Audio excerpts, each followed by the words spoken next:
order our Tuesday, April 15th, 2025 Board of Supervisors meeting. And if we could get a roll call by our clerk, please. Thank you. Yes, good morning. Let the record reflect all supervisors are here with the exception of Supervisor Lopez and Supervisor Alejo, who will join us shortly. Thank you.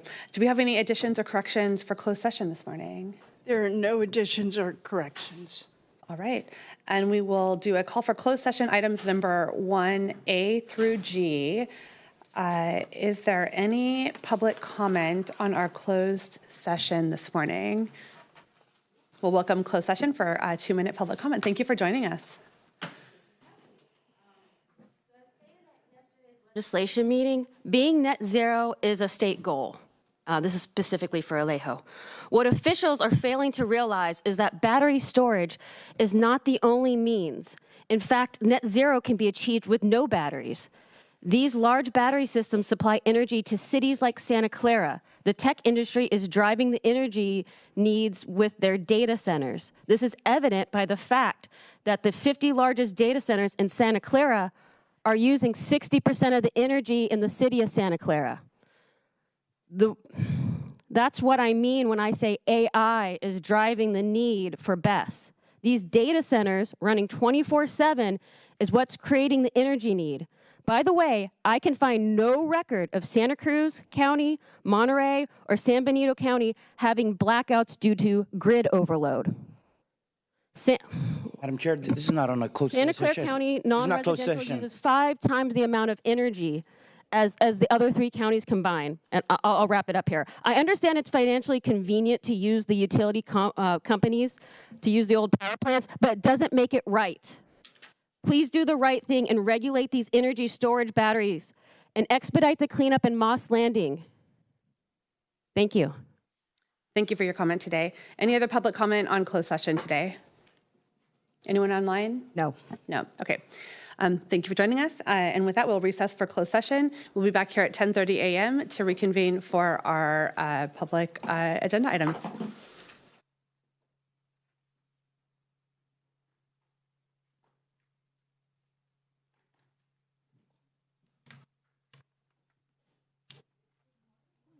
Is he okay? Okay. Oh, okay.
Everybody.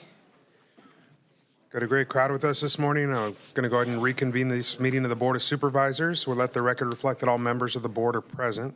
At this point, I'm going to turn to Diego Celis to make the announcement of the Spanish interpreter. Muy buenos días, mi nombre es Diego Celis, seré su intérprete español-inglés para la reunión de hoy. Si usted está planeando hacer un comentario público y necesita servicio de intérprete, por favor, hablar lenta y suficientemente fuerte para que yo lo escuche. Favor, hacer una pausa al final de sus oraciones para asegurarse de que puedo interpretarle. Muchas gracias. All right, with that, Supervisor Alejo, do you mind leading us in the pledge this morning? Yeah, you get all rise for our nation's pledge. Ready? Begin. I pledge allegiance to the flag of the United States of America and to the republic for which it stands, one nation, under God, indivisible, with liberty and justice for all. All right, this morning we do have a couple of additions and corrections. I'm going to turn to the clerk for those. Yes, there is one under AM Scheduled Matters. Item number 32 is removed from the agenda and will be brought back at a later time. All right, so 32 has been removed for anybody out there wondering about that item. And with that, we'll proceed with our agenda. We're going to open this morning with our ceremonial resolutions listed as items 2 through 15. Is there a member of the public who wishes to pull an item from our ceremonial resolutions for comment at this point? Seeing nobody come. I got a motion from second from Askew. All those in favor signify by saying aye. Aye. The motion carries. There's one hand raised. Oh, I had a hand up via Zoom, so we'll come back. Again, this is for public comment on our ceremonial resolutions. Your name? Sorry. Phone number ending in 902. 902 on ceremonial resolutions. Yes, this is Nina Beatty. I wanted to protest to the resolution recipients. The Monterey Bay Aquarium and its research institute under Ms. Packard's direction uses high decibel sonar in Monterey Bay at levels which maim and kill organisms. And she partners with Saildrone, which does high-powered sonar mapping of the world's oceans for deep-sea mining and other companies. Again, despite the impacts to marine life from plankton to fish to dolphins and whales. She directed the implanting of radio transmitters in sea otters for the data, despite the harms from the equipment and the radiation that will impact them over their entire lives. She has promoted wireless technology in local schools, too, again, ignoring the impacts to children from this radiation. This Naval Postgraduate School has not been a good neighbor in Monterey. It has blanketed the city and its hills with high levels of toxic microwave radiation for years, despite knowing the health and environmental consequences by their own review.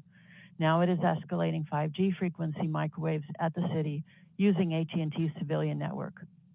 It installed a 5G microwave tower on the beach and a 5G buoy in the bay for drone and underwater autonomous vehicle training and testing. It operated a nuclear reactor here for years and contaminated the soil and buildings with radioactivity and dumped radioactive water in the bay. It's killing trees at the historic Domani Grove and denying it. It plans a new massive war innovation center without proper review, ignoring major environmental issues. And its work increases, even creates world tensions and conflicts. Both of these honors are inappropriate, and I ask you not to adopt them. Thank you. All right, once again, post comment. All those in favor signify by saying aye. Aye. Any opposition? Motion carries. With that, we'll go to Supervisor Alejo for our first presentation.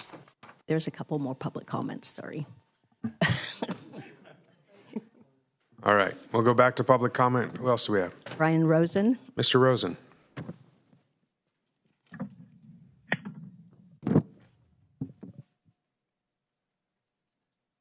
Mr. Rosen?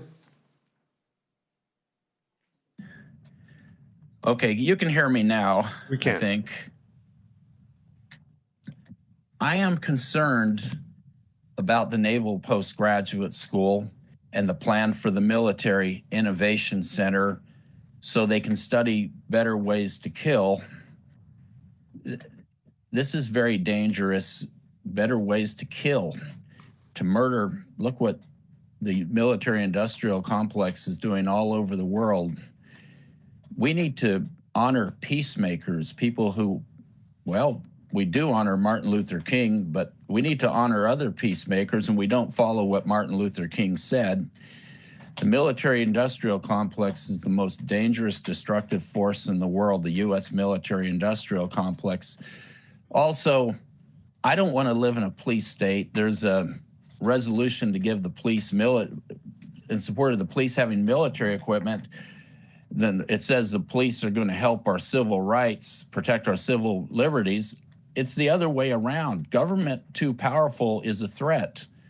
Government takes away our rights. A powerful government is a dangerous thing. The founding fathers, the founders of this country knew that. We don't need the government to be too powerful. It's too powerful already. And to have the militarized police is very dangerous. Look at how the Trump administration is now deporting people without due process. And now he says he wants to deport people to El Salvador without due process. U.S. citizens now.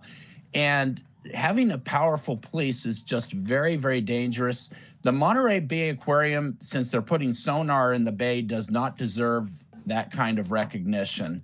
How about recognizing some environmental champions, some peace activists, maybe the Monterey Peace and Justice Center, but not these things. It's time to start working for peace and we don't want the police to be all Thank you, Mr. powerful. Rosen. We're over time. Thank you. Next speaker. Yes, phone number ending 705.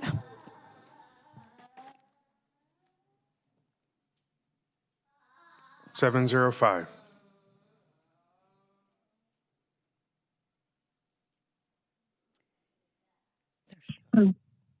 Yes, good morning, Supervisors. Lorna Moffett here, and I quote and support what Nina Beatty said on both counts, both with Julia Packard and what she's doing to the Bay, and also, excuse me, the Naval Postgraduate School and their proposal to build that enormous AI center. We are going to be controlled by robots. There seems to be no stopping it. And this is the time that we as human beings need to stop it. And I also totally agree with what Brian Rosen said. It doesn't need to be repeated. So please, really think carefully before you honor these kind of people. Thank you. Anyone else? Phone number ending in 915. 915. Hello, can you hear me? We can. Thank you. Good morning. My name is Becky Steinbrunner. I want to also support what Ms. Nina Beatty has told you and ask that you respond. To go on without even acknowledging the information she has given you is not acceptable. So please acknowledge the good information she has provided and at least have a discussion about whether to move forward with these ceremonial resolutions given the information that you have heard here today. I also want to say that regarding item 6, Earth Awareness Month, that the board send a special letter to Vistra and all of the other battery energy storage system holders in Moss Landing that they must abide by the law and clean up the mess, seal it so that winds are not continually blowing into the Monterey Bay, the harbor, and all of the residents and wildlife there. Please make this happen and at least have a discussion. Thank you. No more. All right, seeing no more comments. One more time, all those in favor signify by saying aye. Aye. Motion carries. Supervisor Alejo.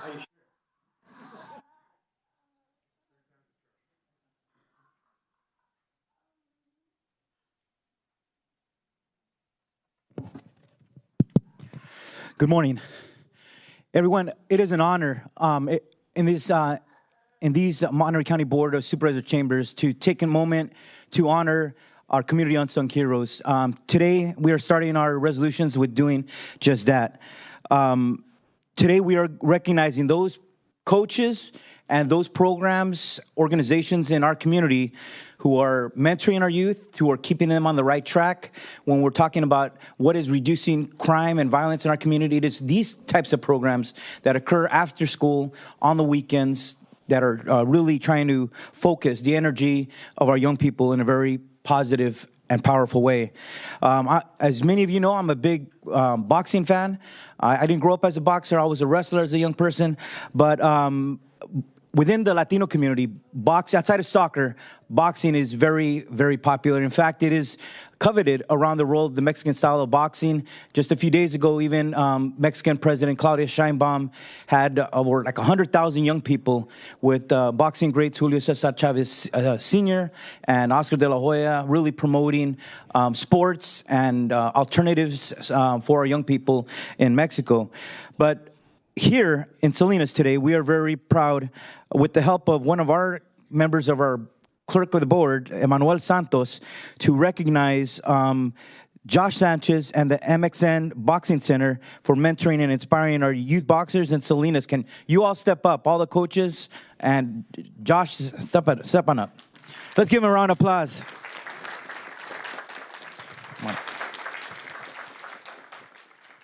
All right. Well, for those that don't know Josh, Josh Sanchez manages and coaches the MXN Boxing Center with his wife, Liz Lopez, in Salinas, California.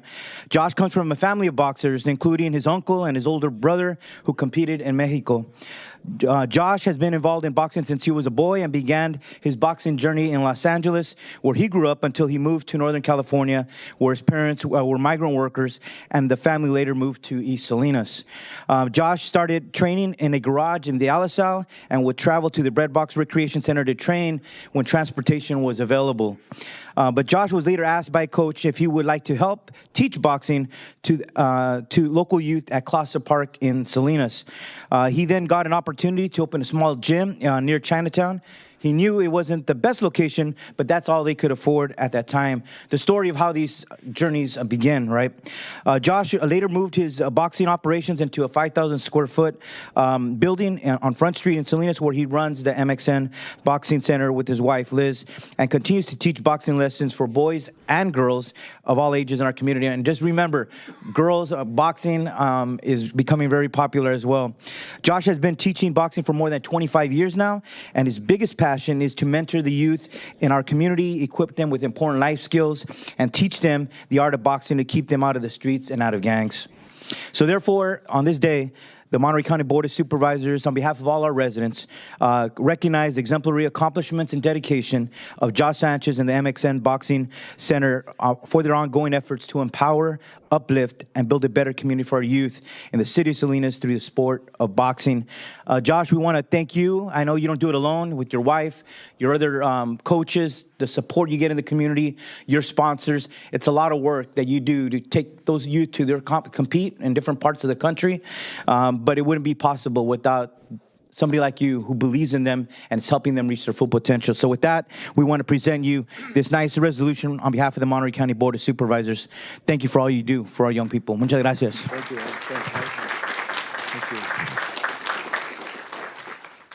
Thank you. First and foremost, I want to thank my Lord and Savior, Jesus Christ, and of course, the board's supervisors.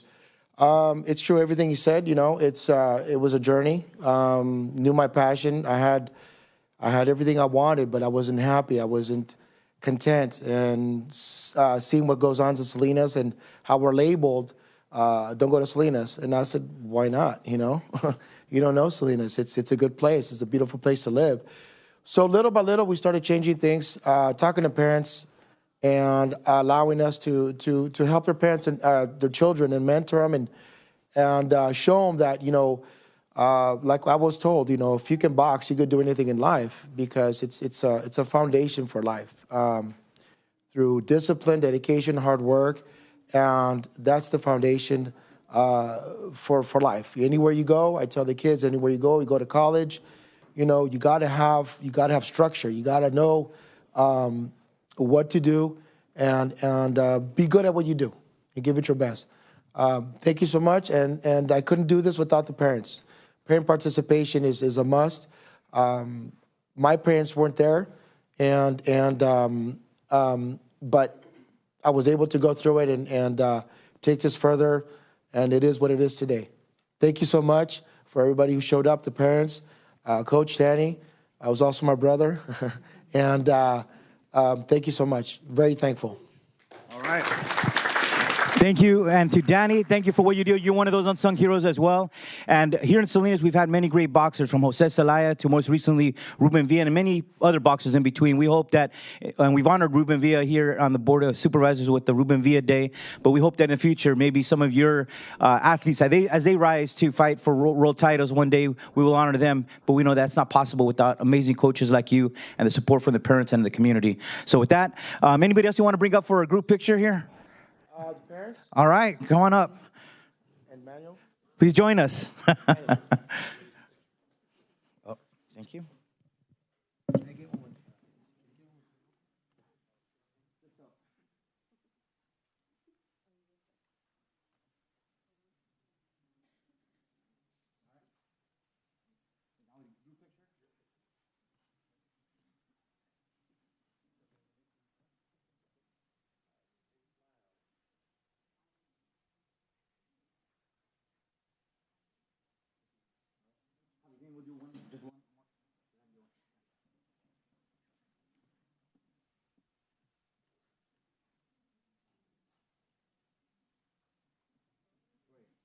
Like this, and then get pushed from your fist. Gotta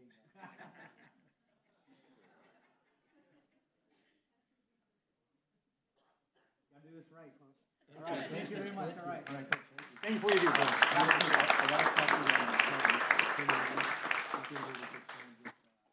Turkey Alice. Want to say that? Please. I just want to make an announcement. My son is 23 years old. I've been training him since he was little.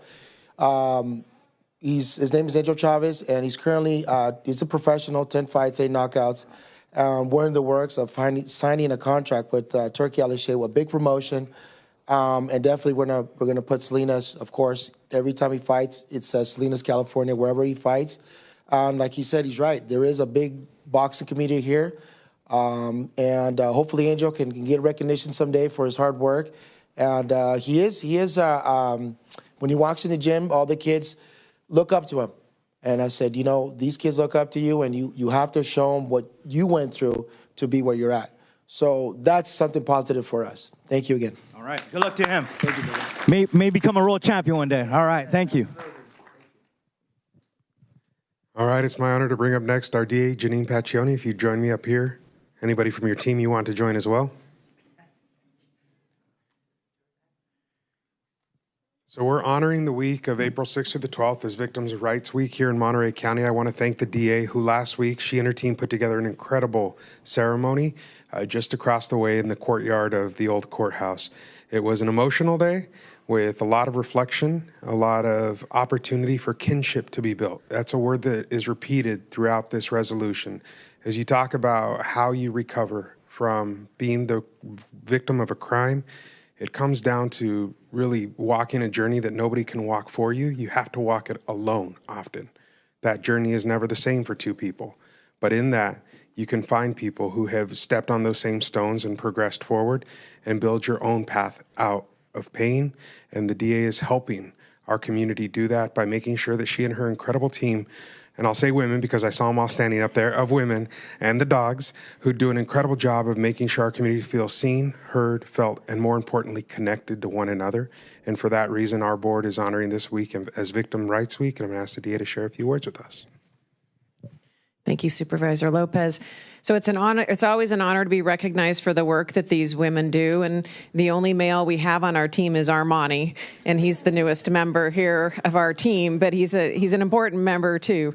These women are incredible. They provide support on a horrible process that victims go through at the worst time in their lives. They help them try and build back. They give them services. They give them comfort when they need it. They accompany them to court.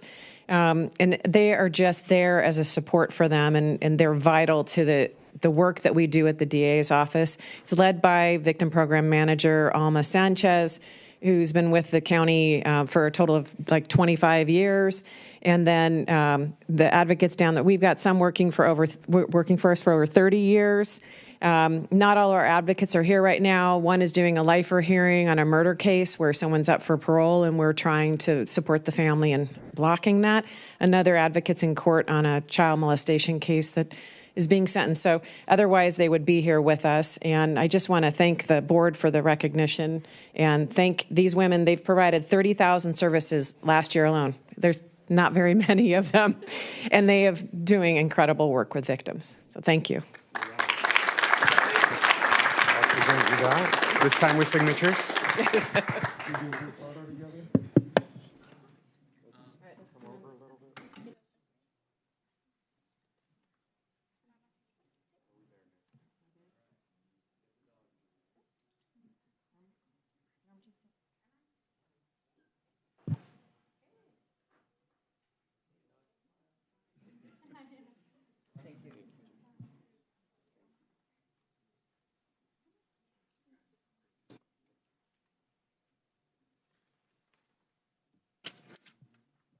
All right, next up, I'm going to ask Jackie Atchison to come up and join me from the Arts Council for Monterey County, along with Lori Bend.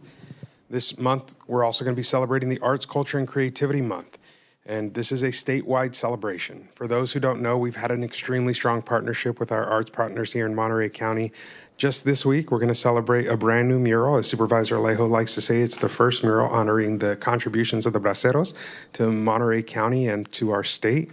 That'll be in Chular on the 18th at what hour? 4:30? 4:30 to 6:30, so come out and join us. But that is to say that interwoven in our lives are the arts.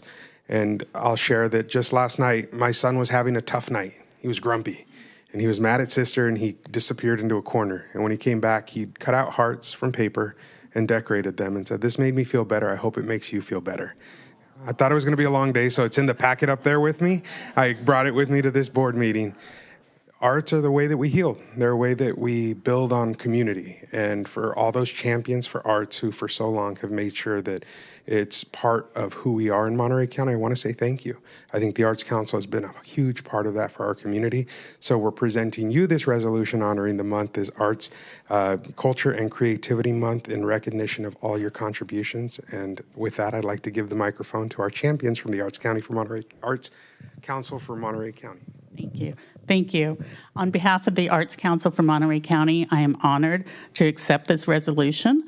The arts are a cornerstone of our community, reflecting our diverse heritage and inspiring innovation.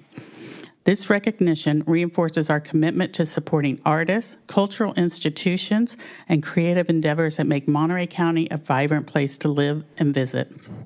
Our efforts not only celebrate the artistic heritage, but also contribute significantly to the local economy and community well-being. Thank you to the Board of Supervisors for your continued support. Together, we can ensure that the arts and culture remain integral to the fabric of Monterey County, fostering creativity and connection for all.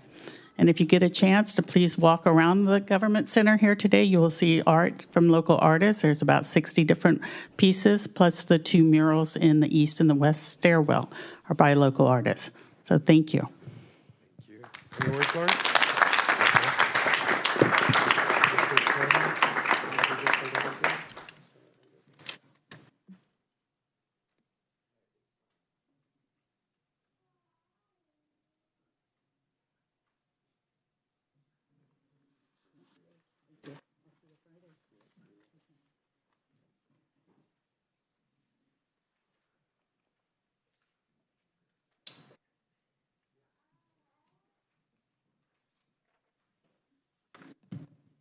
In the words of Paulette, arts are the answer. We all know. I think about that all the time. Okay, I'm up next for a whole child model family advisory committee celebrating World Health Day for 2025. I'm going to invite all of my friends who are here from the Central California Alliance for Health down to come join us. And you want to bring your daughter. Yeah, if you want. Yeah, come on down. We'll invite, we've got, and I'll do some introductions while we're doing, bring everyone down. We've got Gabriela Chavez from the Central California Alliance for Health, our community engagement manager with us. Ulysses Cisneros Abrego from the Alliance for Health. Christina Farias Gonzalez with the Central California Alliance for Health. Michael Schrader, our Chief Executive Officer from the Central California Alliance for Health. And then representing the whole child family Family Advisory Committee. Today we have Yana Espinoza, who also sits on the board of the Central California Alliance for Health, Francis Wong, and Paloma Barraza, as well as Yana's daughter. So we'll get everyone up front here. And no need to shush anyone. We're all welcome. And we're so glad to have all of the voices with us today here in our board chambers. This chambers belong to all of us. And we need all of the voices here. So I'm going to share our resolution here. And I'm going to read a few of our whereases. And I'll just start off by saying the Central California, I'm going to pass this over here. The Central California Alliance for Health is our Medi-Cal managed care plan here in Monterey County, protecting and providing health care for about half of our residents in the county of Monterey. Medicaid is an essential delivery system for health, ensuring that our children receive health care, that our women and families receive health care, and that everyone in our community has access to essential care every day. So the Whole Child Model Family Advisory Committee advocates for the needs and concerns of our CCS-eligible children. And World Health Day is observed annually on April 7th to raise awareness of global health issues and to promote the well-being of individuals and communities. The Whole Child Model Family Advisory Committee of the Central California Alliance for Health is dedicated to advocating for children with special healthcare needs and their families by providing essential guidance, resources, and support to improve access to comprehensive health services. And the Whole Child Model Family Advisory Committee plays a critical role in shaping policies and programs that enhance the quality of care, reduce health disparities, and empower families to navigate complex healthcare systems. And some of our healthcare systems are very complex. The Whole Child Model Family Care Advisory Committee members volunteer their time and expertise to ensure that children receive holistic, family-centered, and coordinated care. Our Whole Child Model Family Advisory Committee embodies the principles of World Health Day by advocating for equity, accessibility, and the overall health and well-being of our community's most vulnerable children. So therefore, be it resolved that the County of Monterey, the Board of Supervisors, on behalf of our county and all of our residents, honors and expresses our deepest appreciation to everyone who serves and advises and supports the Whole Child Model Family Advisory Committee for your commitment to improving our children's health and the family support services that allow our children to live whole, happy, beautiful, supported lives. Be it further resolved that the County Board of Supervisors on World Health Day encourages all of our residents to recognize and support the ongoing efforts of our committee, of the Alliance, and other organizations working to advance child health and well-being. And especially today in 2025, that we all recommit to ensuring that we're committed to protecting Medicaid for all of our residents who rely on this essential healthcare program.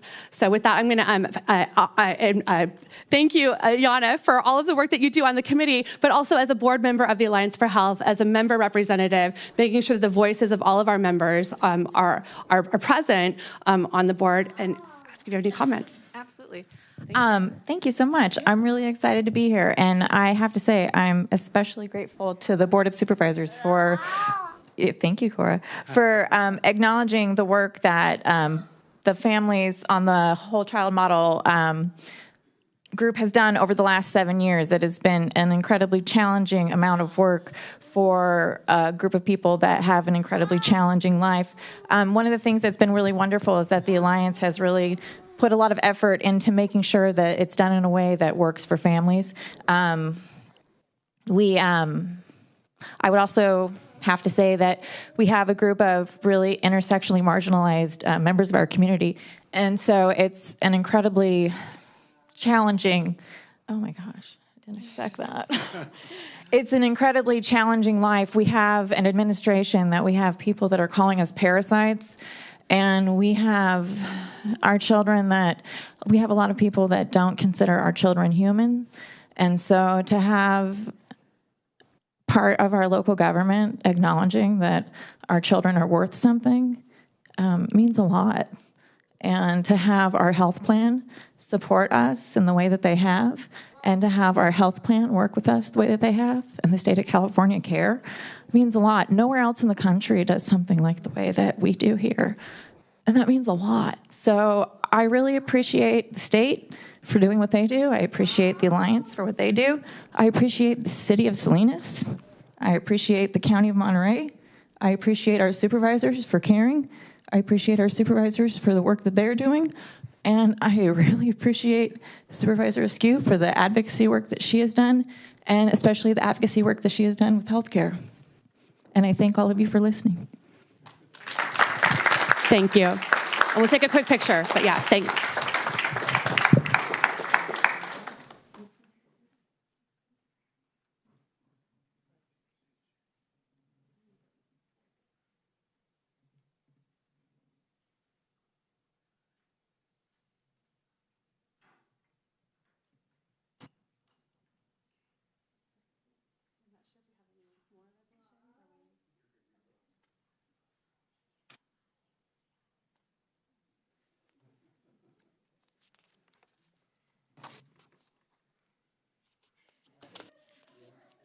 All right, we're going to turn to appointments here.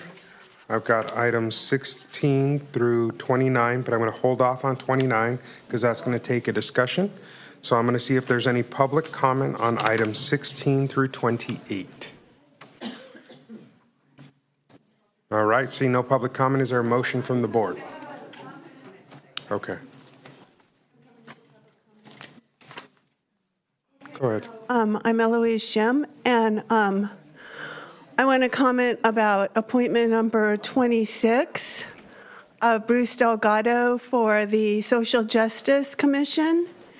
And I just want to say that I think that the city should have selected maybe Mayor Smith or Mayor Carbone over Bruce Delgado, because I was a resident of Marina for 7 years, and he was very unwelcoming to me. I went to city council meetings, and he was illogically discriminatory towards me, and he supported people that were oppressive towards me enough to really run me out of town.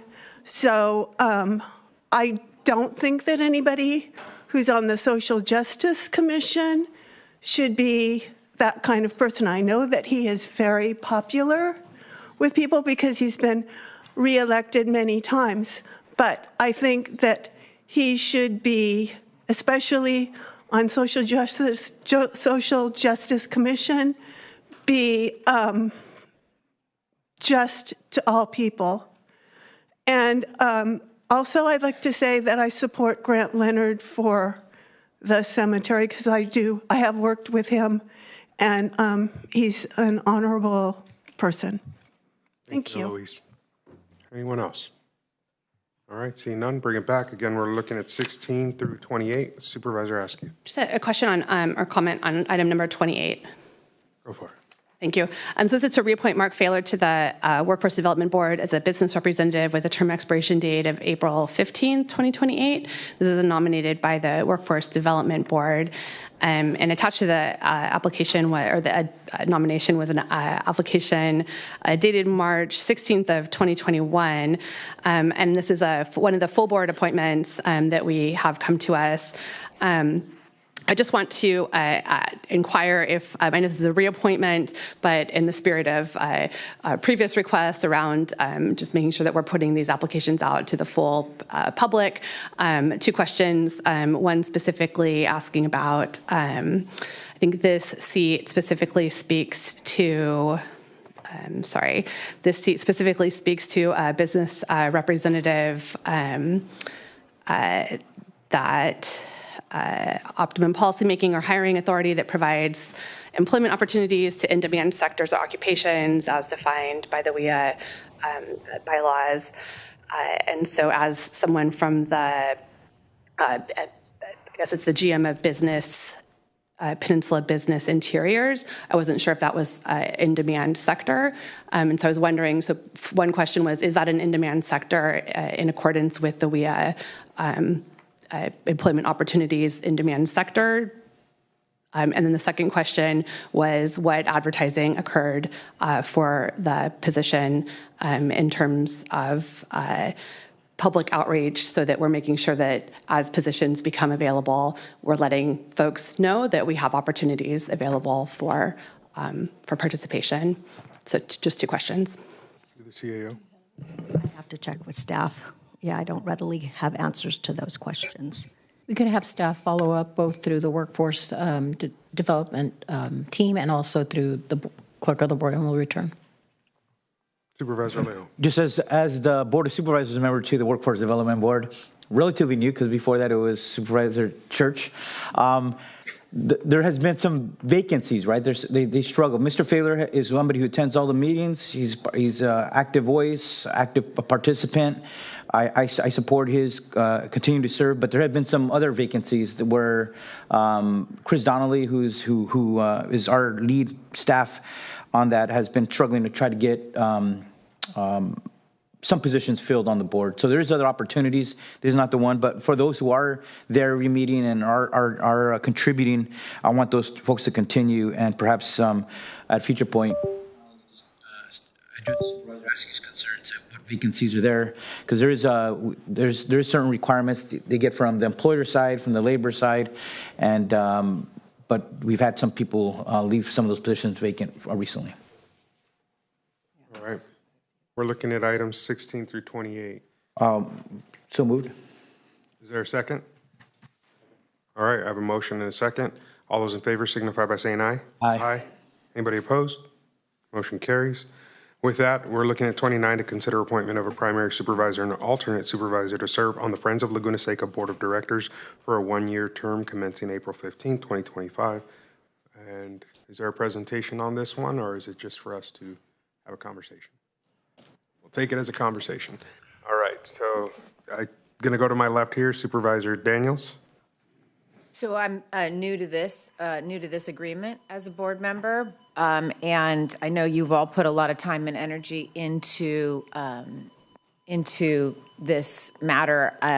As the 5th District Supervisor, I would love to sit on the Friends of Laguna Seca Board of Directors and participate in these matters. So if that's something that's of interest to my colleagues, I just wanted to put that out there that I would be interested in this. So moved. Second. All right, let's do it as one motion. Is there an alternate as well? I would love to serve as an alternate if there was that interest. Is it that? Yeah. All right, so the motion and the second hold. Supervisor, this is a question for our county council, though, because we've had to do this in the past, like with the soccer complex. That nonprofit did not open a board position. I only serve as a liaison, because then when they come up, I'd have to recuse myself from the vote. So this is actual a board of directors position, or is it something different? This is a non-voting. Got it. So there would not be a conflict down the road. Okay, that's what I wanted to be clear on. There is an option. Yes. Under the contract to become a voting, but that would have to be a board decision. Okay, great. Perfect then. All right, so I have a motion and a second. I'm going to take this to the public, see if there's anybody in the public who wishes to make a comment on this item. Nobody coming forward in the room. I'm going to turn to Zoom. No. All right, then I'm going to ask all those in favor to signify by saying aye. Aye. Anybody opposed? The motion carries. Thank you. All right, with that, we've concluded our appointments. We're going to look at our consent calendar consisting of items 41 through 66. Is there a member of this body who wishes to remove an item for consent for comment or alternative action? All right, I'm going to go to Supervisor Askew first.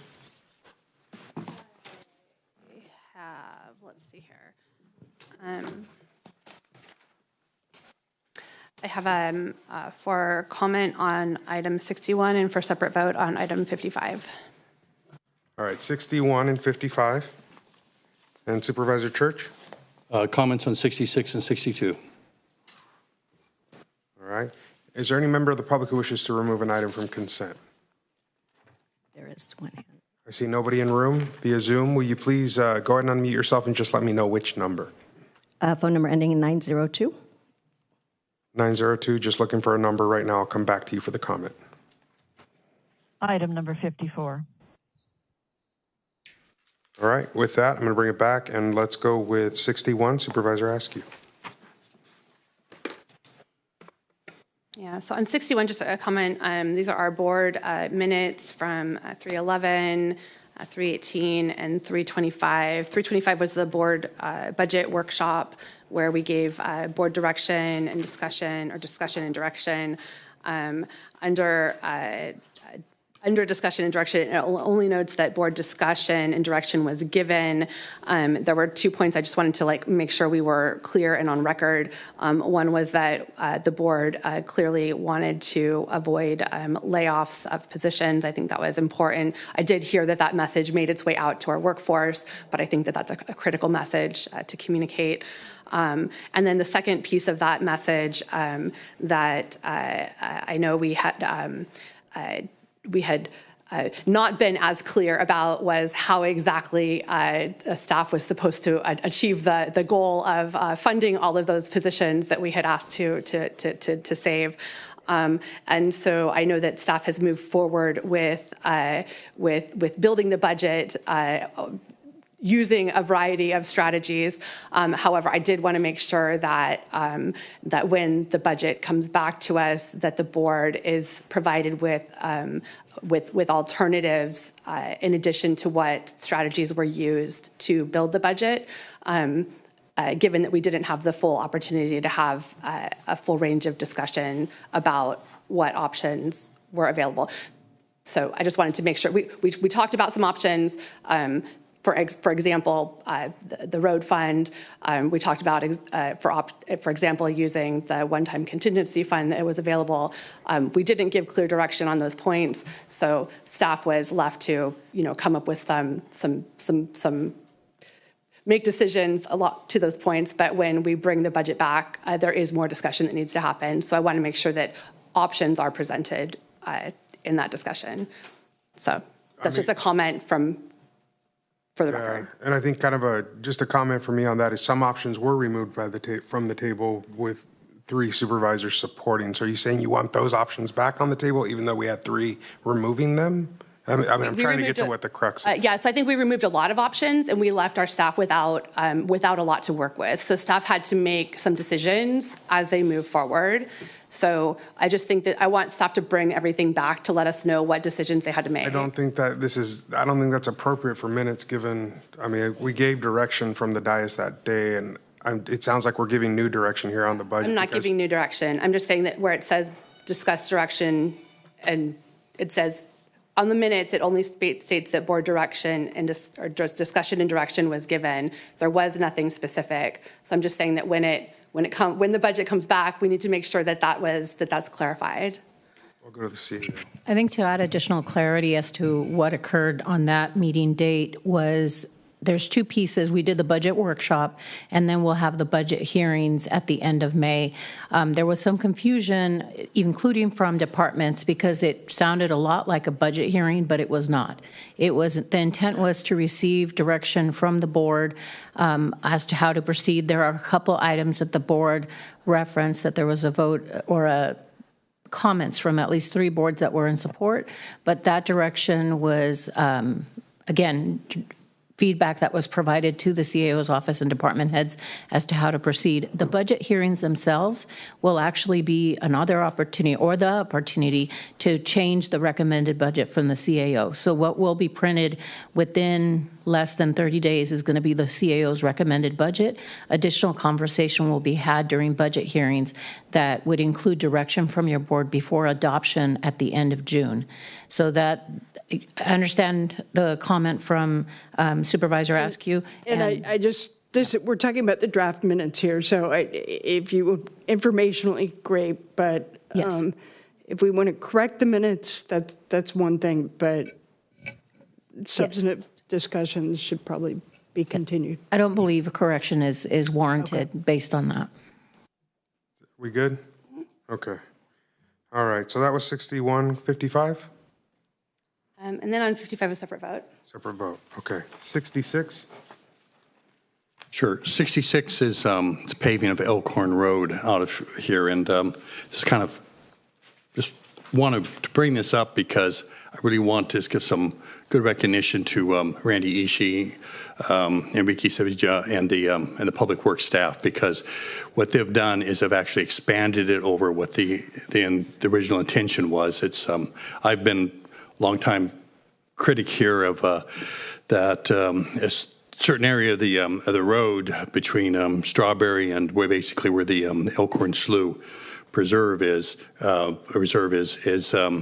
in really poor condition. It's had to have pieces of it put together. It was actually this, and I keep raising this up, but it was actually planned to be paved in 1977, and that's been almost 50 years. So they're making some progress onto this. I probably tired of me harping in their ear too, but I do just want to point it out that they're found a way to work this out, and I think it's a really good direction of the leadership we have in Public Works in addressing decades-old negligence on our roads, essentially. So that was 66. On 62, I see this is about an inclusionary housing ordinance and some direction that goes back to 2018 that the Board of Supervisors gave. I think the only member of the board that was on here in 2018 is Supervisor Alejo, if I remember correctly, and looking at everybody. So we have 4 new supervisors, including inclusionary housing ordinance is a very significant policy that this county has, and that I'm going to read from the board report one particular line, which I think is important and why this needs to be coming back to the board fairly soon. And that line in there is that a consensus over how the inclusionary housing ordinance should be modified has not been achieved. And I understand that's from the staff and some of the public perspective, but the inclusionary housing ordinance has been in effect for some like 45 years. And while I won't call it a real failure or so, it has not really addressed totally our needs. I mean, if you look back at our housing element requirements, the RENA numbers requirements, every time a new one comes up, we have a greater need for moderate to low income housing, which this should be addressing. So I think this, I'm going to support this here, but what I am going to ask, and hoping this is a good time to bring it up since it's on the agenda, is that we get a discussion here, maybe come back to the board on the inclusionary housing policy, since there's some disagreements from the staff on exactly how to handle it. But I think it's a board policy matter it needs to weigh in on, and I'm hoping we can have something come back by, say, Labor Day, September 1st, something like that. So I'm looking at the CAO to see if she feels that's something we can do in terms of the time frame. We'll follow up with the team, and if additional time is needed, we'll communicate that. Prioritize it. Yes. Okay, great, thanks. Yeah. All right, so that's 66, 62. We're going to go to the public now for item 54. Phone number ending in 902.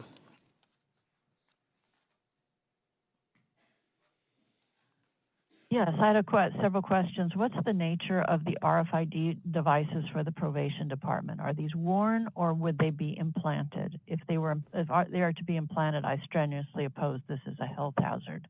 Thank you. Thank you. All right. And there's a couple other hands raised, if you want me to call them for public comment. All right, I'm on 54, so I'm going to go to public comment on 54. That was just 902.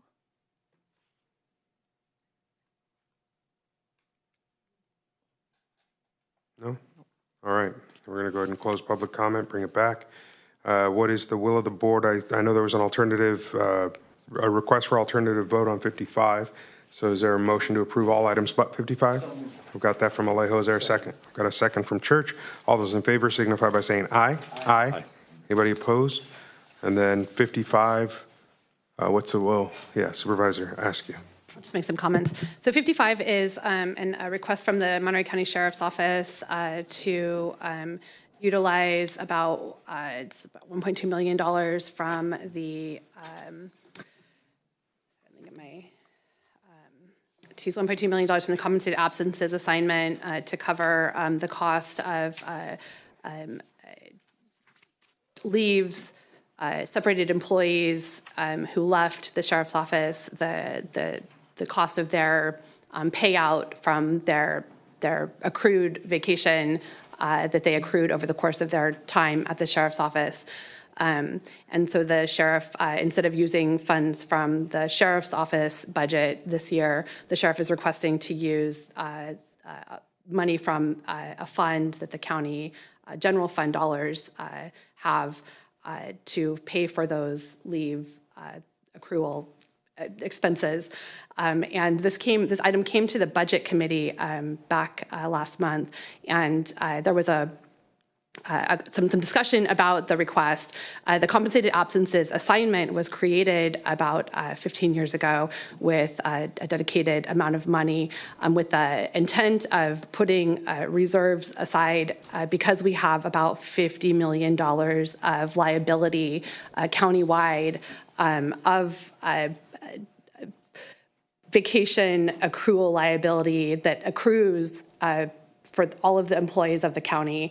And so we had taken one-time dollars, put it into an account so that we had funding available so that in those times when you have a department that has a large number, so when the sheriff has a new administration come in and you have a large number, you could have a couple $1 million or more of vacation accruals of people who retire or leave, so that the county isn't hit with a large impact.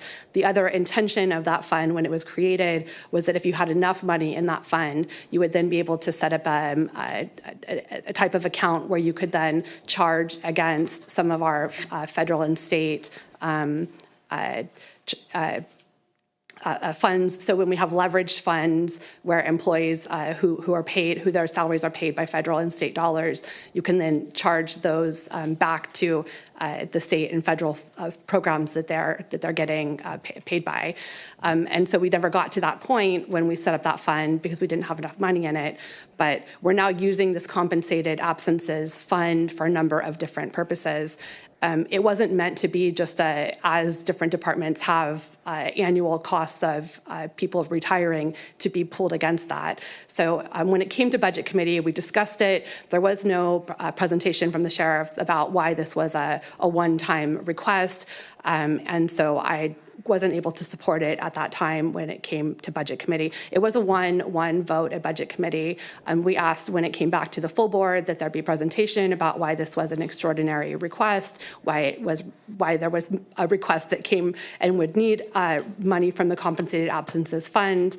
That additional information wasn't included in the staff report that was presented, nor was there any reference to the fact that it wasn't a recommendation from the budget committee. So I have concerns that it came back on the consent agenda. I have concerns that it didn't provide any of the additional information. And I also have concerns that we would be even using the compensated absences account for this purpose at all. If the sheriff needs additional money in the sheriff's budget, this should be something that the sheriff needs to be accounting for in their ongoing annual budget request to the board. So for those reasons, I'm not able to support this request. And I would urge my colleagues to use caution as we continue to spend down one-time funds for ongoing what this would be considered an ongoing cost. I think that the sheriff and all of our departments, general fund and otherwise, we really need to be using some caution as we're looking at moving forward. If this is an ongoing cost that the sheriff's office has, we need to figure out how to identify ongoing funding for this ongoing cost. Once we use these dollars that were put aside for one-time purposes with the intent of having a program that would allow us to leverage state and federal funds, once these dollars are gone, they're gone. So with that, I'm not able to support it. Supervisor Church. Yeah, I want to get clarified, make sure I'm hearing things right. This, I know it's on the consent calendar, but the budget committee had a split vote on this. They did not recommend. So, I mean, I don't have an opinion here on this particular item. I guess it's sort of when I see things come on consent that come from committees, I'm expecting that it's been vetted in that subcommittee and it has unanimous support. So I'm more concerned right here about the process of a split vote coming on the consent calendar. And, you know, whether there's questions are raised or not, it just feels like it should be either resolved in budget committee or come to the board, you know, perhaps as a item, as a short presentation to be voted on. So I mean, and again, I'm not I'm not in a position to go through with what I've seen on this to actually oppose this or support it, but I am concerned with the process on it. So, yeah, obviously on the other side of this one, I always understood that to be the purpose of the fund for buyout vacation time when folks separate from the county. And so for me, it seemed like an appropriate use given that use. I've seen it when supervisors leave office and their staff have a bunch of time left over. It gets bought out from this fund. And so I see it as a natural part of that process and how it's been used in the past. So for me, that's the reason I was comfortable supporting it at committee. I know Supervisor Askey had a different point of view, so we asked that it be brought forward sort of with that split. But yeah, it's in front of us now. We've pulled it. And so I don't know if the sheriff is on or wishes to respond. That's what we should hear definitely from. Yeah. Where's yours, Sheriff? Good afternoon. And I know I have Jason on here too, so I'll let him speak a little more about it. But that we were in the impression too, and that's what that fund's always been used for those numbers. And if the board is changing that process, it would be nice that they let everybody know so we can build it into our budget. But some of the questions that came up, I'm going to turn it over to Jason. Are you on, Jason? I am. Okay, so you can answer the questions that were asked. So not to mention, yes, that was our understanding, is that this is specifically what the fund was designed to do. Just to give you some basic numbers, our average retirees and separations are 25 to 30 years of service, some with up to 40, and 20 to 25 is over 2/3 of our employees that have essentially reached that late 1990s when they came on. This is not only an issue in the entire state of California, but the nation. We have been tracking it and doing our best, but however, if it's not included in our annual budget, and then obviously having a crystal ball to figure out when critical incidents occur, people get injured. We did have an uptick of that over the last 2 years, and that's why we're facing what we're facing. I hope that answers your questions. I'm going to go to the CAO. We did follow up with the sheriff and asked Jason to be able to address it, but in addition to that, it was set up for instances where departments had folks that were retiring and perhaps the department was not going to be able to absorb the cost of the annual leave buyout that was occurring, which is the compensated absences assignment. In addition to that, I think the department is trying to address some of the shortfalls that they're having, and this was one attempt to do that. They did similarly last year, although it came to your board in July. So there's also that if you'd like to delay and perhaps look at this item later in the year, that would be possible as well. But the sheriff is also trying to address other potential shortfalls within their department at this time. I am also following up as to the committees to ensure when there is a vote where there's 1-1, that we are tracking that and then addressing it differently than including it in the consent. Supervisor Askey. I'll also just point out, when this fund was created back in 2010, 2011, I think we put $10 million into it to start the fund. There is no ongoing mechanism by which we refill this fund with additional dollars.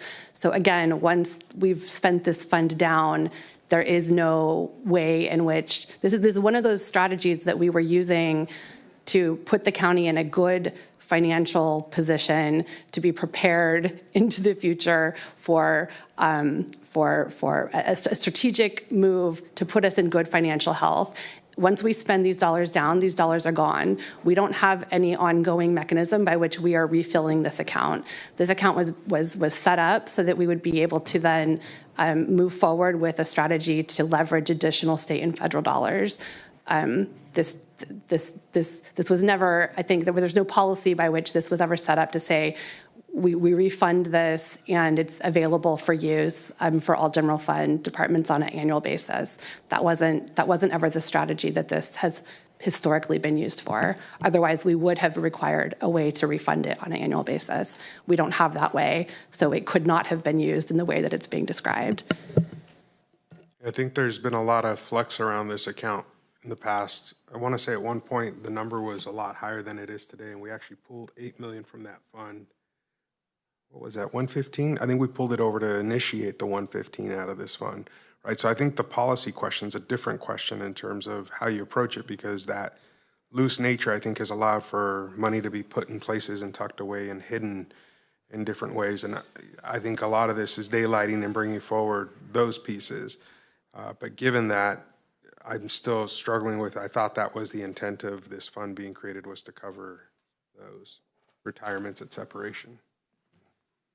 So just as an observer of this conversation, it seems like there is some clarity that's needed in terms of at what point can an administration access the fund, whether it's sort of done just at the beginning when someone takes office, or if it can be done throughout. And it also sounds like both things have occurred over time. And so I think that for a future item before this board, we really do need to have a conversation about what the fund's for, and I think that's a separate conversation from what we need to decide today. And if the fund's been used in both ways in the past, both upon taking office, if you're a new administration, and at a certain point, at any point in an administration, I think we have a conundrum that we need to figure out in terms of what's fair for the sheriff in terms of this request, and then that needs to be followed up with some action by this board to just set some policies in place so we know what we're going to do in the future. So I'm not yet hearing a consensus, and I think for me, hearing everything so far, the question would be, it's an obligation of the county, right? So at the end of the day, these folks are going to separate, or have separated, and need to be paid. What happens at the end of the year if we don't pay it now is it shows, as I'm hearing, potentially a shortfall in the budget, a deeper shortfall. And if the will of the board is not to approve these dollars today, is it to get a better understanding of what that hole is at the end of the year? Or is it to move today with clarity being that whenever that final report comes, that this number was also included at the time and the hole could have been deeper? But big picture, I mean, this is an obligation of the county, not of the sheriff in the end. It's going to come from some fund. It's just a question of when and how, and is this fund appropriate? I'm going to go to the CAO, and then I'll come right back down the line. I'm just going to point out, in the fiscal year 24-25 budget book, we actually call out vacation accruals and address the compensated absences assignment. And it is employees' unused vacation paid time off to be accumulated. It's accumulated to be to a specified cap. When an employee separates from the county, they are paid for the unused vacation and personal paid time off balance, right? Because the county cannot accurately predict when an employee may separate, the liability of compensated absences could potentially be paid during the fiscal year, and it's a dynamic figure. The table that's included in the budget book actually provides what the unfunded liability is for that, and it is that $50 million. At least at the end of 22-23, it was a little over $50 million. The reserve at the time had $12.7 million in it, and so that left a absences accrual of $37 million. So this was set up for that purpose. We did pull from that account in the fiscal year prior, which was, we pulled $2,500,000, almost $2,600,000 the prior year. So that it was set aside for this purpose.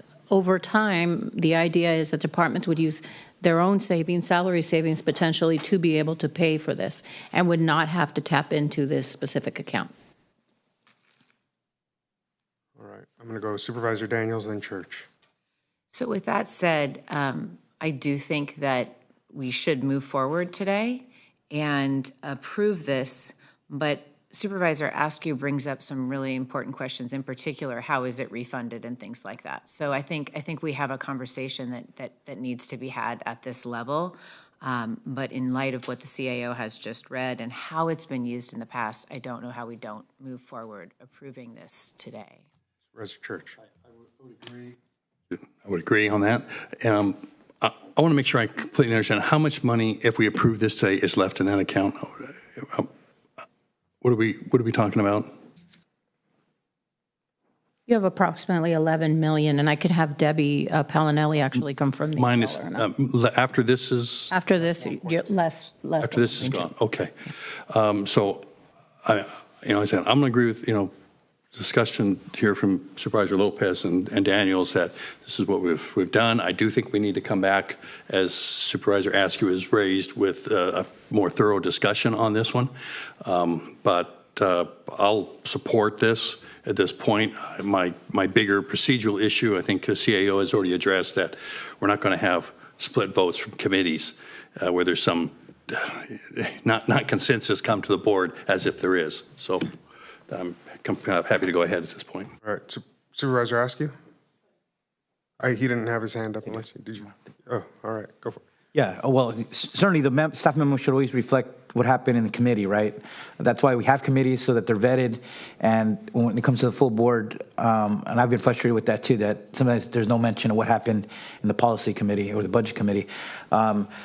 So on this, I also agree moving forward. But I would say next month, at the end of the month, we're voting on budget. May's a good time to have that conversation prior to the new fiscal year.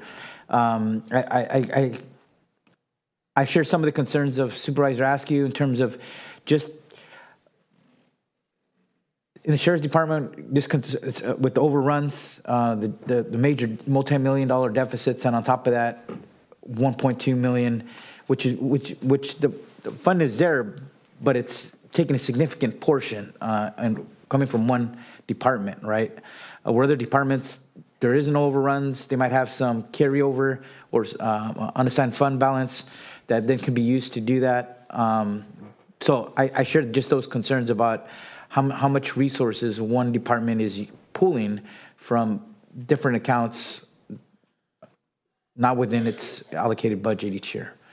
So I share that. That's something new. So I just want to express those concerns because that is 1.2 million, is a significant amount coming from this funds on top of what we know was, I think, a $7 to $10 million deficit by the end of this fiscal year. Supervisor Askew. Yeah, I would just, and yes, all of the conversations around total budget, this is ultimately flexible dollars, and what we're ultimately talking about are policy decisions. And we've used these dollars for multiple other things. We've used these dollars for the, district. This is how we funded the district, the discretionary funds. This is how we funded, closed other gaps in the past. So these are ultimately discretionary dollars, as are the extra contingency funds that we had available to us during the budget workshop. So really, we're talking about a broader policy discussion around discretionary one-time dollars. And so to that point, I would, if we are open, if the will of the board is like, let's close, and yes, it is ultimately the county's responsibility to figure out how to pay out liabilities of our employees' vacation time. Given that I know that our budget staff, our county CAO recommended budget has had to make some very difficult decisions around how to build a budget for next year, I would alternatively propose that we hold off on dedicating this right now using these dollars, and that we wait until we see the full budget and we see how the CAO has chosen to make recommendations about what dollars to use to close our budget gaps for next year before we make the decision about how to spend these particular discretionary dollars, and make a broader set of decisions around our budget policies with the big picture in mind.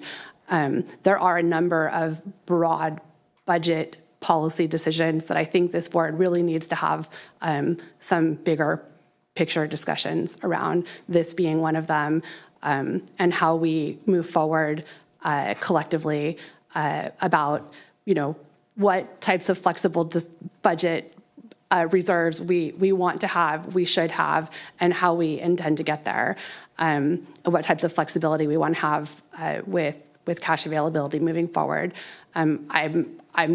I will say again, and I said during budget workshop, I'm deeply concerned about the way that we're utilizing one-time money for ongoing expenses. Again, this is an example of one-time dollars being used for ongoing expenses that I don't think is a good idea, and I can't support in the isolated decision-making that is in front of us.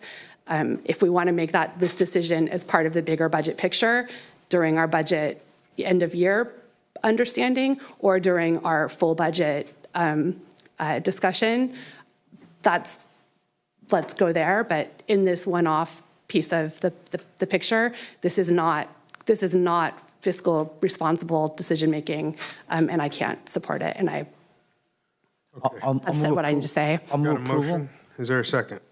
And just with direction that we have a discussion in May about the compensated absences assignment account. With direction to bring forward any split decision from committees in a different way as well. Is there a second to that? I'll second that. All right, I've got a motion and a second. All those in favor signify by saying aye. Aye. Anybody opposed? Okay, I've got a 4-1. We'll proceed. We've concluded our consent calendar at this time. At this point, we're going to open general public comment. This is an opportunity for the public to comment on items not on today's agenda, but within the purview of this body. We invite folks in the room to come forward, again, for items not on today's agenda, and then we will go to folks on Zoom. Please use the raise hand function, *9 via landline, in order to be recognized via Zoom. Mr. Mitchell. Are you aware that the Planning Commission is opening the door for Vistra to be rebuilt, their battery storage to be rebuilt? Do you know that's going on? Let me help you. Today there's a meeting, and what has been going on for a while is updating the North County Coastal Implementation Plan, including the Moss Landing Community Update. Page 11, paragraph B. The purpose of this section is to identify the standards for allowing the restoration or reconstruction of a structure that is located in an area subject to coastal hazards that is damaged by fire. Oh, let's think about fires. There's a big one, and you know it. Maybe this was a mistake, but it needs to be corrected. And you might be saying, oh, Ed, you're being petty. No, I'm not being petty. We have seen stuff like this be used by lawyers to get what they want and not what's beneficial to the county. There is a quick change. It could have been coastal fire. It didn't say that. Why didn't it say that? And who are the people who are supposed to be on their game watching for this in this sensitive time when we've had a major disaster in this county? They could have put in an exception. This policy does not apply to structures damaged or destroyed by an internal origin of fire and not caused by a coastal hazard. There's people out there working to get what they want in regards to storage. Not trying to stop that in this case. We're trying to first, you should be allowed to hear the state's investigation and make your own determination on what you learn at that time about why the fire occurred. That's not happening with your planning department. Please take action to straighten it out. Next.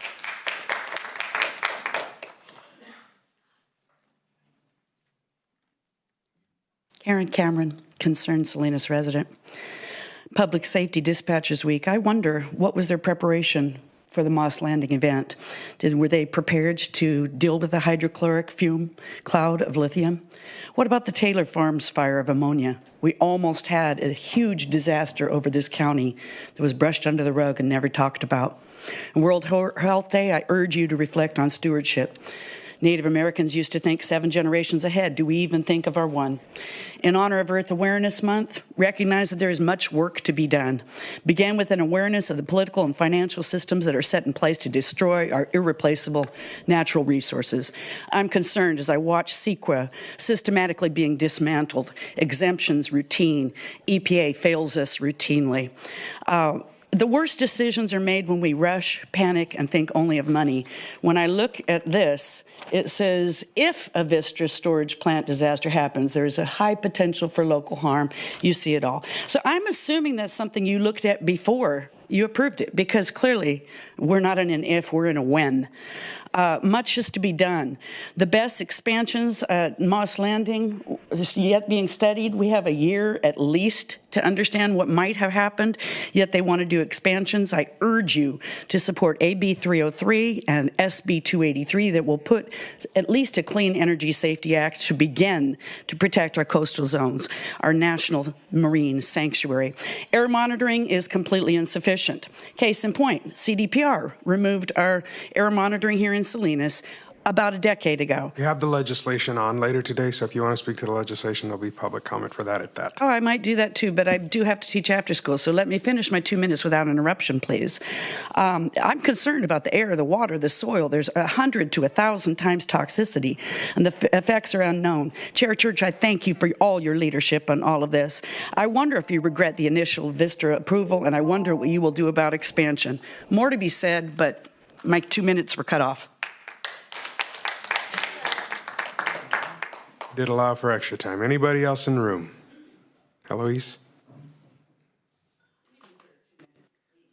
Okay, good morning. I'm Eloise Shim. So I just wanted to talk about, since I am the Historic Resources Board member in Salinas, that I gave a presentation about the history of Salinas Chinatown, and there is going to be, next month is AAPI month, and also there is going to be the ACE event on April 26th.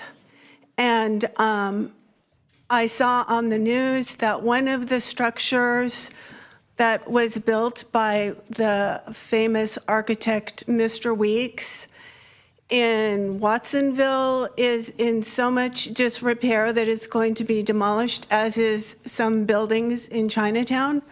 So I'm here to offer to give my presentation, which would take about 15 to 20 minutes,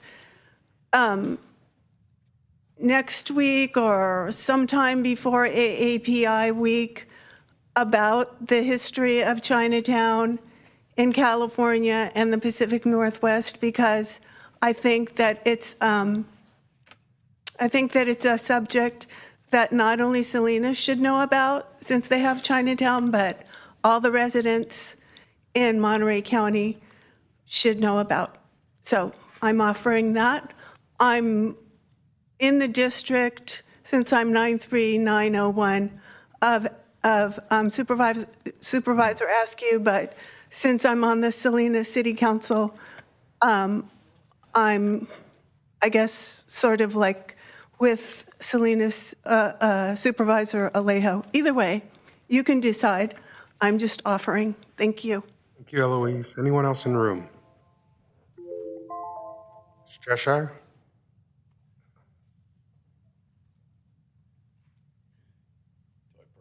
Do the overhead.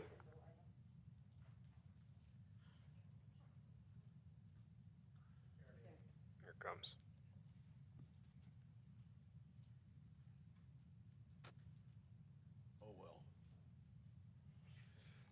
Good morning, Chair Lopez, Supervisors, Madam CAO, staff, and all the good residents of Monterey County.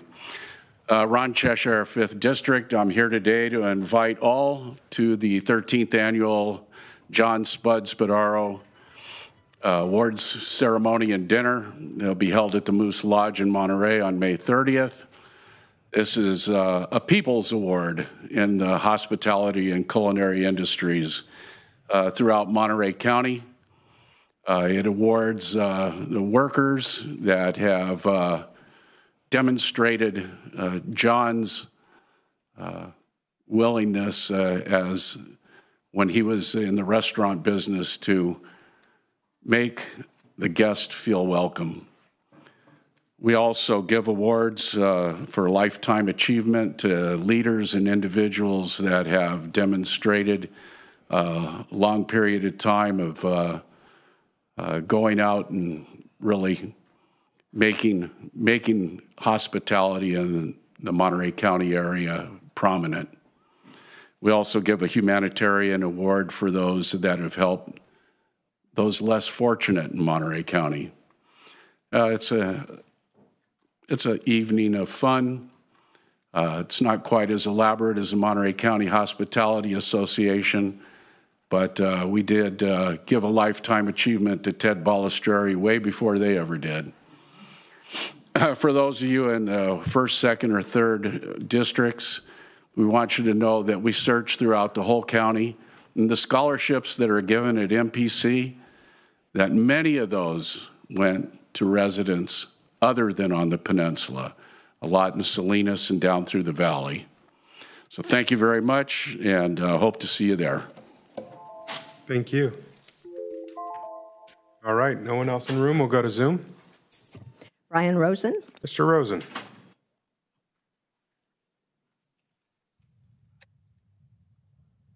Hello, supervisors. We're in a real national crisis right now. It affects all of us.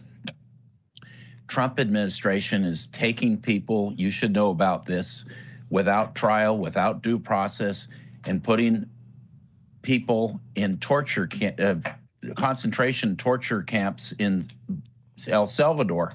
And these are innocent people. There's no due process. The Trump administration is very incompetent because they have tattoos or whatever. And now Trump wants to do it to U.S. citizens. So if he doesn't like what we say, or somebody organizes a protest against something he doesn't like, which is our First Amendment right, he would like to see us deported to be disappeared forever without a hearing. And that's when you have dictatorship, when you have no due process. You no longer have democracy. And this is very dangerous. He can turn the military against the people. The Supreme Court, he's defied the Supreme Court. He was supposed to bring the innocent man home, but he doesn't want to. The man who was unlawfully removed from the United States, even though a court order said otherwise. And he can do it to any of us. And you need to do resolutions against this and really ask Mr. Panetta to do even more and show up at protests, because our very democracy is on the line right now. And listening to you would think nothing was even happening. But we are in a very, very dangerous state. And I would like this board to put this on the agenda and to take strong action to oppose the illegality of this administration that wants to deport people for free speech. You know, if you're part of an anti-war movement, he wants to deport you. You have the right to be anti-war or anti what the government of Israel is doing, or pro-peace or whatever. Thank you, Mr. Rosen. Your time's up. Thank you, Mr. Rosen. Next. Phone number ending in 902. 902. Good morning. This is Nina Beatty again. Chair Lopez, you didn't ask the probation department to answer my RFID question. I want an answer, and I pulled it for that purpose. Secondly, I request Monterey County take all actions to urge federal legislators to stop the genocide against the Palestinian people, to stop funding the government of Israel, and stop providing material and logistical support for that government's crimes against humanity. The torture and mass murder of Palestinian people, stealing their land, targeting and murdering journalists, healthcare workers, aid workers, children and families, and the destruction of homes, farms, and hospitals. This has been ongoing for over 70 years since the anti-Semitic Balfour Resolution, which stripped Palestinians of rights and homes. This is ethnic erasure supported by U.S. tax dollars and weapons. Please take action on this issue. Third, I ask the county to oppose AB 305.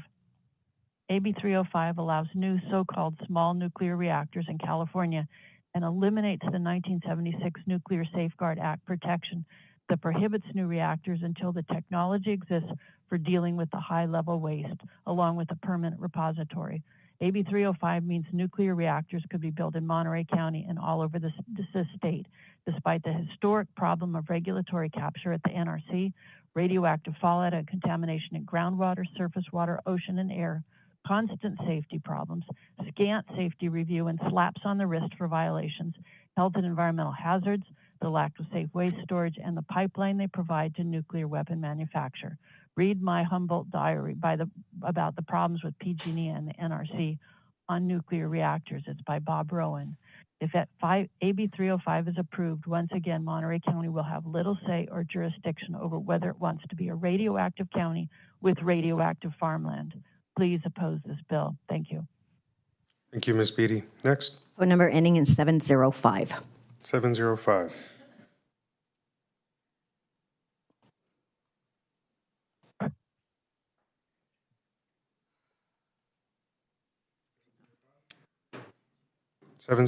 Can you hear me? We can. Can you hear me? Yes.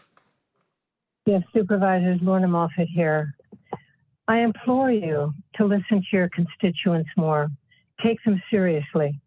For example, if you had listened to Nina Beatty when she spoke up countless times about the dangers of the battery storage plant, you could have averted the tragic consequences of that battery fire, but you didn't, and you continue to ignore your citizens' concerns, it seems to me.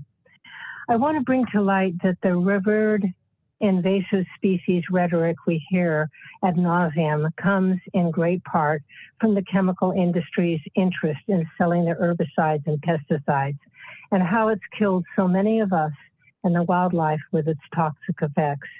I quote from the book Beyond the War on Invasive Species by Teo Orion, a renowned botanist, organic farmer, and permaculturist advocate, page 17. In 1999, President George W. Bush signed Executive Order 131112, creating the National Invasive Species Council and the Invasive Species Advisory Committee, a consortium of academic, professional, and industry representatives that make invasive species management policy recommendations to the National Council. So who are those industry interests?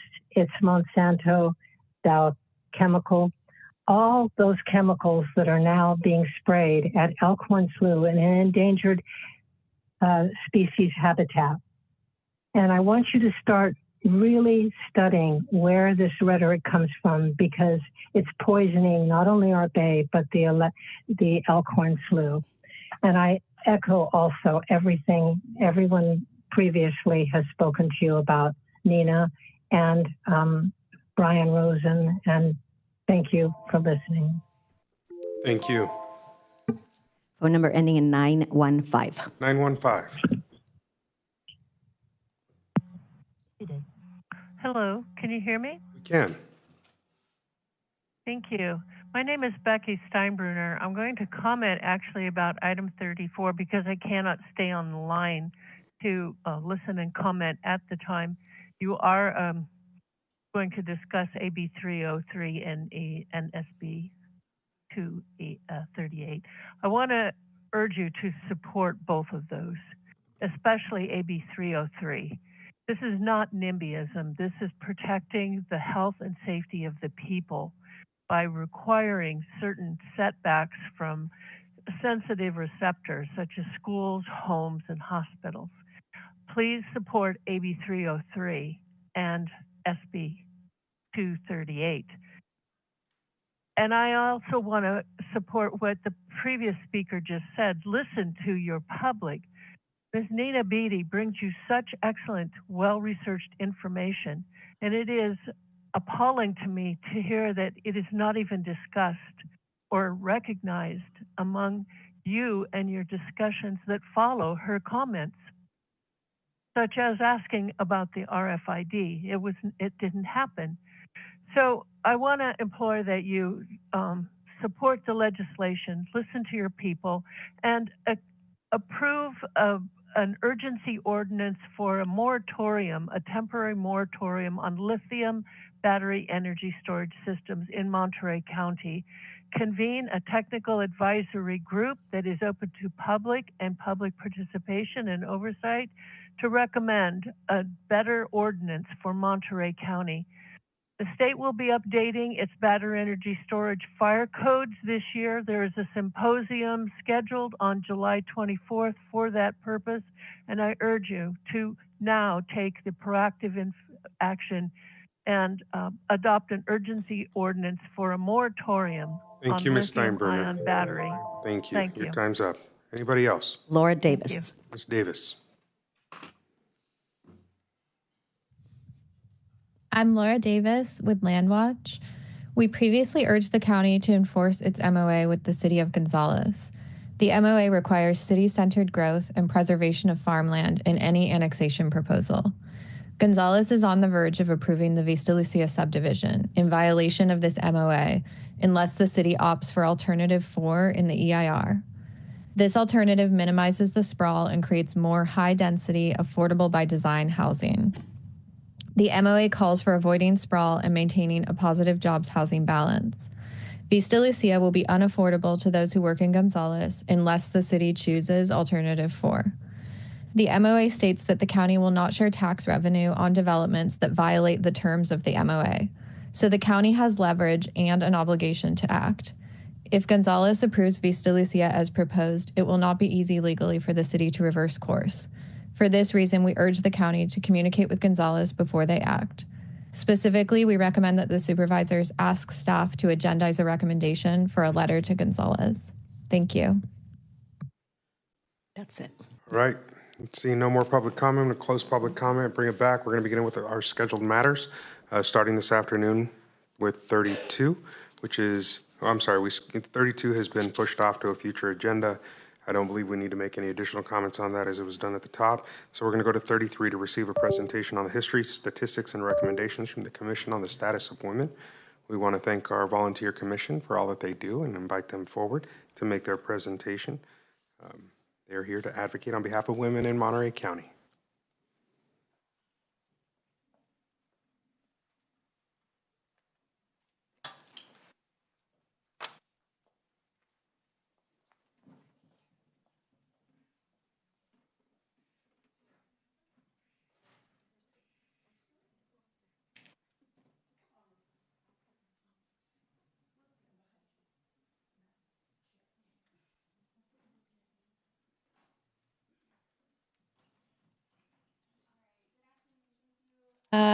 Supervisors, for letting us present to you today. I just want to do a quick little introduction. My name is Elisa Smith.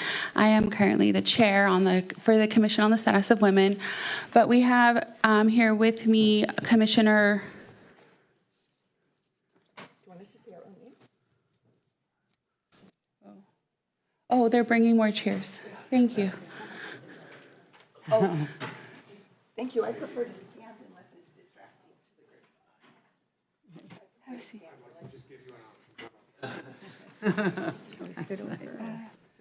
Oh, okay. Is this mic? Okay, here we go. Again, round 2. Quick little introduction. My name is Elisa. I already said that. We have Commissioner Jeannie Hori Garcia to my left. To my right, we have our newest commissioner, Commissioner Rosie Sanchez, and Commissioner Karen Arahu. So with that, let's take it away.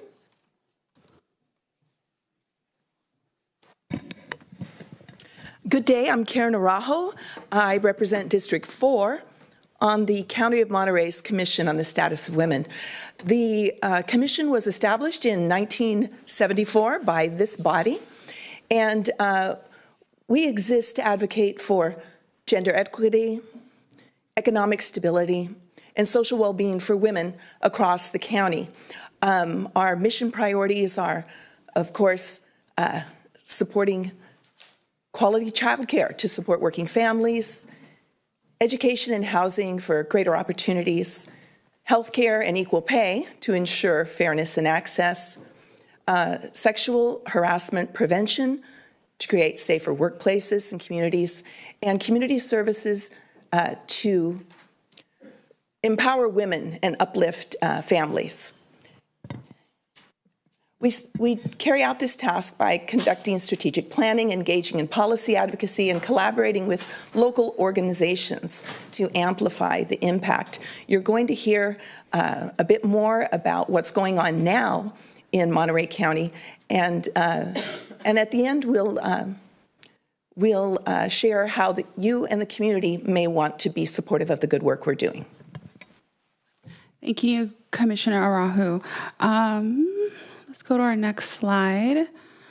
And just to the point of our mission, we wanted to bring a voice to the women in Monterey County into the chambers. And so we're doing this by highlighting 3 topics, including homelessness, domestic violence, and pay equity. And so up first is homelessness and shelters. I don't know if it's a surprise to anyone that Monterey County is ranked 58 out of 58 counties in the cost of housing. So that means our housing costs the most out of all of the housing in California. 32% of our unhoused population are women in Monterey County. There are currently just under 1,500 shelter beds in Monterey County, which include emergency shelter, transitional housing, and rental assistance. The next comment the next topic we have, or the next point, 54% of women who completed our survey in 2024, which we'll talk about a little bit more, but is relevant to this topic, said that housing and homelessness were the most pressing issue affecting women in their communities. So I don't think no one doesn't know this, but we want to reiterate it, right? So up next. Okay. All right, so we're in domestic violence. So the County of Monterey is ranked 23rd in the number of domestic violence calls for assistance. This is based on the average annual domestic violence calls per 100,000 females from 2018 to 2022. In Monterey County, there was 789 calls. Now, this is not easy to find statistics because just in 2006, Monterey County law enforcement had 2,234 calls. So not all women who need assistance will make calls. And the other challenge is that the definition and types of domestic violence vary by the law enforcement agencies. Moving down, we did look at the percentage of women who feel safe in their neighborhood all or most of the time. So again, Monterey ranked 39 out of 58 counties. So in Monterey County, 86% of the women do feel safe most or all of the time. But when we look at ethnicities, there are different percentage of women feeling safe. The lowest percentage are Latinx women at 79.8%. In California, 1 out of 5 adult women have experienced physical or sexual violence from an intimate partner since the age of 18. Now we're moving on to pay equity. The County of Monterey ranked 26 out of 58 counties in median earnings of women employed full-time with an average income of $49,000. Now, the average for California for women is $58,000. When we look at the ethnic groups, we find that the percentage of annual income is lower. The lowest is among the Latinx women, who are at $41,600 a year. The next one, we're looking at the women in the County of Monterey making 87 cents to a man's dollar. This is a ratio that is calculated on the women's to white men's median annual earnings. Now, they also consider similar job and qualifications besides the occupational differences among gender. Majority of the people in Monterey County earn about $60,000 a year. However, it takes a salary of $120,000 to be able to live in the County of Monterey. When we did our survey, 25% of the women who completed the survey don't have enough to cover their monthly bills. 61% of the women who completed our survey in Spanish all found that they do not have enough income to cover their monthly bills.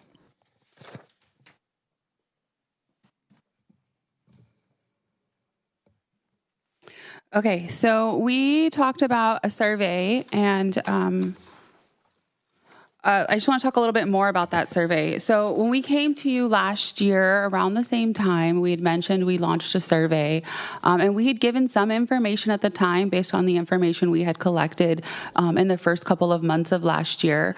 I'm going to share with you some information from the whole of 2024. And this survey has become somewhat of a focal point for our commission because it's a way for us to pull in the voices from all the different parts of the county and really hear from the women in the county, not just be the voice, but actually hear from other women. And so as maybe a prelude, we have I don't want to say redesigned, but we updated some of the questions and the way that we asked it, and we relaunched it in 2025. And this is a planned project to keep going. So every year we want to make subtle enhancements, but the plan is in 10 years from now, we'll be able to sit here and tell you and have information from 10 years of survey results. And so can you get the next slide, please? Some information that we found, I don't know, maybe worthy of sharing today. 45% of the participants who identified as being a senior selected healthcare as their top need, while long-term care, aging in place, and social activities were also top needs. This is important because Monterey County has an aging population, right? 42% of participants identified equal pay and living wage as the most pressing issue affecting women in their community. And then 38% of participants who are mothers said housing in safe neighborhoods is a challenge they face. And then just to quote one of the survey participants, "I don't make enough money to stay here." And I think that really is the voice of women in Monterey County, right? Next slide. So I will say that while last year's survey, we had a little more than 150 responses, I'm delighted to share that this year so far, we have over 300 responses to our survey. And our milestone goal, I feel like when we say that this survey will represent truly the vast majority of women in Monterey County, our goal is 2,000 responses. And so we plan to keep going until we get that. And we want to ask you for your help in just sharing the survey every year. We'll bring it to you, and if you could just help your women in your districts find it and take it, it'd be great. So for the benefit of the supervisors and the public listening now, you might wonder, how can the board support? The Board of Supervisors, you're doing a lot now. So this will underscore some things you're already doing, goals you already have, and highlight some things that we've found. What can you do to support the work we're doing? Work with local jurisdictions to identify sites for shelters, safe parking programs, and gain public support. These are our neighbors, right? What is the value to all of us to do this work? Strengthen domestic violence support services for people who find themselves in these situations, who are suffering this, and also more financial assistance for women. Another thing, increase the public awareness and advocacy for women's safety initiatives. Also, continue to appoint commissioners. We have empty seats. If you're listening to this right now, or if you have people, supervisors who have applied to serve in the community, maybe they didn't indicate the Commission on the Status of Women as the area where they wanted to serve. Let's find a way to dovetail what we're doing and their heart for service. We might have a seat for them on the Commission on the Status of Women. We don't have any funding in your very complex budget. This is an unfunded commission. Help us by sharing and completing the 2025 survey and encouraging all of your constituents to do likewise. I also want to comment on what I see in front of me. In 1974, when this commission was created, we would not have seen a majority of women at the front of the room in elected positions as the county administrative officer, county clerk, and a county council, as well as the elected officials. So thank you so much for your time. I turn it back over to our wonderful chair, Elisa. Thank you. And so with that, that's kind of the end of our presentation. Together, we can create a stronger, more equitable Monterey County for all women. And so I'd like to open up the floor for any questions that my supervisors might have. Questions from the dais or comments? Supervisor Ask, I see you reaching for your mic.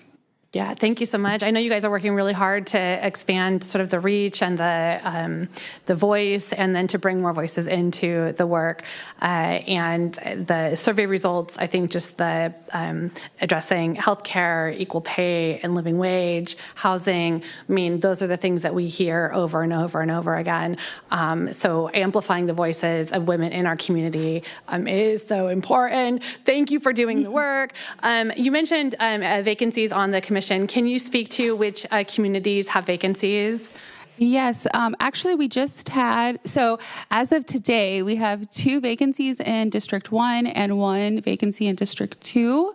I want to add to that when I joined the commission in 2022, I believe we had more vacancies than filled seats. So thank you for continuing to support and appoint commissioners to our commission. Great. So anyone who's listening, if you're interested, reach out to your supervisors, let us know you're interested. And you don't have to be officially appointed in order to attend meetings, public meetings, so you can always get on the mailing list and start showing up. I know more hands always make easier work, so we look forward to continuing to funnel people over to be supportive. But just want to say thank you. Your call to action, also, I just cannot thank you enough. Those are things that we've been working on for a decade now, and the need only grows when it comes to finding safe places for especially senior women to be able to exist in housing markets that are increasingly difficult and challenging, and the fear of not having somewhere to sleep safely is so real for far too many. And in today's reality, the challenges and the fears of losing healthcare, of losing Social Security, of losing those most basic fundamental needs, I think it just amplifies the reality of checking in on one another and getting involved in community. If you're able to drive for the programs like Meals on Wheels or ITN or whatever the ways are that we find community in the work that you guys are doing to build community, it is so important. So I just want to say thank you for being here. Thank you for the work you're doing, and we'll continue to be hand in hand with you moving forward. Thanks. Thank you. Any other Supervisor?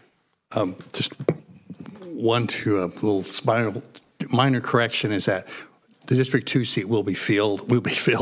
The coming meeting, I think it is next week. We have an appointee for that. We just had an appointment today from your District 2. Well, right? that might be the one, but if that is the one, we should be full then. Ooh, well, we'll wait. We'll check it out.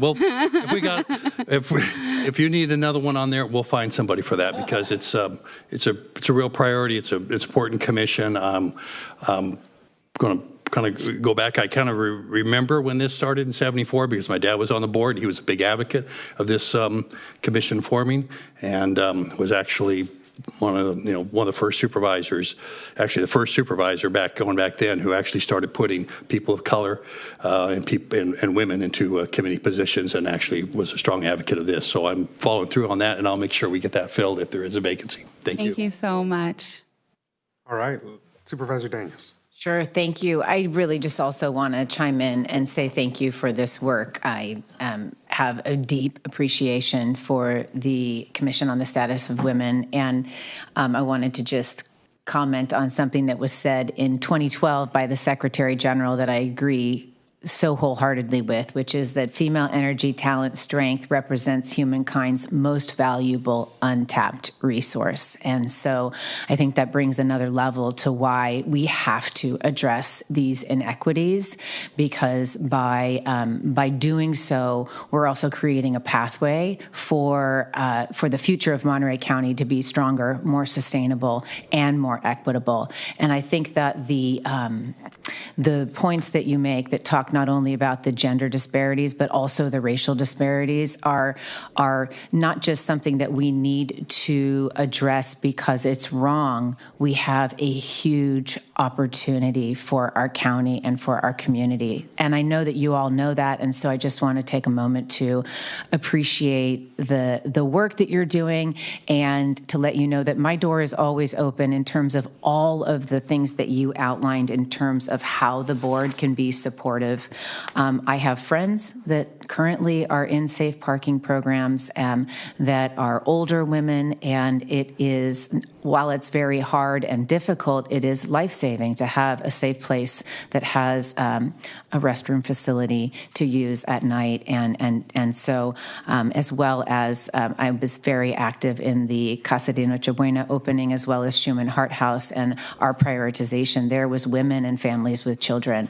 And again, for that larger goal, not only doing this because it's right, but doing this because it is a huge opportunity for the future of Monterey County. So thank you for your work. Thank you. All right. We're going to go out to the public on this. I'm going to see if we have any public comment. Come forward, please.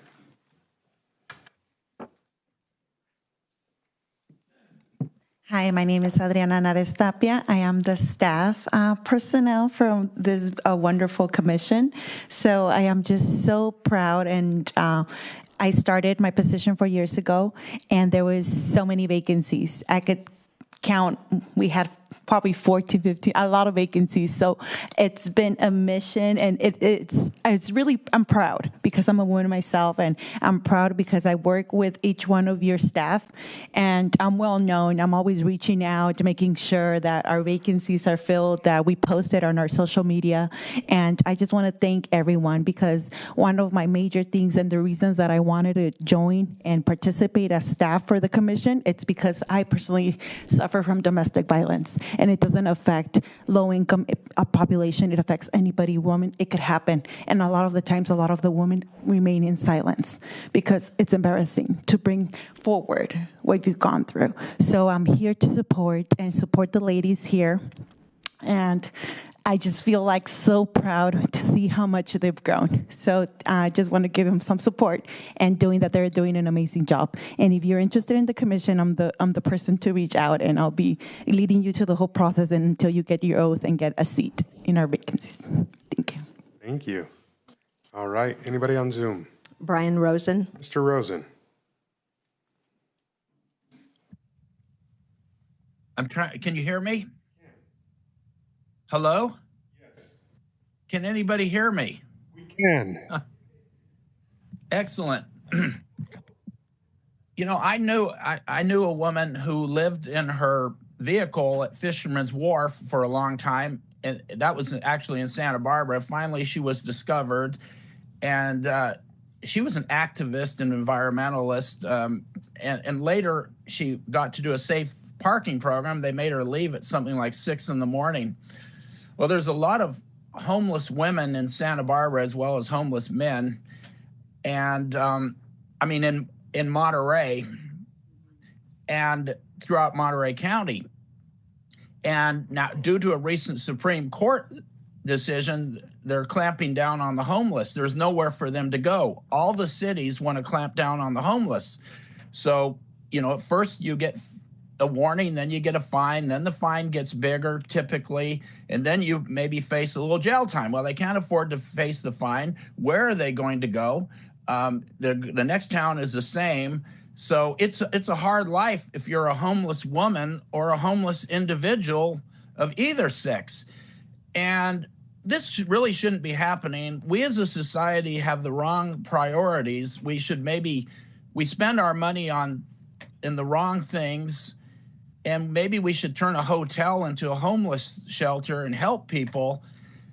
we should help all kinds of people. We need to also discuss class, not just sex or race, because class is one of the biggest issues. The poor are getting poorer and the billionaire class is getting richer and richer. But we should take care of women and do a better job of it, because that's what a decent society does. And, oh, by the way, when we're speaking to you, we don't see the timer, so you're going to cut me off whenever. My friend from Mexico told me they don't have homeless people down there. Maybe they have dirt floors, maybe they have concrete floors, but they seem to take people in. And it's that time, Mr. Rosen. We've reached your time. Thank you very much. Thank you very much. Phone number ending in 705.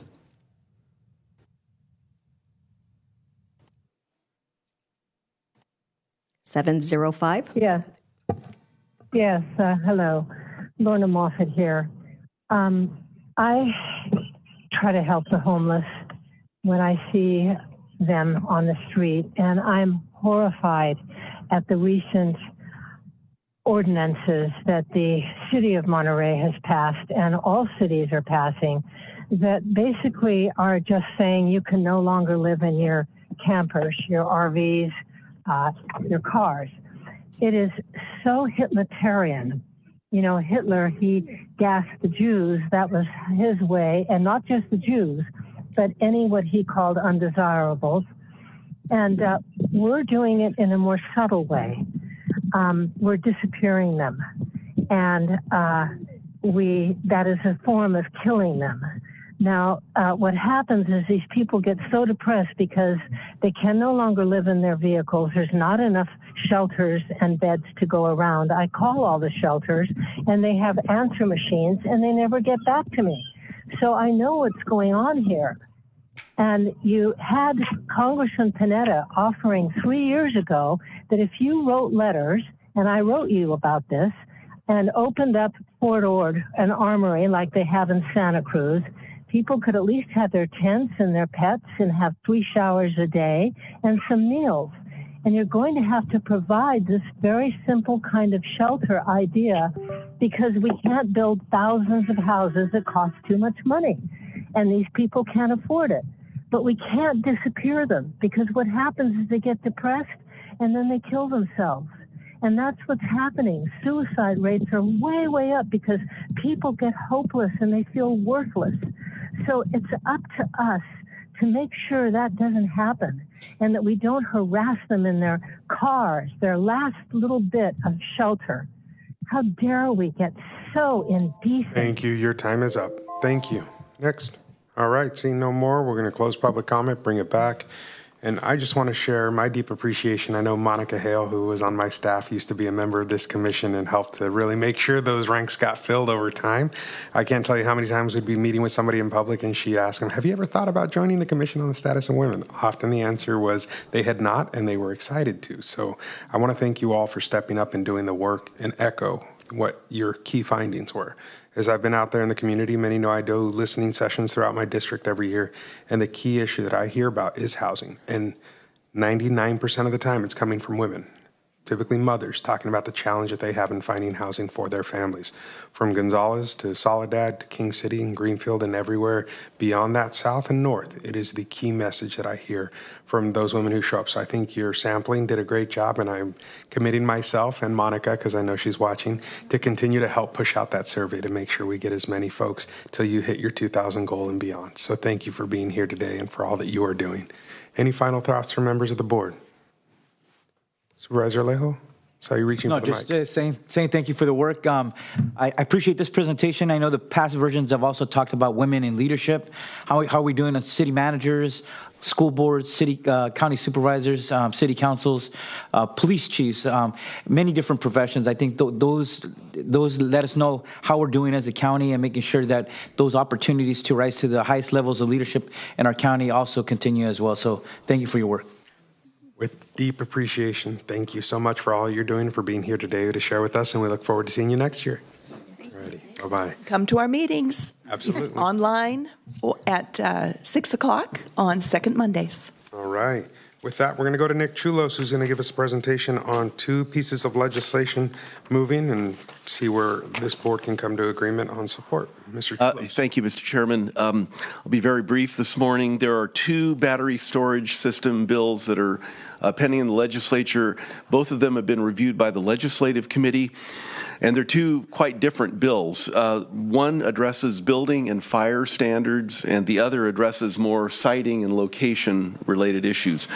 The first one is SB 283 by Senator Laird, and that one seeks to incorporate the National Fire Protection Association, or NFPA, 855 standards into the next version of the California Building Code, which will be considered in July of 2026.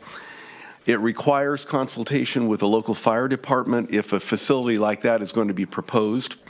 It requires the construction, operation, maintenance, and decommissioning of that facility to be in compliance with NFPA 855. Requires inspection by the local fire department, and also requires that if it's going to be located in a building, it has to be a non-combustible building or located outdoors. This particular bill has been set for the Energy Utilities and Energy and Utilities Committee of the the Senate, on April 21st, and it is also double referred to the Local Government Committee as well. That particular bill was reviewed yesterday by the Legislative Committee, and both committee members, Supervisor Alejo and Supervisor Church, recommended approval of that or support for that bill by your board. The other bill is by Assemblymember Addis. It's AB 303, and that bill addresses really location and siting criteria. It would prohibit facilities of over 200 megawatts of that type of battery energy storage facility being located within 3,200 feet of what are called sensitive receptors, such as a hospital, or 3,200 feet of an environmentally sensitive area. And the way the bill defines that is coastal zone, wetlands, prime agricultural land, very high fire hazard zones. That bill has not been referred yet to a committee.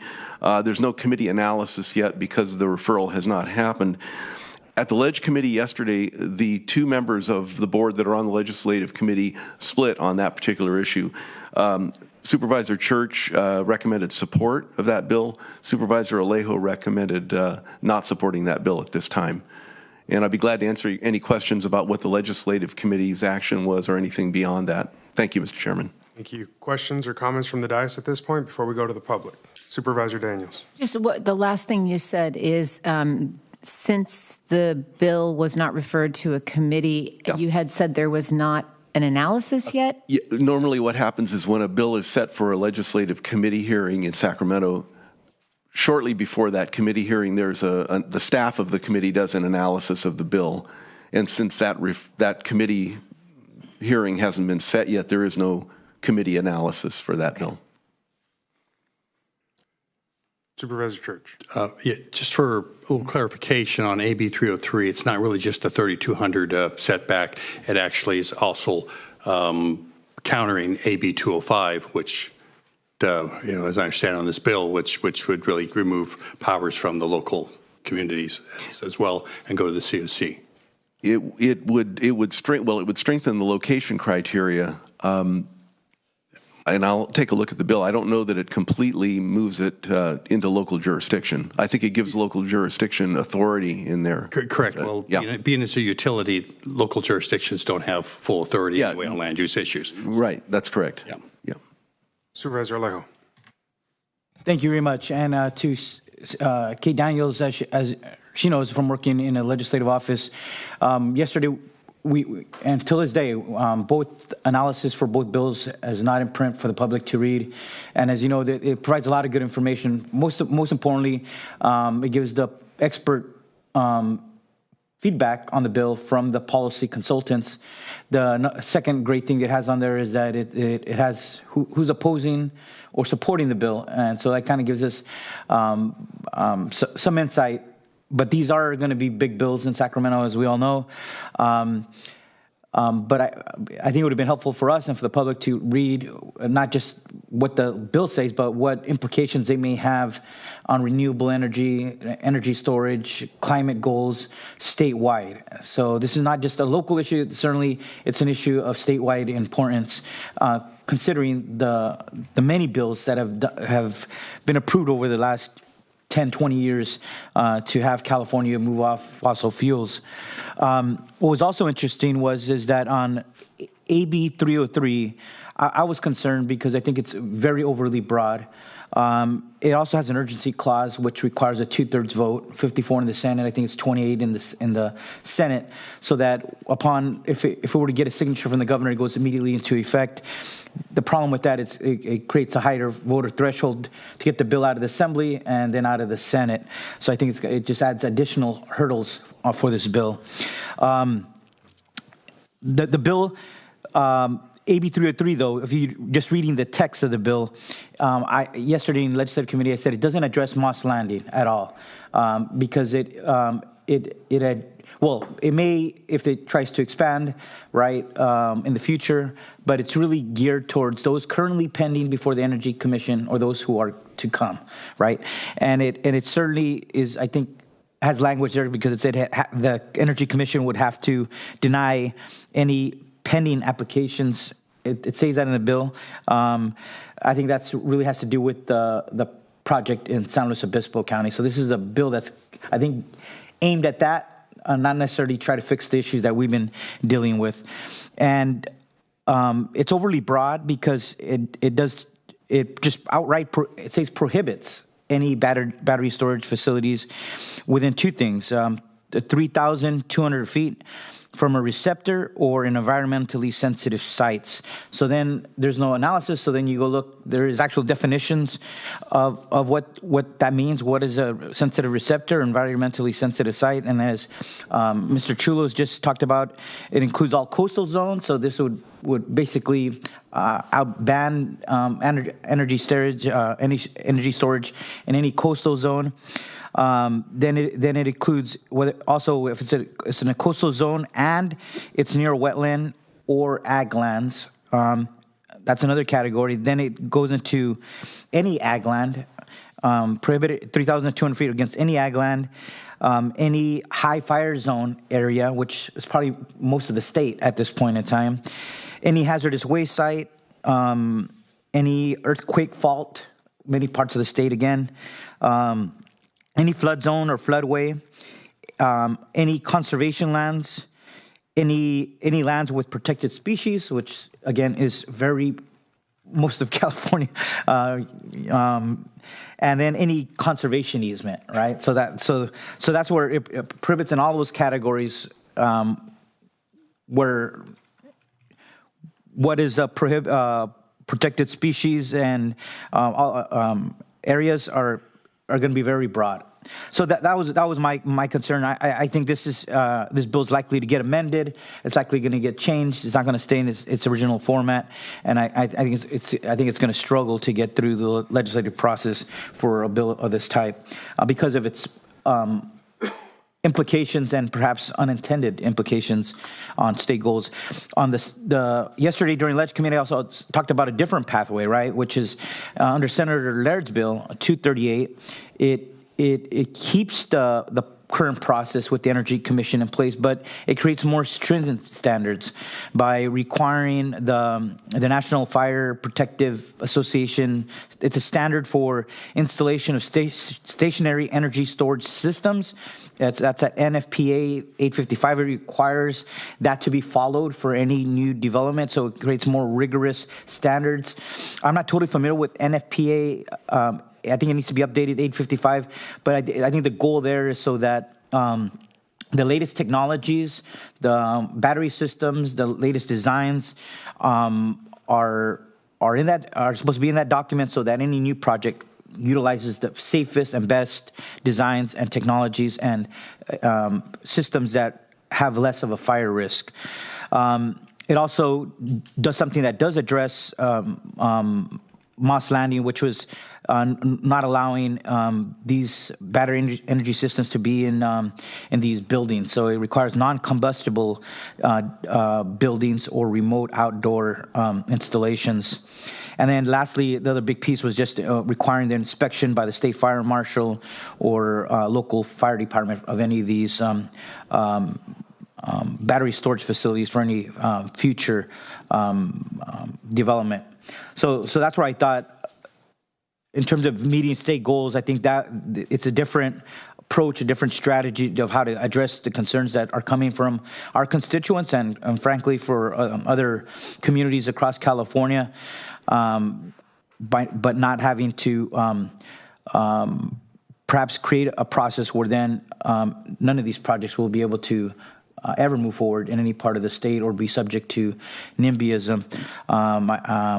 It's a complex issue. I know there's a lot of concerns from our residents here in Monterey County as well. I acknowledge that. But there's also these other goals that are important as well that our community have asked us to focus on renewable energy.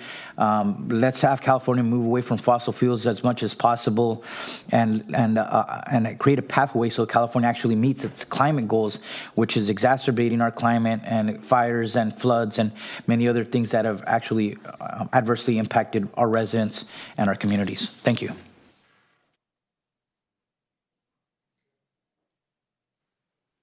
I suggest we go to the public maybe and then come back. Okay, then let's go to the public. Invite folks to use the raise hand function via Zoom, *9. To be recognized, we'll go with folks in the room first. Invite folks to come forward and share their comments with us now.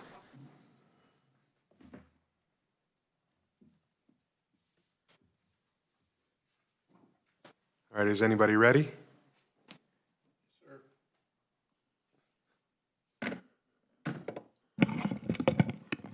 Hello, my name is Brian Roeder. I think you know that by now. I apologize in advance that you've had to get to know who I am. Our community is here because we need you to send a strong message to the California legislature and support both SB 283 and AB 303. Please support both of these bills. I know that the trades are lobbying this board. Their argument is to not limit jobs and economic development. I get it. I was a builder, I was a small business owner, I was president of my Chamber of Commerce. But this is first and foremost about people's health and their welfare. Wendy, you've seen our Facebook pages. You have read about the illness and the suffering. It's real. Your yes votes are for the protection of your constituents, your families, our schools, our children. Luis, this matters. Please do the right thing. We need greater setbacks away from our schools and our ag fields, our neighborhoods. Did you see the picture of the people out there in the farm tractors with the thing burning in the background?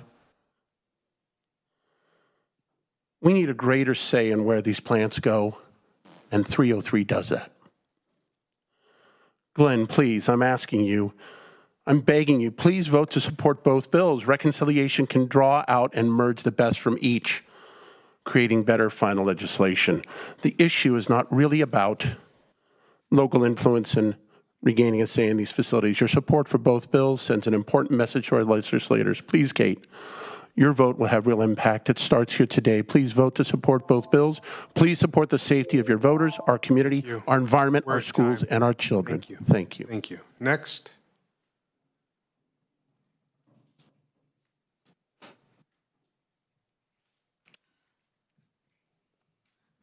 Hello, and thank you for hearing me today. My name is Antoinette Dale Campo-Lechtenberg, and I'm a resident of Monterey County. I own a home in Royal Oaks. I'm urging you to pass the AB Bill 303 and SB 283 because it's a starting point, and we need a starting point for safety. I'm a mother, I'm a grandmother, I'm a citizen. I love our environment. I love Monterey County. I have a home that's been on the market before the fire. It's made it really difficult for me since then. I also have been affected by the agricultural pesticides and insecticides of the 60s. I have an autoimmune disease now that I have to go to infusions for 2 days every 2 weeks. They don't know why. It's probably the pesticides. The toxins that were emitted into the air on January 16th and weeks and continue are going to affect our environment, our people, our children, our grandchildren, our wildlife. I'm going to urge you to set precedents as Monterey County. The world is watching you. We want to keep our citizens, our area, our environment, our children safe, our wildlife, our marine sanctuary. So I'm going to urge you to vote for these because they're a starting point that need to be worked on. But you have to have a starting point. And I graciously thank you for hearing me today. And I'd like to just see you set precedents to protect our environment, our county, the surrounding counties, because the world's watching you. So, thank you. Thank you. Anyone else in the room?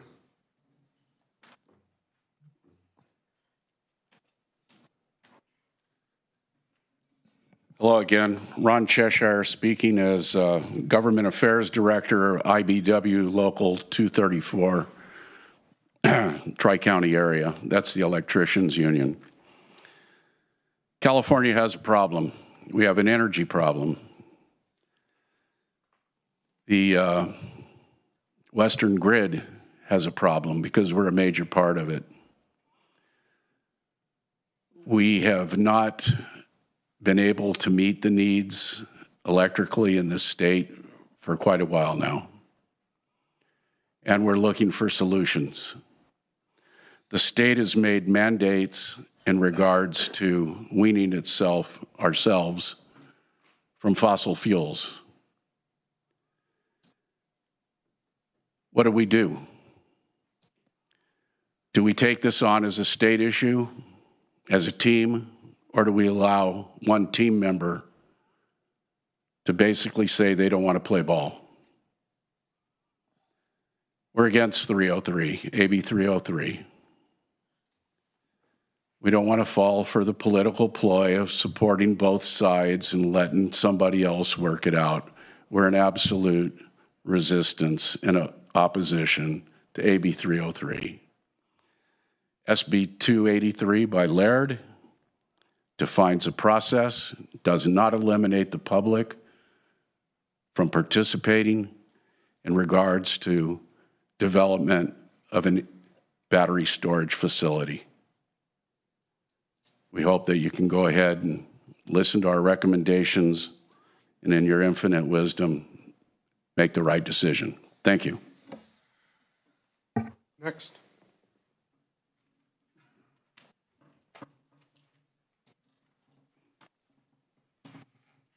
Ed Mitchell, Primdale. You've got an interesting challenge here between two bills. They both have plum issues. They need to go to reconciliation. But to speak out to people who've been in a community that has had this happen to them. We have that come up? Yes. Done my part. I didn't put that up there.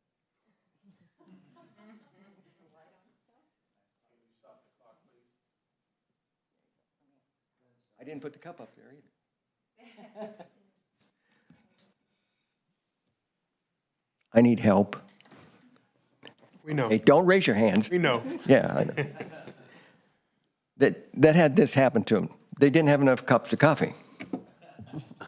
I'll go on. What happened to us was that a BESS was put in the middle of a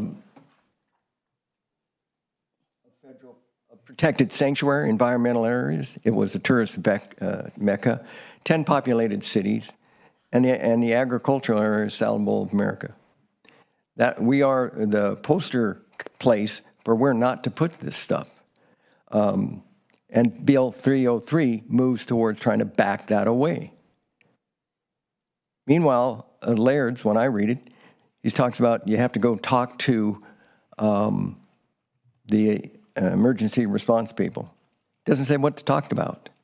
Coffee or the terrible words of thermal runaway uncontained.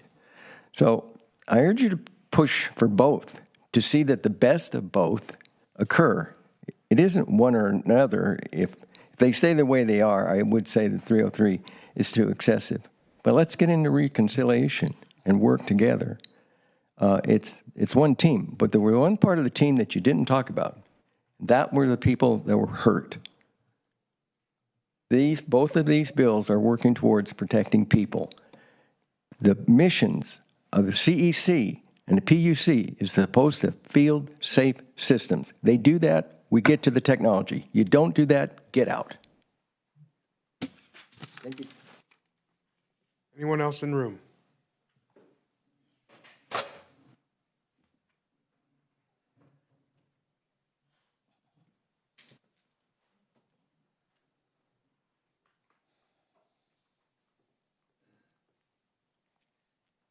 Good afternoon. My name's Darcy Deanna. I've been a resident of Monterey County for 22 years. My father was born in Watsonville. He died the day before the fire. My father was an electrician. My uncles were electricians. Our hottest conversation was always a debate about solar energy. My father was an environmentalist. My father loved wildlife. My father taught me to not create short-term solutions that have high long-term impacts. I was affected by this fire personally. I was sitting in my apartment in Marina with the windows and doors closed and tasted metal without knowing that the fire had started. I have been having health impacts. I have been having heart palpitations. I have shown up to my 2 jobs that I work in Monterey County on the wrong day at the wrong time 2 weeks in a row. I have had lung issues. I am disgusted at the lack of awareness of actual data, how it affects the public, how it affects the animals, how it affects the mindset of your residents and your constituents, and these small solutions that live inside a building are not taking into account any long-term impacts. My father, my grandfather, who was supervisor in San Jose, who was principal of 3 schools in Watsonville, they are rolling over in their graves. I feel them with me today. I ask you to consider holding strong on Don Addis's bill and go to reconciliation because 238 is too small. Thank you.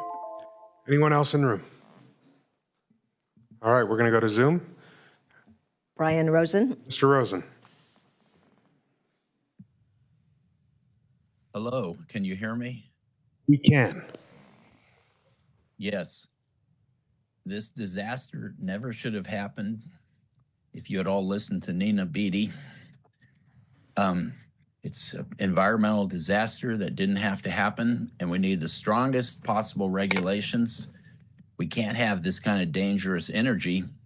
It can be regulated and should be regulated, so I encourage you to support the bills, these bills that give the strongest possible regulation, and make sure, put your 2 cents in and support them, but make sure locals have control and a lot of input because they're the ones affected by it.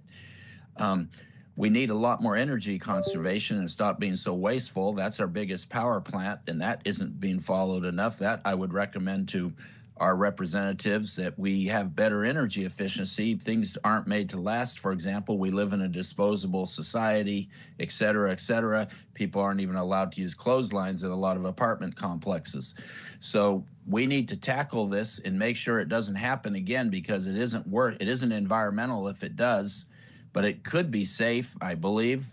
We need to look into this a lot more, and we don't need this kind of environmental disaster and affecting so many people.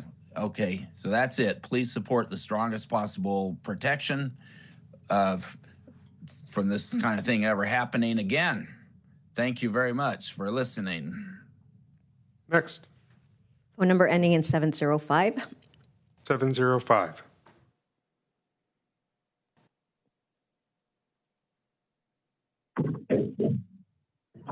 Yes, Lorna Moffett here, and I hope you support both bills. That's the best we're going to get in this Trump era, where Elon Musk is gutting the EPA for his own benefits. And we shouldn't even have that kind of a plant battery storage facility anywhere near our bay, because it's one of the most important sanctuaries in the world. And I've said this many times. So you need to listen to your public. Your citizens are so very intelligent, and they do so much research work that you just don't have the time to do. And you don't seem to listen to them. You seem to look down upon us all as though we're some morons that are allowed 2 minutes to speak. And it's a tragedy for all of us. So I want you to support these bills and do everything you can to make sure this doesn't happen. You've had 3 fires, you had warnings from your public, and it still goes on. So it's time now for you to really act on what laws are available. Thank you. Next. Yes, phone number ending in 902. 902. Good afternoon. This is Nina Beatty. I urge the board to strongly support AB 303 by Assemblymember Don Addis and SB 283 by Senator Laird concerning battery storage facilities, and get AB 303 to committee now. Jurisdiction and authority for these facilities must be returned to local communities, which AB 303 does. Supervisor Alejo characterizing support for local control and awareness of the very serious harm suffered by this community, characterizing as NIMBYism, is appalling and disrespectful of public input and intelligence. The community doesn't have, quote, concerns. We have injuries, damage, long-term health effects, injuries to nature, and loss of homes due to contamination. We have contamination of soil, surface water, Elkhorn Slough. We have loss of property value and damage to tourism and agriculture. Renewables must be real and they must be safe, not knee-jerks and not short-term solutions. Sacramento has jumped on a bandwagon without doing its due diligence and has failed to respond to well-known hazards such as explosive flammability of the batteries and the manufacturing defects which can't be detected in these batteries that industry has admitted. AB 303 protects other communities based on Monterey County's experience. Mr. Alejo seems unaware of definitions like high fire hazard zones. Currently, communities are being held hostage by tech companies such as Apple, Google, and Amazon, and their energy-intensive equipment, data centers, and artificial intelligence, or AI, and all the money they pour into election campaigns and political parties. Battery storage isn't about keeping the lights on. This is about Silicon Valley using Monterey County and other communities to fuel their enormous profits at escalating facilities that drain the energy and water resources statewide and offload the costs onto us. The International Energy Agency's latest report on the huge energy demand at these centers.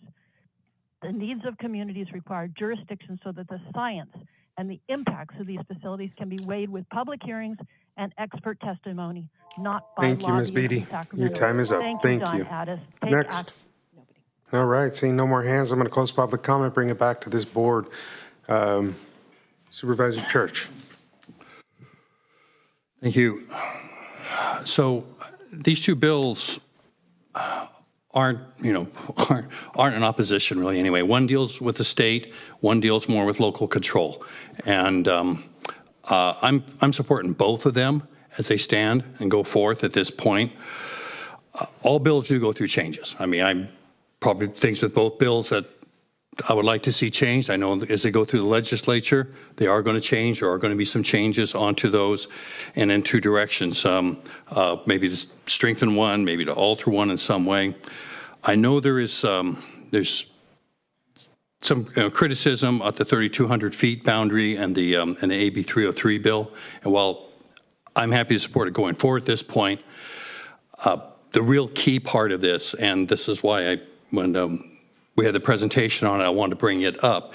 The real other key part is that this takes us back to the time prior to AB 205. It removes the opt-in process that an industry can go through and go directly to the CEC and get a permit in 270 days without local input like we normally have on utilities. And just to point out, the counties usually and cities have usually pretty strong land use ability, but when it comes to utilities, that is under the control of the state.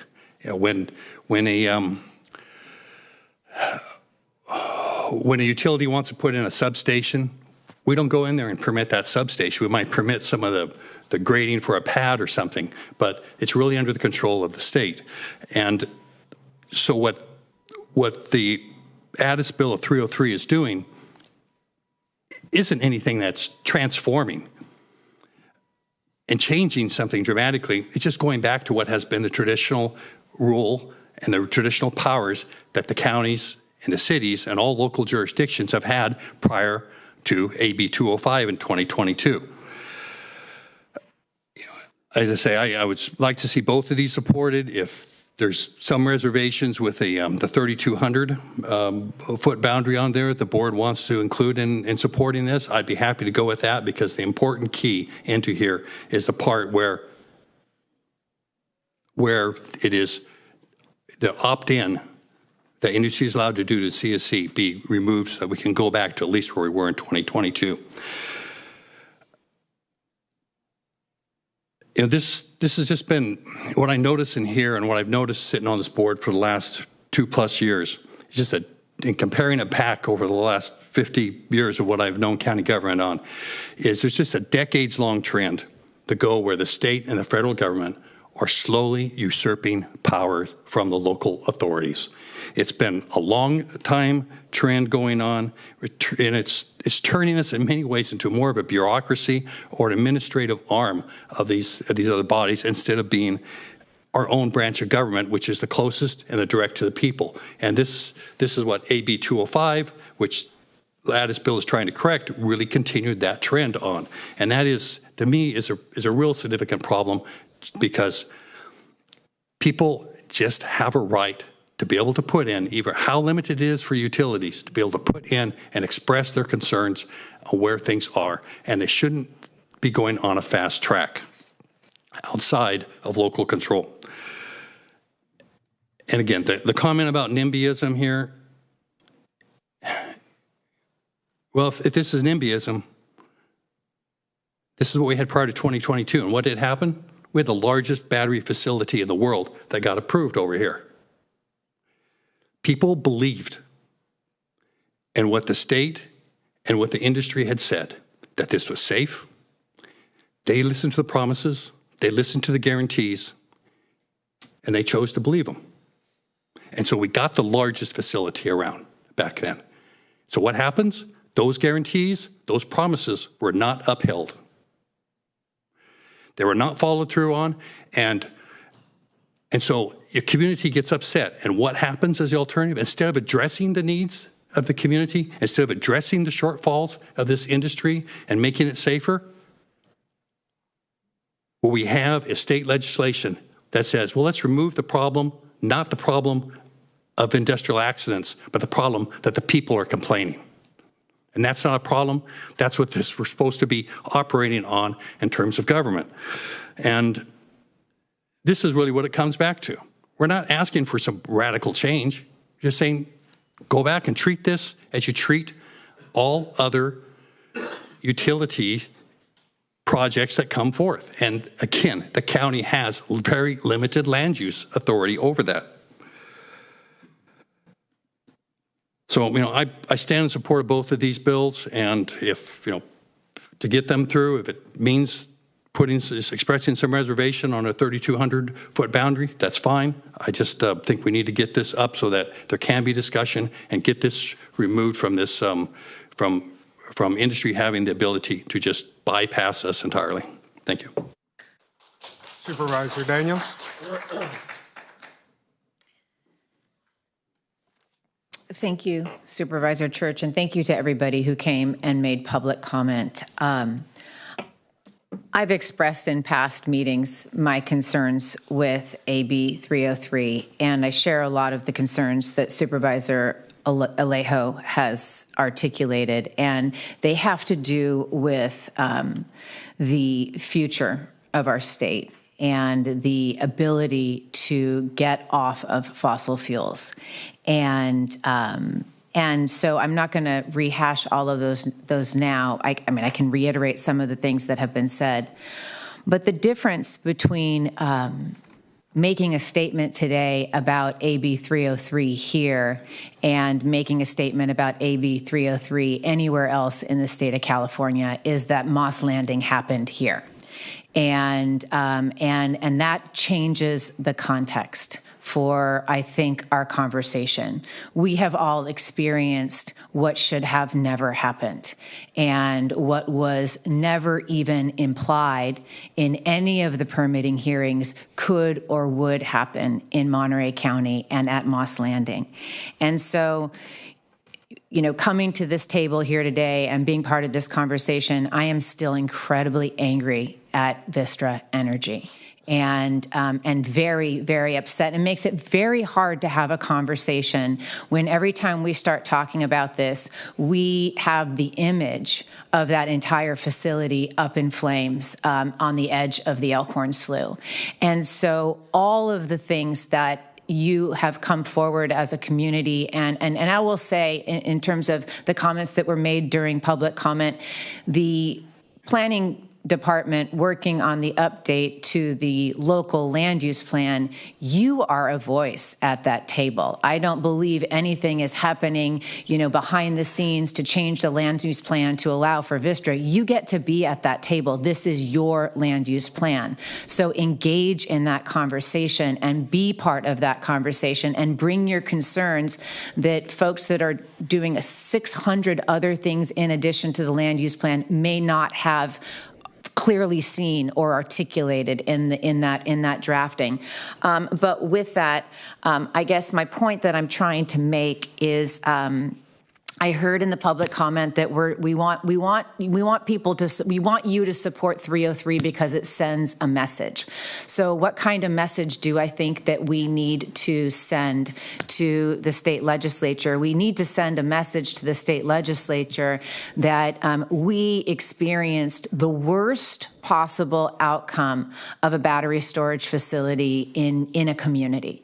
It just simply cannot get any worse. And we don't have the answers that we've been looking for in terms of what is the long-term impact. And so we're still in the process of waiting and really desperately like begging, I think, the state of California to tell us, to interpret what this means for the plants, for the animals, for the biotic community, for the residents, for the ag industry. I appreciate that folks said during public comment that this is a starting point for the conversation, and I think that goes in line with, you know, it might not be the perfect bill, but it's a starting point, and we're sending a message to the state legislature that don't not include us in this conversation. I am concerned about, folks talked about precedent setting, and I do want to equally say that, like was shared here earlier, you know, we have to get off fossil fuels. So if this is not it, we cannot close the door to storage of renewable energy that is safe and that is not going to pose the same dangers to our community. We all know why Moss Landing was chosen as a site. The transmission lines head there. We can't be, I think, a body that's going to argue for putting it somewhere else where another community may not have the agency or the voice or the resources if it is in fact dangerous, right? That is NIMBYism. I think that is the definition of NIMBYism. And so I just think we're at a point in time where we're still really early in the conversation, and that's why I've had concerns about supporting AB 303. Because if you close a door, because if nobody wants it in their community, why would someone say, yes, bring something to my community that we still don't have all of the information about? I guess I'm not being clear, but I'm having concerns. And I think the point I want to make is that the context in Monterey County is different because we have experienced this. So if I were anywhere else in the state of California, I would be very clear about my vote today. I would probably say, let's support Senator Laird's bill, and let's hold off and voice no opinion on Assemblymember Addis's bill at this time. Sounds like we're still waiting for a bill analysis that could give us a lot of information. Sounds like it hasn't been referred to a committee yet, so I don't even know that there is a future path for this bill. It sounds like it is broad. It sounds like it will have some implications statewide, and it also sounds like, it came out of a real concern in San Luis Obispo County on the heels of our disaster here in Moss Landing, and so I think there's other ways to address that very real concern. What I heard today about the coastal zone, wetlands, ag lands, conservation sites, I would agree with flood zones. I do not think you should put a BESS facility in a flood zone now that we know the intersection of water and battery storage. If I were anywhere else than Monterey County, I would likely say let's wait to see what amendments happen and what information we get back. But the truth of the matter is we're here in Monterey County, and we have experienced what is truly was unimaginable, and we still don't have answers to questions. So if it is the desire of this board to support both bills in order to send a strong message as the victims of what happened in Moss Landing, I could support that.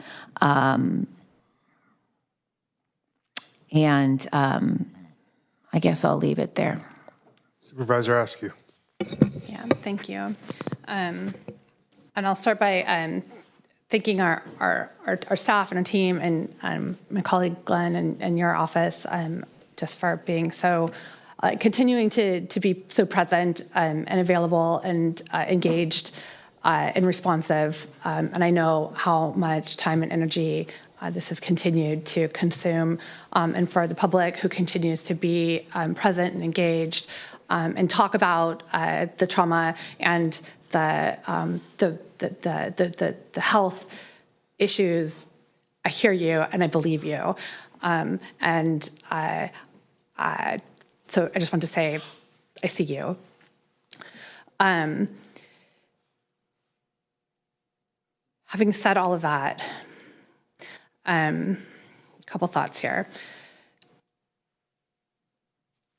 My colleagues' comments.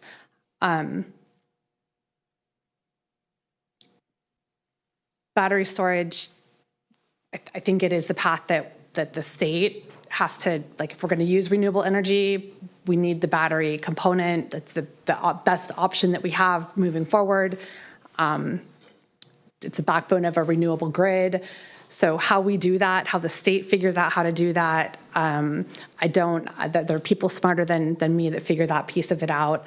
But I do fundamentally believe that that's the path that we need to continue investing in. So how we do that, no matter where that is, from where I sit, that has to be a safe technology. If we're going to go down that path, if that's the path that we're going to invest in, and I think that that's the decision that we collectively have made. I don't care where those facilities sit. If they're here, they have to be safe, and we have to have a collective commitment to the safety, not just today, ensuring that they're safe when they get sited, and that they're the safest technology when we build them. but that there's an ongoing commitment. It's evolving technology. It's changing rapidly year by year by year. We have to be able to promise the people and the communities that we have an ongoing commitment to safety, whether that's in Monterey County, whether that's in the Mojave Desert. Someone had called me and said, we just need to put them all in the Mojave Desert. We should put them all in the desert. And, you know, I lived in the middle of the Mojave Desert as a child, and I spent, you know, days sitting on the floor of that desert playing with all of the flowers and plants and bugs that, like, there is a very diverse, beautiful,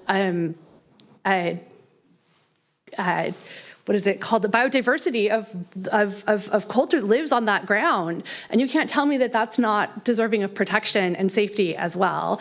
So, so from where I sit, like, it's safety. Like, we have to protect the safety of anywhere that we're going to place these things.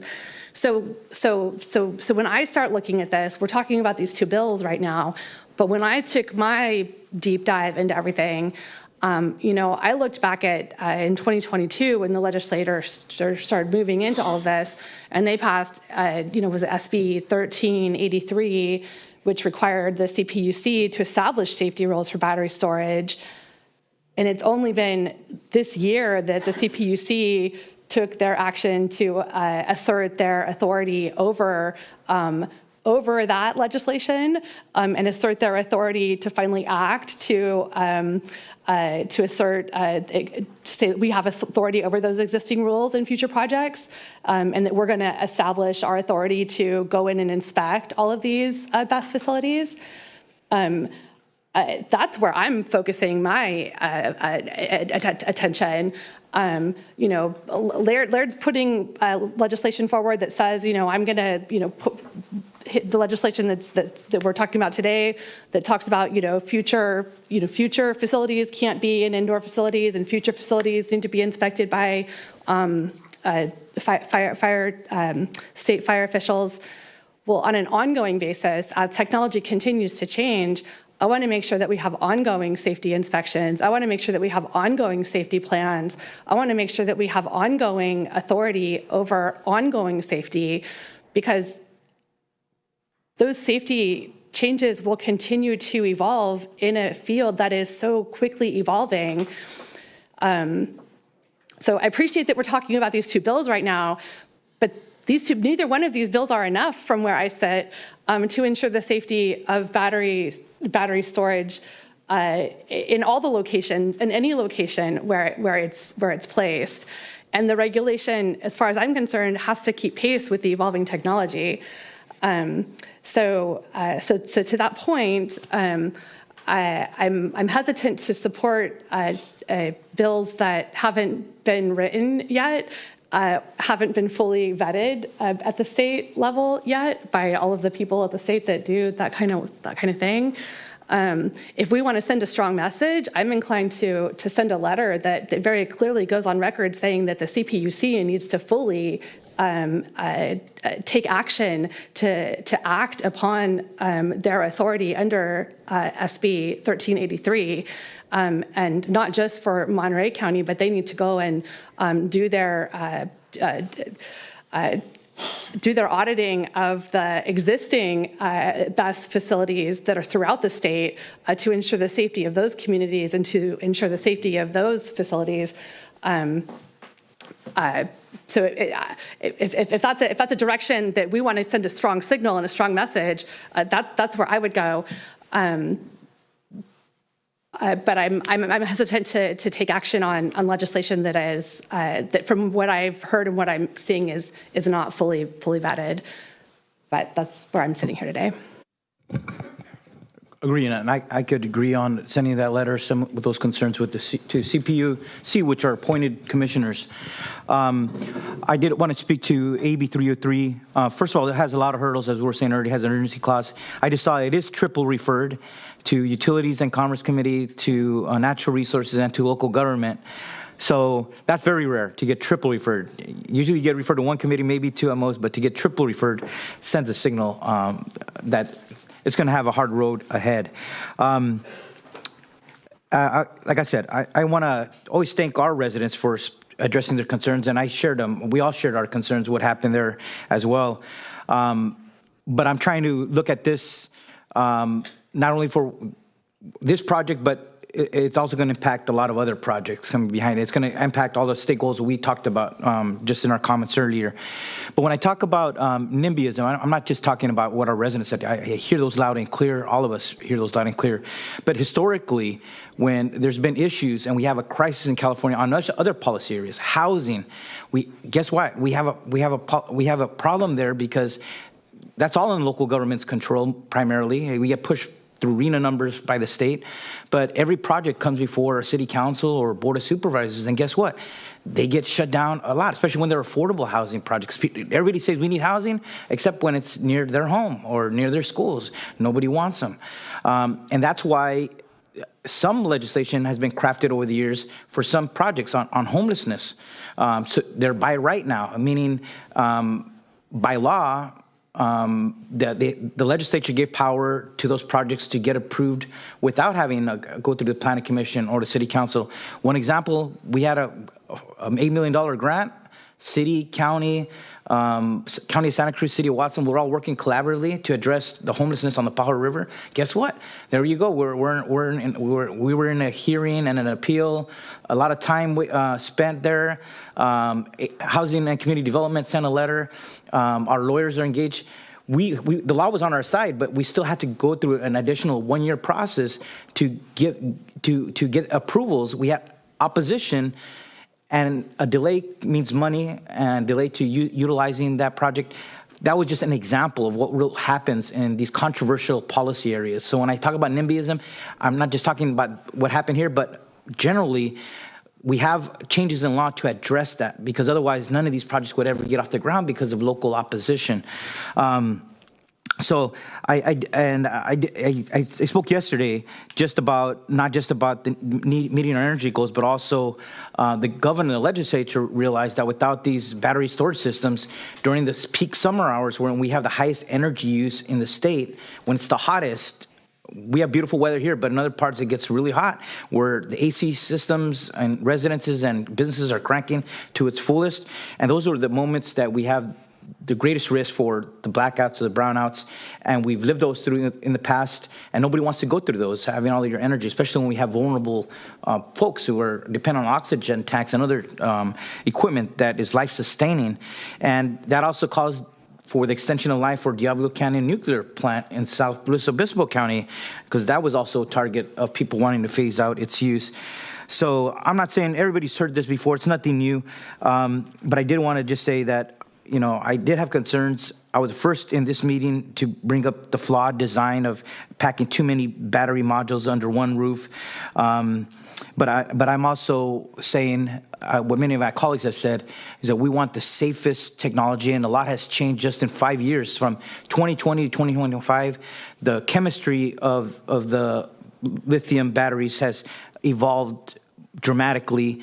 Lessons learned in terms of the design of how these are laid out in these battery storage facilities has dramatically improved. But we got to do more, and it is going to get better over time.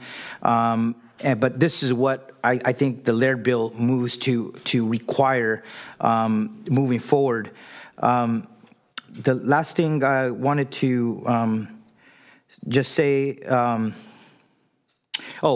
just on the Moss Landing power plant. Obviously, Supervisor Daniels and I've said it before. It was repurposed for the obvious reasons: the water systems, the transmission lines, but also it was an old shut down or phasing out power plant that was a brownfields, because it was an oil energy plant, a natural gas plant. And that's what made it an ideal site. It had a lot of other amenities that were needed, plus otherwise nothing else would have really come out of that field without a significant cost as well. But nonetheless, it's there now. We learned a lot. We have to require, moving forward, the safest technologies.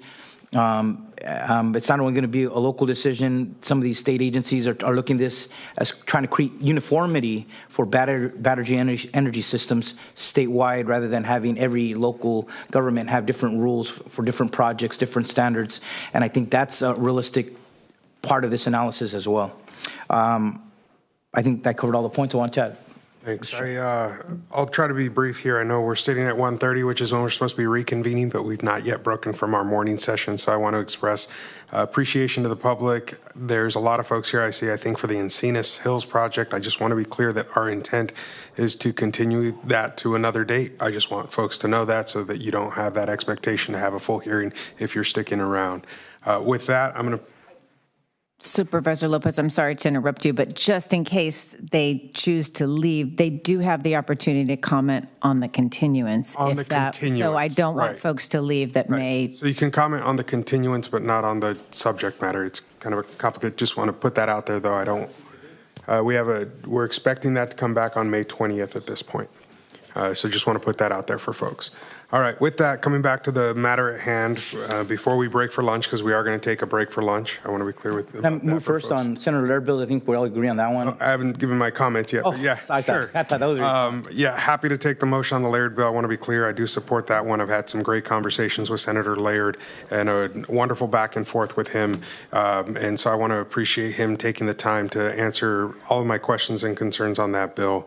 I agree with, I think Mr. Mitchell said it, Supervisor Alejo said it, 303, it needs more work. It's not ready. And I agree with that part of it. I don't know that before it's had its time that it's ready now. I would support bringing it back in a month to see where it goes, because a lot of that work still has to be done at the state level to figure out, one, what its path is, two, what the corrections are. But as I'm looking at it now, I'm the place where many of the projects that folks don't want in their backyard end up. I'm going to be frank about that, right? It's my district, these large rural places throughout California, which I've been fortunate to represent on the board of RCRC as well, is where they get left. I've got one of the largest solar fields in the country that everybody loves to brag about that sits out near Parkfield, yet everybody wanted it where they couldn't see it, right? And it's those challenges that to me are truth as we talk about where these sites are inevitably going to end up. Right? I've got 2 prisons in my district, large state institutions. I've got the things people don't want to see. And so as we look at this, some of these setback things are major questions for me. I don't think this is ready yet, but I am supportive of not taking a no position, of remaining neutral, waiting to see how it moves and bringing it back to this board. I'm also supportive of a CPUC letter asking them to use their full ability under laws already granted to get this done. But as it sits today, I agree there's too many concerns with 303 to throw support behind it today. Do I want to continue to watch it? Do I want it to come back? Do I want us to have that opportunity to look at it? Yes. Is it too broad today? Yes. That's where I sit. I'm trying to be brief in my comments. I could go on for a long time, but I just want to be clear about where I am. And with that, I'll open it up. I heard a motion on my right. Yes. First motion just on Senator Laird's bill, SB 238, to take a support position. I'll second that. All those in favor signify by saying aye. I'll make a substitute. Okay. All right. Okay. Go for it. We haven't taken the vote yet. I was going to make a substitute motion to include both, but I was going to put, I'm trying to accept some of the reservations that we have with 303 in terms of, at least, maybe get an approval and concept and, be, reviewed. We'll review when it comes with more detail as being requested. I just want to take a separate bill because I wouldn't be able to support that substitute motion. And so I hear the substitute, but I haven't heard a second on that. So I prefer taking the bill. I have a substitute motion. Let's get a second. That's fine, but you don't have a 5-0 vote. Okay. I could just ask for some clarity. So what it sounds like is the substitute motion would be a motion to support Senator Laird's bill today, and it is I don't remember what the other category would be, no opinion on Don Addis's 303, but instead to wait and see what the outcome or what the bill's path looks like maybe a month from now? Well, when it comes back to more information, but I would want the board, trying to ask for is the board to accept in concept that what what the bill is trying to do by bringing back a greater voice to a local community, which is essentially the opt-in removal. Mr. Chairman, if I might, I think what you might be talking about in this discussion is a watch position on AB 303. That's not my motion. Yeah. Okay. I'm sorry? That's not. Okay, I thought that's what I heard. Okay. My apologies. Okay. All right, so I'm not hearing a second on that. Going back to the original motion, all those in favor signify by saying aye. Aye. Aye. Opposition?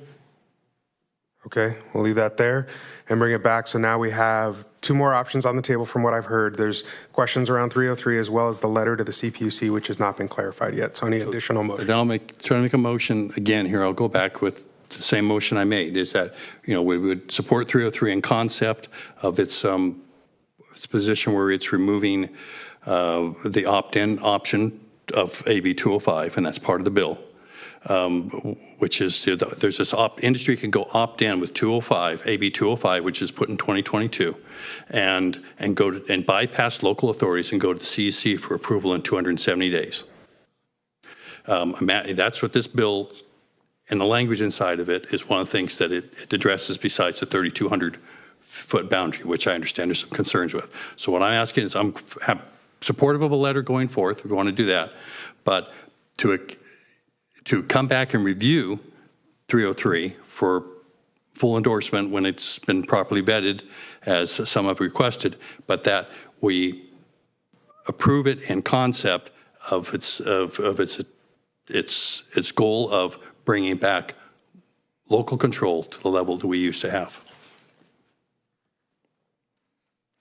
Second, Mr. Chair, I'd make a motion that we take no position today, bring the bill back as you're suggesting at a future date, so we'll be able to make a decision. No decision today, bring it back after we're able to get the analysis, see where the bill goes, see what amendments happen.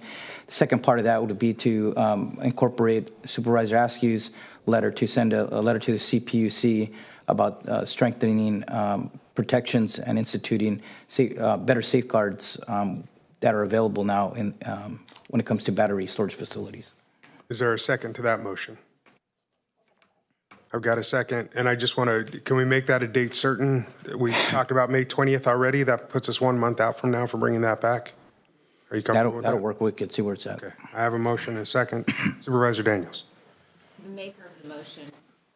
I just would be curious, in support of Supervisor Church's goal here, if you would consider everything you said about the letter and then just including a wait and see for 303.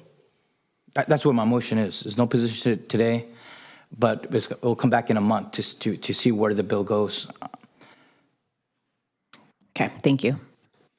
And that's better than taking a opposed position, right? Or oppose unless amended, we're just waiting. Okay. All those in favor signify by saying aye. Aye. Aye. Opposed? No. Any abstentions? Motion carries. Okay, with that, we've arrived at the lunch hour. We're going to be back in 20 minutes. That'll put us back, actually 23, so we'll be here at 2 p.m. to kick off our afternoon agenda.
Welcome back, everybody. I'm going to go ahead and reconvene this meeting of the Board of Supervisors. And first off, I'm going to ask Diego Celis to make the announcement of the interpreter.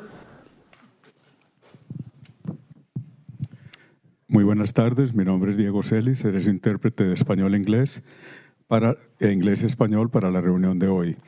Si usted está planeando hacer un comentario público y necesita servicio de intérprete, por favor, hablar lenta y suficientemente fuerte para que yo lo escuche.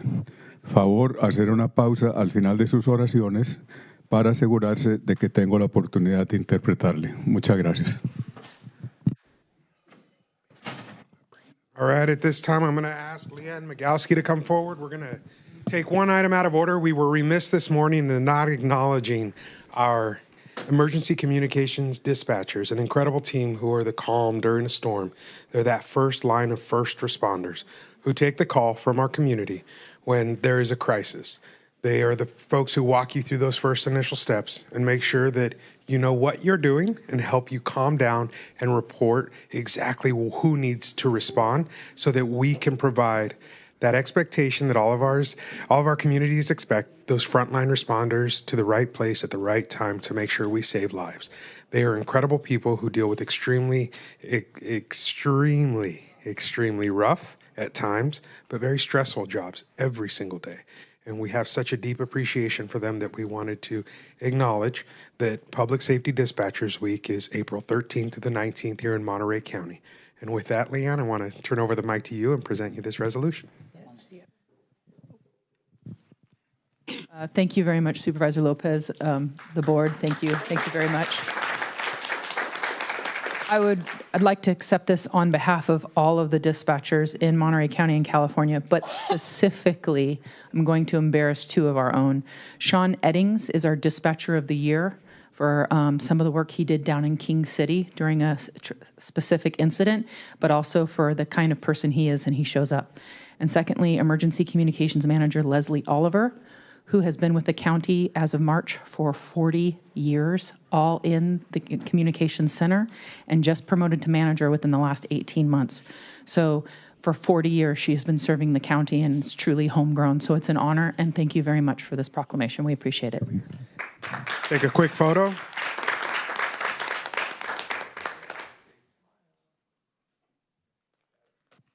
Sean and Leslie, congratulations, and thank you so much, Leanne, for representing all of our dispatchers here today. All right.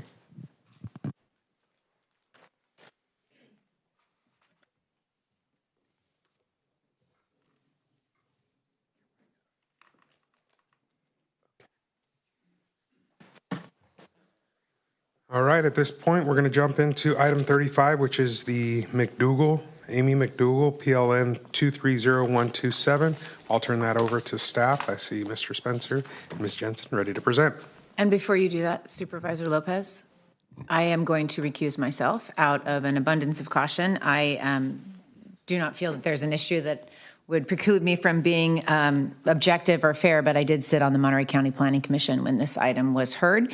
And because of the particularly contentious nature of this, project, and as I said, out of an abundance of caution, I'm going to go ahead and recuse myself, and I'll be back after this item. Thank you. All right. Yes. Spencer. Thank you, Mr. Chair. Good afternoon, Supervisors. Craig Spencer. I'm here with Fiona Jensen. I think we have the wrong presentation up. If we can switch over to the staff presentation, we would appreciate it. And then I'll turn it over to Fiona Jensen for the presentation.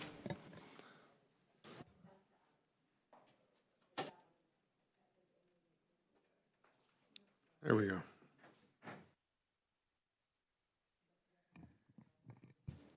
Good afternoon, Chair Lopez and members of the board. Fiona Jensen presenting HCD planning file number PLN 230127, McDougall.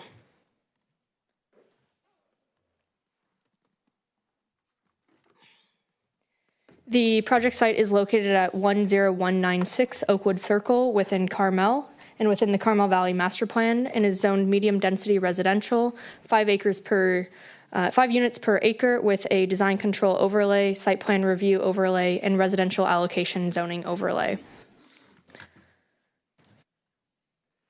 The applicant proposes to construct a 6-story single-family dwelling with an attached garage, attached accessory dwelling unit, attached junior accessory dwelling unit, outdoor decks and patios, associated site improvements, including the removal of coast live oak trees and drilling a domestic well.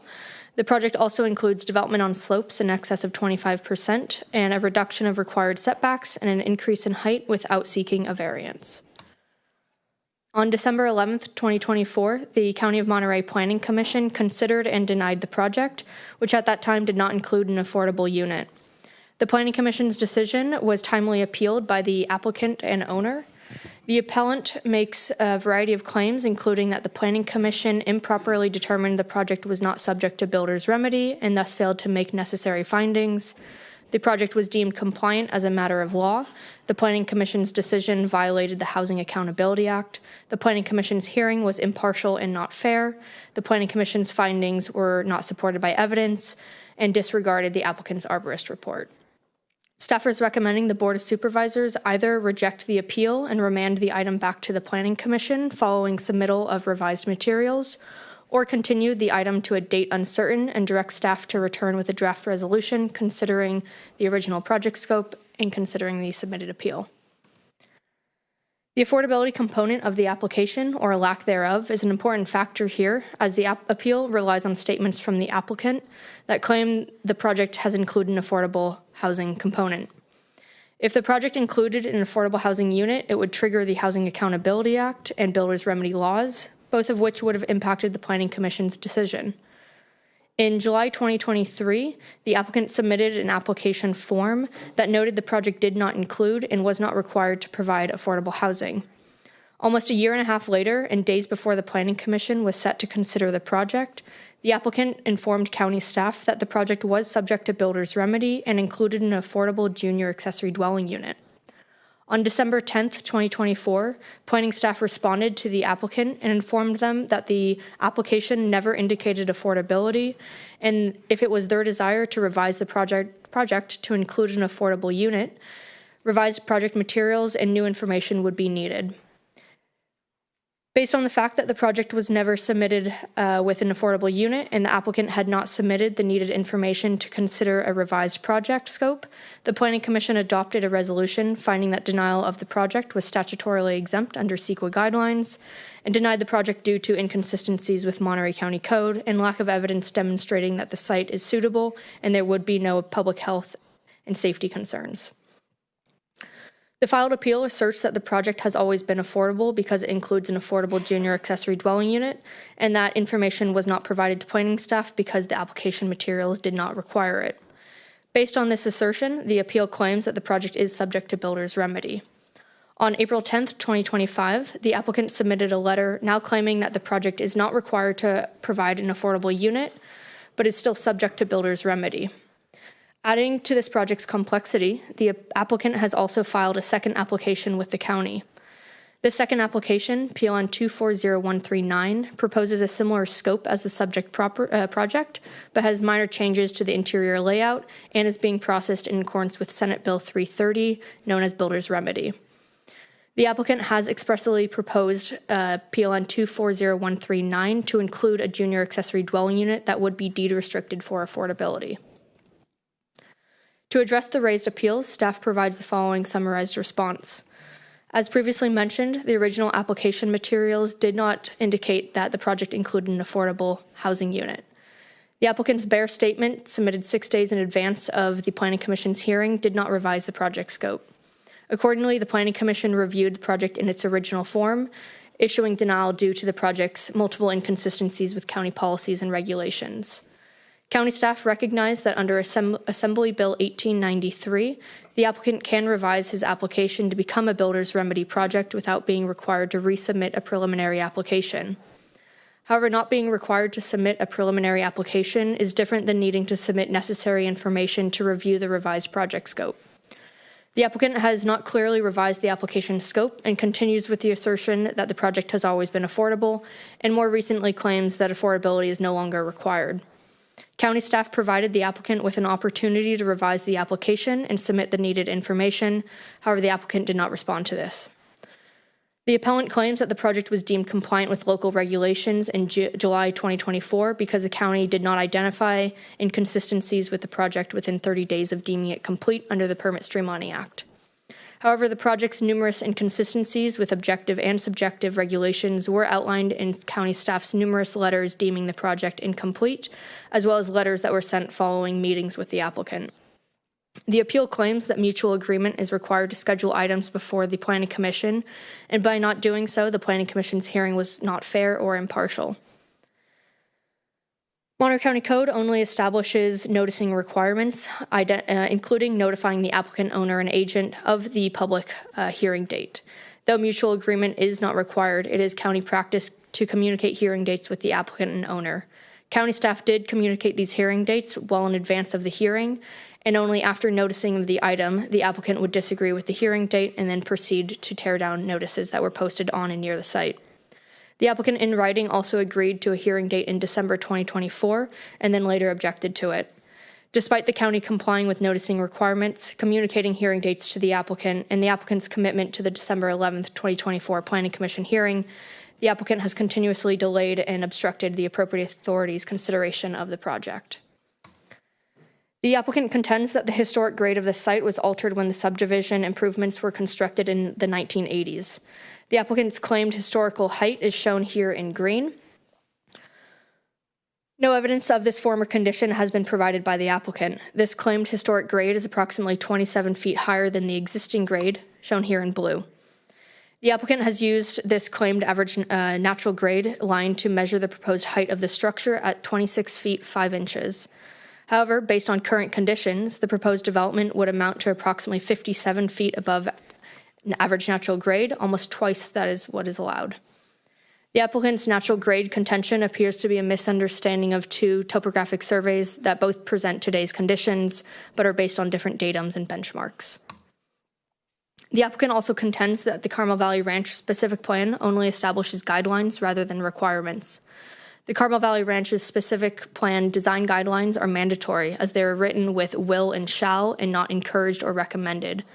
Specifically, the plan requires that architectural styles be in keeping with the Carmel Valley setting, and tradition, the height, the form of structures reflect and complement the character of the land, natural materials be used, and the exterior colors be confined to those that harmoniously blend with the immediate surroundings.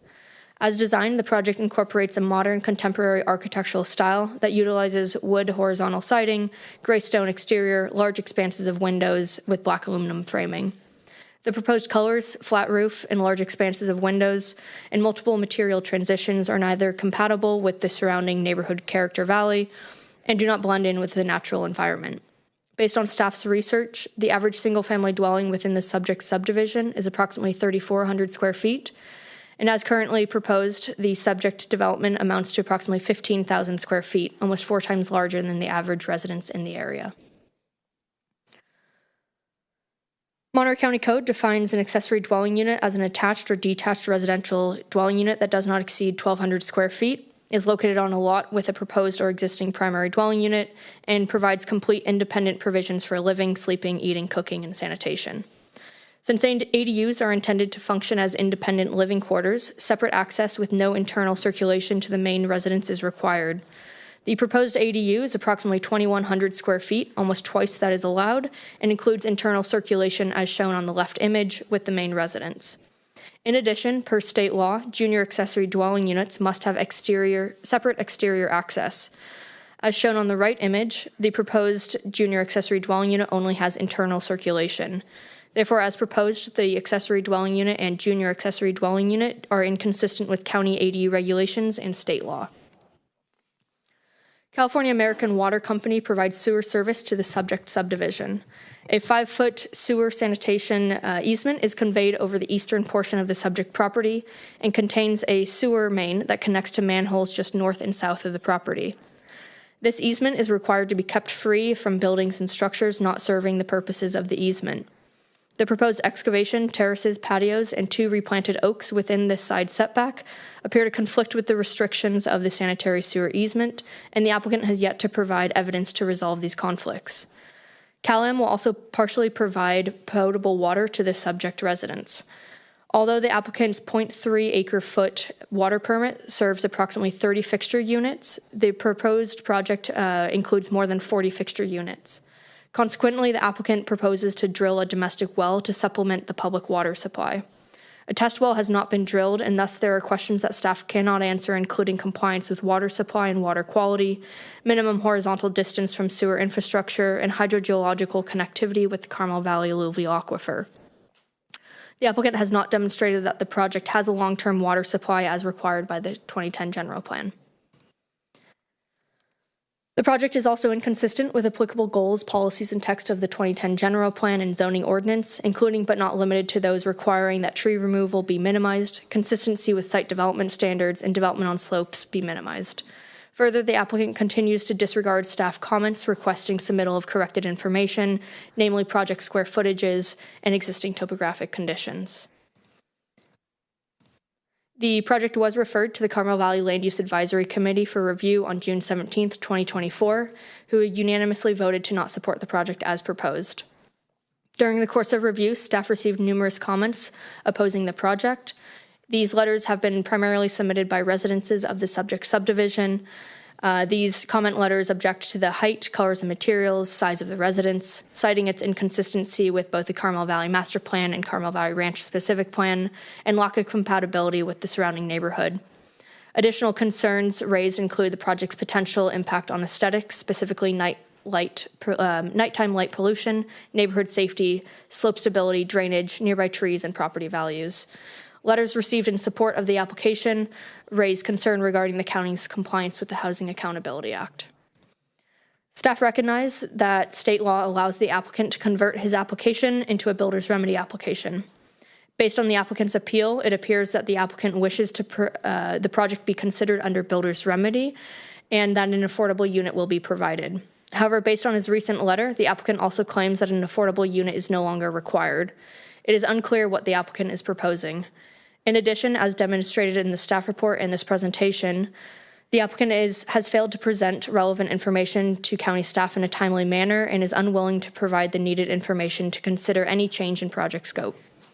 Therefore, staff presents two recommendations to the Board of Supervisors.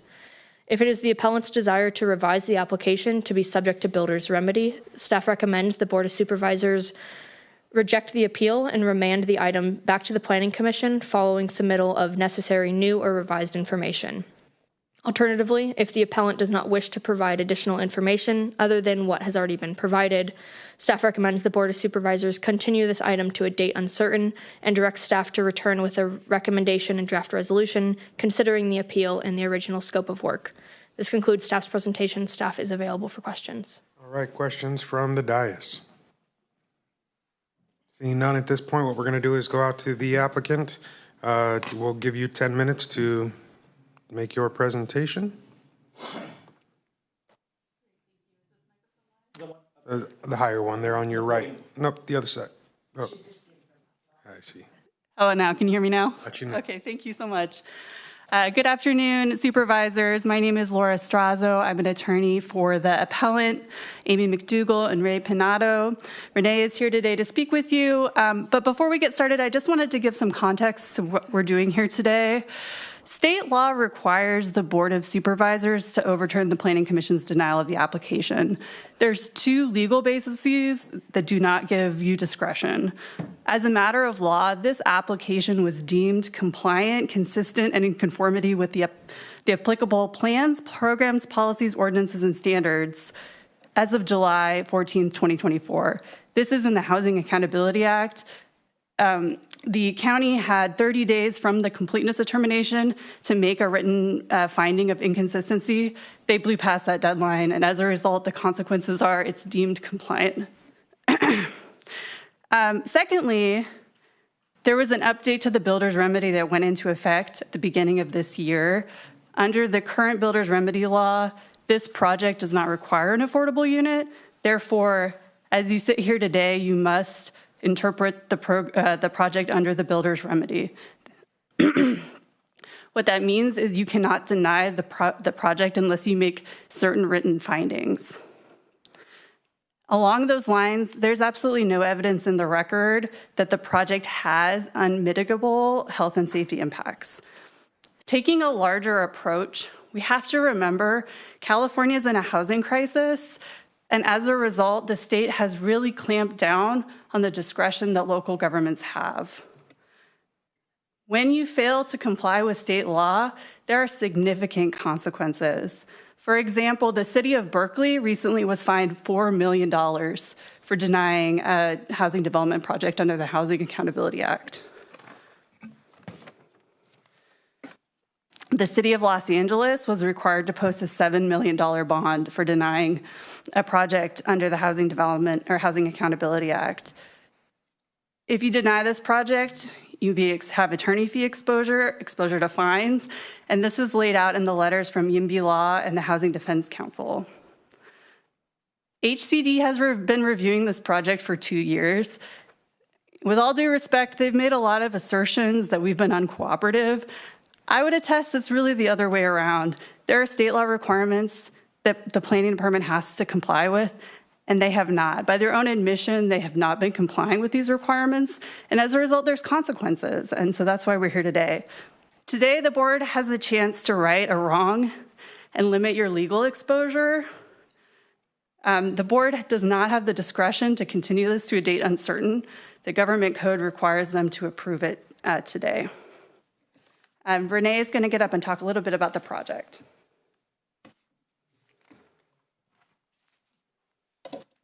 Good afternoon. So I just want to emphasize one thing that Laura made, which is this project has been in review for 2 years, intensive back and forth review with Fiona. I myself have developed, built, constructed more than 20 projects in San Francisco, large-scale projects on hillsides, San Francisco hillsides. So I'm quite familiar at what's involved in designing and permitting and building a project like this. Without getting into all the misrepresentations and disputes I've had with staff and staff's interpretation of the code and the design of this project, I'll explain to you the project itself. It is a modern contemporary design. It's all concrete and glass construction.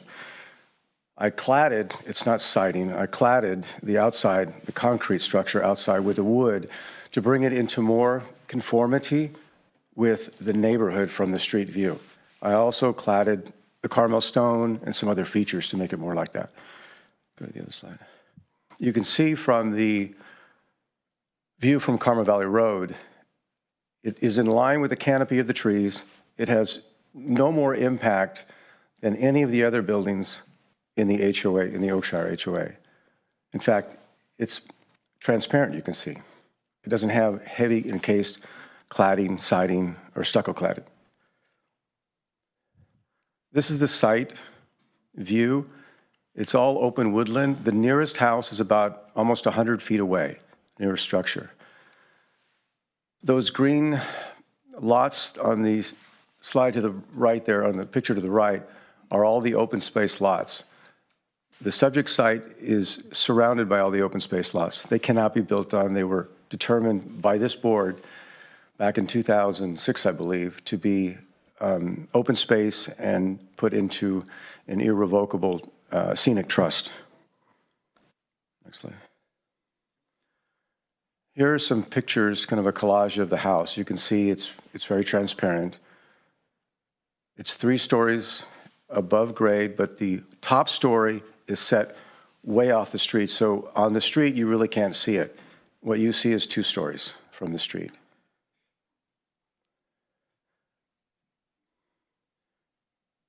It's the concrete and glass architectural expression is more in harmony and with the natural environment and woodlands by allowing transparency through this type of design with the glass.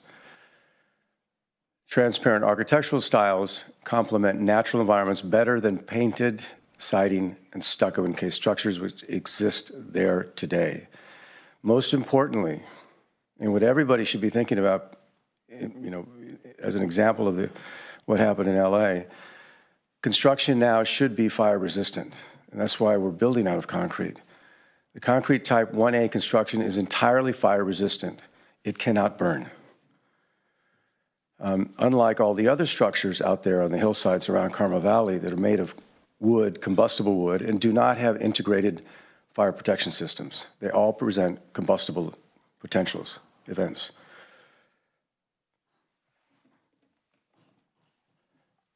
Great, thank you, Renee. So I just wanted to walk through a few of the law that I really encourage you to consider today. On the left is the completeness letter from June 14th. As you can see, it specifically says that it's not a consistency determination. This is the law that I just want you to have for your records that says specifically that you have to make the consistency finding within 30 days of the completeness determination. The fact that planning has been doing it as part of a completeness determination is actually a violation of the Permit Streamlining Act, so it should not be there should not be rewarded for violating two different laws. And the consequences of not complying is it's deemed compliant, which is the case here today. And I think it's interesting, we just got a completeness determination for our second application. They've actually started including the consistency language in the completeness letter, and they're telling us here, oh, you'll get an inconsistency determination within 30 days. I think that's an admission that they realize they've been doing it wrong. And I'm glad they're doing it right today, but that doesn't excuse the fact that it's now a deemed compliant project under the law. And the law is the Housing Accountability Act. To the second point about the builder's remedy, there's no dispute that the county is subject to the builder's remedy. Staff admits that. And there was, as I mentioned, an important change to the law, and it changed the requirements of what projects that are eligible. Here's the law just for your reference. Now, key projects of 10 or fewer units, as the case is here, that are smaller than 1 acre, the site is less than 1/10 of an acre, that are proposed for development at a minimum density of 10 units per acre, as is this site, are eligible projects under the builder's remedy. Now, there's no requirement in the law that we have to declare anything to the county. These are limitations on the county's ability to deny projects. They're not requirements for project applicants. They're limitations on local jurisdictions' discretion. And this is the limitation. You cannot deny this project unless you make a finding that there's a specific adverse impact on the public health or safety, and there's no way to mitigate that. Inconsistencies do not count as health and safety impacts. As you can see, and I think actually was well laid out in the presentation by staff, their findings were solely based on inconsistencies. Here's an example of the finding 1, 2, 3, and 6, all inconsistencies. We also wanted to sort of talk about these speculative impacts for health and safety that were raised by staff. There's more information in your packets, but regarding the sewer easement, this is a private easement agreement between private parties. The county's not a beneficiary of this agreement. If there's a violation, that's up to the easement holder to enforce. We've been working with them. We don't think this is going to end up being an issue. We'll be able to figure out directly with them if there's a problem. Water allocation, just in the short time we have left, there's more water credits that we're planning on getting. Otherwise, we'll have less fixtures. Crucially, the fault investigative report we have in our second letter as well that you can take a look at. Thank you. We're going to go ahead and open up public comment now. Is there any member of the public who wishes to make comment on this project? This would be your time. We'll allow 2 minutes per speaker. We'll start with folks in the room, and then we'll go to Zoom. Seeing somebody coming forward, altering my clock here. And the floor is yours. My name is Daniel William Kruger. I'm a lifelong resident of Carmel Valley. I'm the nearest proximate neighbor to the subject property. I'm the founder and the CEO of a clean technology electrical contracting firm headquartered in Carmel Valley. We have sales of $50 million, and we work for some of the largest names in the Fortune 500. Much of my business has been conducted the old-fashioned way, on a handshake. My firm has done business in 34 states, and we frequently experience the good, the bad, and the ugly when seeking permits and when working with local municipalities.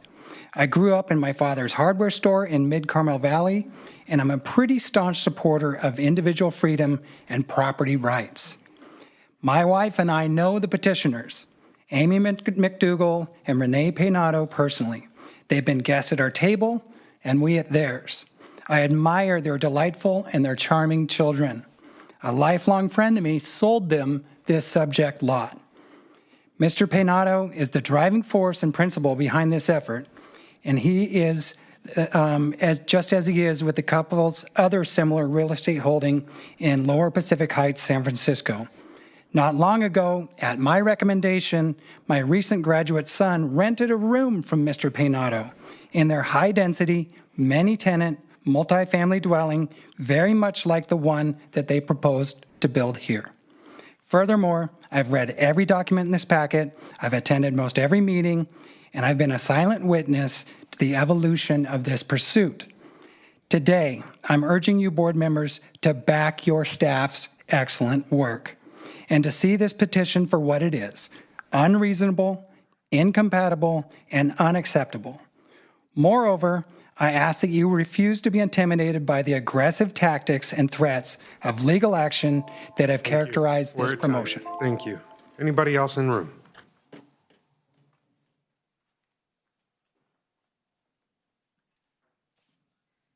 Good afternoon. My name's Art Taylor. My wife and I are one of the 21 homeowners in the Oakshire planned unit development. Applicant's plan is absurd, a sham, and a farce. This project does not meet the purpose, intent, spirit, or criteria of the builder's remedy legislation. SB 330 is focused on large-scale, high-density, multi-unit developments that bring meaningful increases to affordable housing stock. SB 330 doesn't even mention ADUs.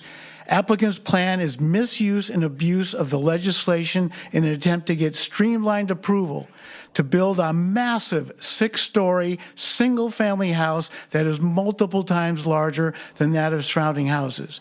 But this isn't about affordable housing. The 2 ADUs represent only 12% of the total square footage of applicant's plan. The remaining 88% of square footage, or over 12,800 square feet, is for the single-family house.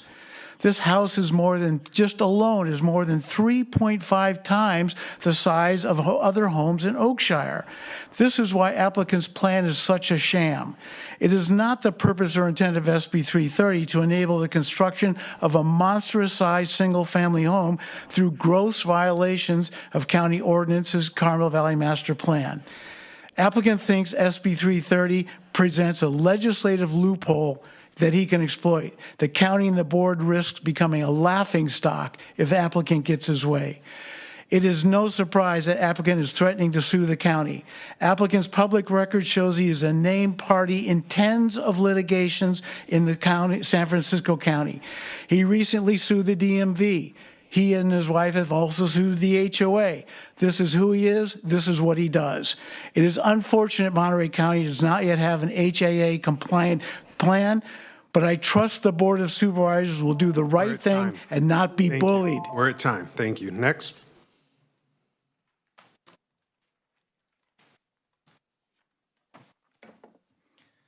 I think staff has gone through all the items that are inconsistent with regard to setback, height, and design. And on the cusp of the Planning Commission hearing, that was incidentally delayed several times to accommodate the applicant, including at least once when the applicant intentionally tore down public posted notices, and the applicant submitted a letter to notify planning staff at that point that the internal JDU, which was only 3.6% of the interior square footage, was now a single income low income unit within the building, and as such, all of the disqualifying elements must simply be ignored because the project qualifies for special treatment under the California Builders Remedy Law. Never mind that applicant checked a box on his application affirmatively stating that the project in fact did not propose an affordable housing unit. Does California have a shortage of affordable housing? Yes. Should Monterey County continue to work to come into compliance with the 6-cycle housing requirements? Yes. But was this what was intended by the Builders Remedy laws? One massive single-family home with a teeny low-income JDU? No. At best, this is lip service to affordable housing. At worst, it is an obscene affront to well-meaning public policy. With all due respect to counsel by appellant, a lawyer is paid to twist him or herself into knots to define a project as low-income housing development. But anyone with a shred of common sense can see that the current project violates the spirit of the legislature's intent. If the applicant wants to redefine this as a low-income project, then he should amend the staff to plan so that they can review it. I implore you not to be cowed by threats of litigation by the applicant, either by one of the two housing advocate groups who I feel have been misled to weigh in on this. If this project is a test case they want to hang their advocacy hats on, then I say let them have at it, because if this, as it currently stands, is worthy of builder's remedy, then where will this end? Thank you. Next.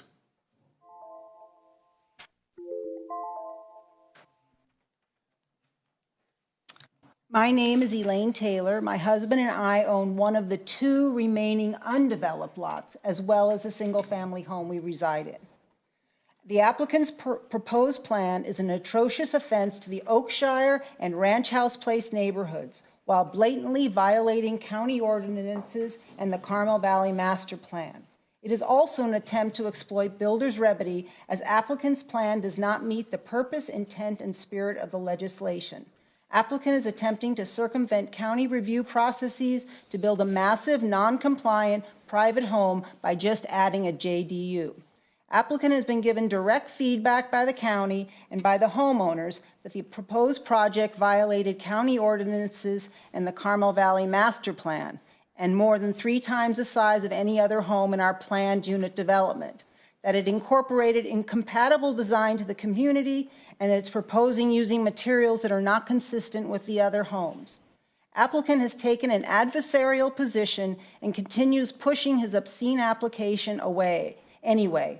An appalling act of disrespect to the community, the HCD, and now to the Board of Supervisors by wasting your time and resources. Over 60 letters of opposition have been submitted to the county regarding this project. The CVA and LUAC have also submitted opposition letters. There is widespread opposition to PL 230127 for very good reason. The applicant's proposed project is an egregious violation of the regulations and the norms everyone else in the community has adhered to for the last 35 years. I respectfully ask the Board of Supervisors to reject the appeal and uphold the Planning Commission's past resolution to deny approval of PLN 230127. Thank you. Thank you. Next. Seeing nobody coming forward in the room, we'll go to Zoom, see if there's any hands up. We remind folks to use the *9 function via landline, raise hand function at the bottom of your screen in order to be recognized. Do I have any hands up via Zoom? Yes.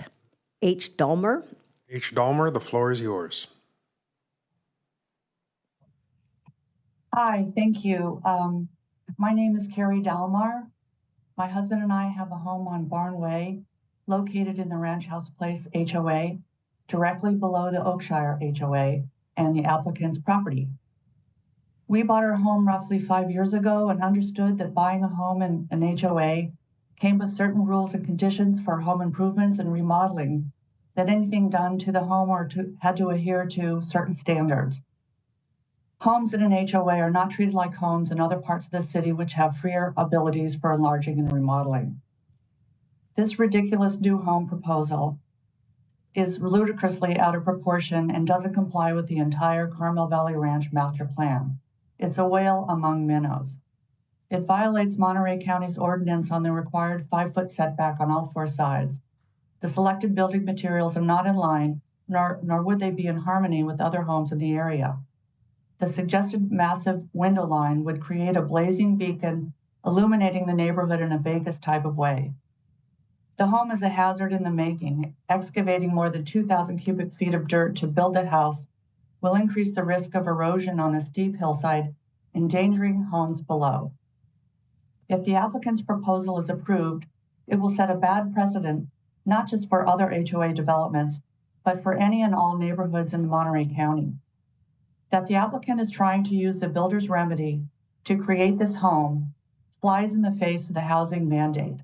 It is not compliant with local codes and doesn't fit cohesively into the neighborhood. This is not what officials had in mind for creating more homes. The owners are clearly trying to game the system to get what they want. This home plan has felt like a gut punch to all of us homeowners. How would any of you feel if this was happening in your area?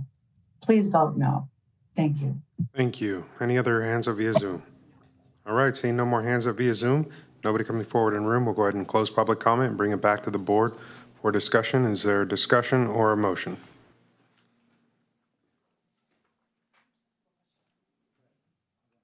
Yeah, so I just have a couple questions. In terms of builder's remedy, my understanding is that there is a requirement for affordable housing components, and that it's not just that there's a, can you just explain what the affordable housing component is for builder's remedy projects so that I'm clear and then we're all clear? Yeah, so County Council can correct me if I'm wrong, but prior to January 1st, 2025, Senate Bill 330, which established the builder remedy portion of the Housing Accountability Act, did require that an application subject to the builder remedy rules include affordable housing component. That was in place when the project was deemed, what was applied for, when it was deemed complete, and when the Planning Commission took action. As of January 1st, 2025, there is a update to the builder remedy provisions that have been quoted by the applicant now that we're on appeal before the board, citing a portion of that requirement that would define a mixed housing development as part of a lower income housing development, that could include a housing development that is on less than 1 acre and includes up to 10 units per acre as part of that development, which wouldn't require the affordability component. That wasn't in place until January 1st, 2025, which is essentially new to this process. We do have questions about that because the accessory dwelling units by state law do not count towards density. So we are asking for some time either through remanding it back to the Planning Commission or continuing today's hearing so we can take a look at that. Okay, got it. And then the second question is the design that I saw, do these even qualify to be called accessory dwelling units without external circulation? Are we like they're listed as that, but are we even able to call them that? And the accessory dwelling unit, no. The junior accessory dwelling unit, probably not because of the circulation element. So we again believe there are numerous inconsistencies with both Housing Accountability Act and state law and our local codes on that front. So it does not comply with the maximum 1,200 square feet that we're allowed to put in place under state ADU law for the ADU, attached ADU, and it doesn't have external exits or entrances for the JADU if that were to become a separate affordable housing unit. And so there are a number of issues with the way it's designed currently. So can you submit a builder's remedy project for a single family home that is not affordable? So this is a single family home with an accessory dwelling unit. Can you submit a builder's remedy application for a single family home that does not include an eligible ADU? No, I don't believe you Okay, that's my question. Thank you. Supervisor Alejo. Yes, I had a question for counsel for the applicant.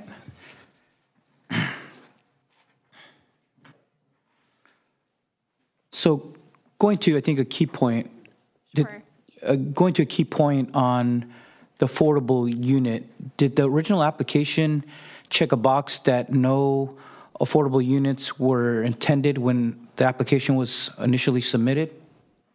It turns out that was the case, but the problem was the county never made a compliance determination and came out of compliance with its housing element law in the meantime, which made the project eligible for the builder's remedy. But we never were given the opportunity to provide that to the county because they just went ahead and scheduled us for a denial hearing, which is what their intention was the entire time. So unfortunately, when we did raise that, we asked for a continuance so it could be considered. That was refused by both staff and also the Planning Commission. So that's unfortunately why we had to bring it to your attention today. And this is a large single-family home. The other additional 2 units that you're saying would be affordable, what's the intent there? Are you intending to rent those to lower income families, even though this is a single-family home? Sure. To clear up, and my client wants to say something too, this is a 3-unit project. So I think, with all due respect, staff is wrong that this is a single-family home project only. It qualifies under the Housing Accountability Act as a project for residential units. So I just want to make that perfectly clear so that there's no mistake that this has residential units, proposed 3 units. Yeah, I want to clear up the size and square footage. Staff has, I don't know what their measurement came up with, but they have some number like 15,000 square feet. The building is not 15,000 square feet. The interior living area, this primary residence, is a little over 7,000 square feet. The ADU is about 1,600 square feet, I believe. It has a separate entrance to the exterior. I don't believe it has an entrance to the inside of the primary residence. If there is one, it's a mistake, and we'll just close it off. We'll put a wall segment in there. I don't know what she's talking about, but it's not supposed to be internally accessible into the primary residence. The JADU is about 500 square feet. So it is a 3-unit housing development project. So we're not just going to go off on more time here. So I want to come back to the questions from the. I was waiting to finish this sentence, but so I'm going to. Are you telling us that you intend to rent those units to lower income families, even though this is intended to be your home? They are going to be rentals, yes. Okay. Thank you very much. Those are the only questions I had. To your question, yes. You asked rentals for low income, and you said, yes, they're going to be rented. Are they going to be rented to low income? Well, go ahead. I was going to say, we're going to comply with the requirements of the law, so the units are no longer required to be deed restricted, but they're affordable by design. The JADU is only 500 square feet, so by nature, it's going to be at an affordable rent. The ADU, similarly, is a smaller unit. This is housing stock for the missing middle in this county that would be great starter homes for people, or starter units for people. Supervisor Alejo, any other questions? Yeah, comments? No. Thank you very much.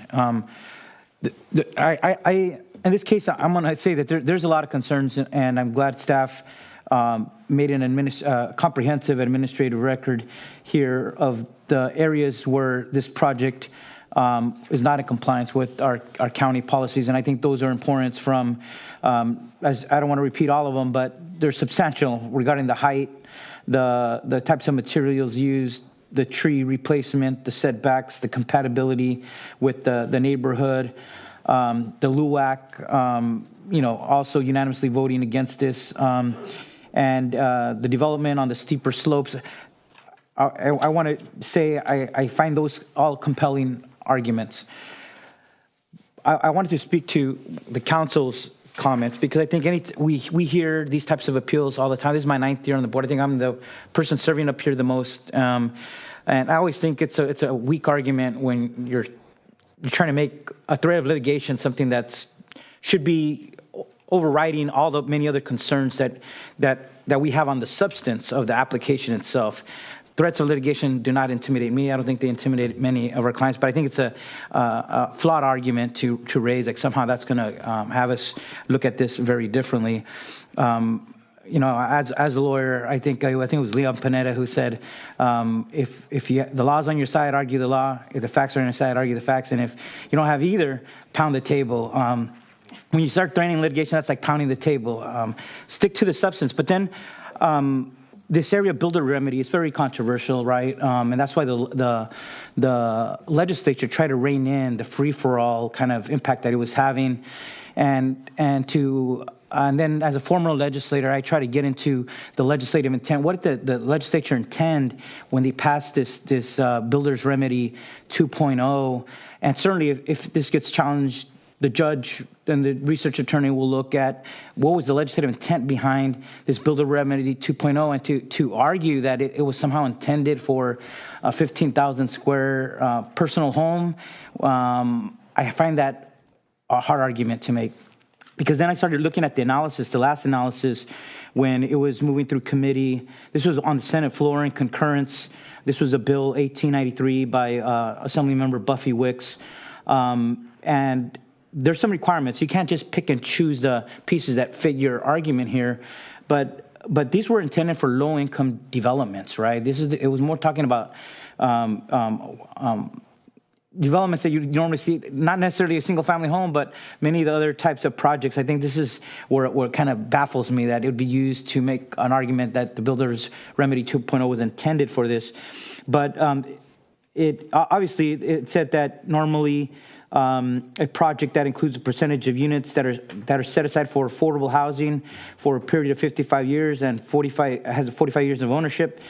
Had all these traditional requirements under the traditional Builder's Remedy. The new law this is from the committee report. It said in lieu of meeting the affordable criteria noted above the traditional, it said a project may meet the following under this new law, and some of this was mentioned by council. A project has to contain 10 or fewer units. The project is on a site that is smaller than 1 acre. It seems to meet those. But then this is the real one. It says the project density exceeds 10 units per acre. So that means it cannot, each per unit has to be 4,356 square feet or less, right? That's one of the requirements. So it's not talking about 15,000 square single-family homes. This is talking about each of these units have to be under this certain square footage. And then it also, the last point, it said the project meets certain density requirements, and I think that is explained later in the bill. So I'm not sure that this is what the Builder's Remedy intended for these massive mansion of a home. And that's where I have a problem with it. I don't think it meets the intent there, even if this were to be challenged in court. So I just wanted to explain that. I'm not in support of this project the way it is today, but I am wanting. There's a new application, right? So I think it merits. And the Builder's Remedy 2.0 allowed that. Not having to restart from all over again, right? That was part of it. So there is a pending new application that I think merits the analysis of the Builder's Remedy as amended. And I think that's where I think perhaps today the right action is to remand it, have the Planning Commission provide its new analysis under the new state law as now it's been invoked on the application, and not deny the appeal, but remand it for that analysis to first go to the Planning Commission, and then upon appeal would come to us to be able to have that thorough analysis and allow the public to also see those findings. But I think our county councils also has to certainly look at that law, and perhaps our office could also have conversations with the author, Assemblymember Wicks, because I think that would be compelling to ask the Assemblymember if it was intended for these types of projects, or if it was intended to really advance what we traditionally see as low-income housing developments that are often face the difficulty of getting approvals. Thank you. Supervisor Church. Just trying to make sure I understand the timeline on everything on this one. 2013, I mean, that's really not 2013, but 2023, July 23, his application was submitted. I understand, correct? Correct. With no affordable, it's just a single family home? It included the accessory dwelling. Included the accessory dwelling. It says with no affordable unit, though. Included both accessory dwellings? Yes. Okay. Just want to make sure I understand that, but it was not at that point identified as what you're saying as an affordable unit. It was not. Yeah, not. And and I'm trying to get some clarification on size here. Is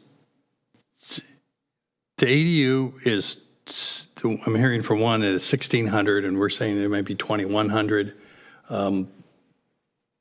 I'm sure there's measurements here to sort this out pretty easily. Has there been any changes on this app and on the on the application when it was submitted in 2023 since to now in terms of sizes, adjustments or something? Because I've heard some comments that, well, maybe there's a wall we got to close off here and there's something here, and I'm just trying to piece together where we're at on all that. Yeah, we've had a lot of discussions with the applicant over issues like the information on the plans.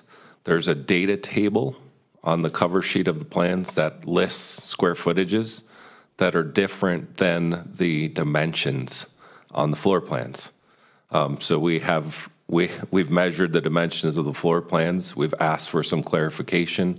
There's been some information provided by the applicant, but on this issue, I don't believe we have a resolution on why there's a distinction between the data table and the dimensions on the plans. All right, thank you. I just wanted to speak to another government code that was cited by the applicant's attorney. I looked it up. It was presented as an argument in favor of this type of project, and that was Government Code 65589.5, subsection D. And when you actually look up the code and you read it, again, it seems not to be intended for this type of large single-family home. The statute actually speaks for a housing development project for very low or moderate income households, or an emergency shelter. That's when a local agency shall not disapprove this housing development project. So again, I just wanted to, every lawyer can make its own argument for it, but my reading of the statute, it seems to be a statute that was not intended for these types of single family homes. These projects were intended for very low or moderate income households, and that doesn't seem to be the case here. All right. So I was recently accused of never seeing a housing project I didn't like. Well, here we are today, and that day has arrived. So is there a will from this board? I think I've heard enough. Well, my recommendation, and maybe I could get some help with our county council, would be to remand this application to. I think there was two options. Get the language right here. Yeah. Can we share the staff screen, please? Left, yes.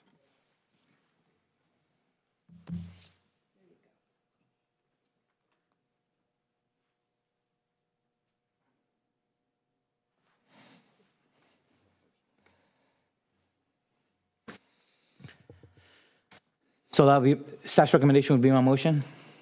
So one or two? I think there's two options here, right? Is there a preference from staff as to which one?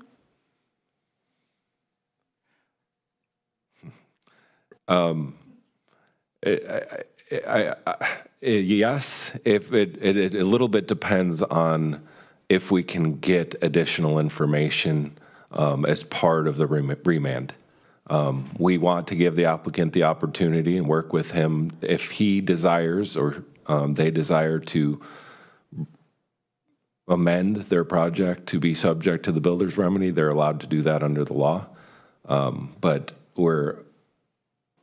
as we stand, we're unclear if any new information will be provided going back to the Planning Commission as part of that. My question for council would be, do we need to reject the appeal, or can we just provide the opportunity to revise the application and remand it to the Planning Commission, right? Because I think we have to provide direction. On record, I think we have to give the applicant the opportunity to do so. If they do not, then the record will show that the opportunity was given and they did not revise or amend their application.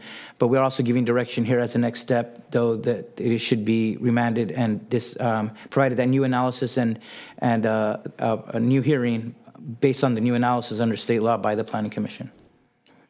So that would be option one that you're making a motion on? Yes, except not having to reject the appeal at this time, just providing an opportunity for the application to be revised and then remanding it to the Planning Commission. I'll second that motion. Got a motion and a second. All those in favor signify by saying aye. Aye. Anybody opposed? Abstentions? Motion carries. Thank you, everybody. We're going to proceed at this point with our agenda.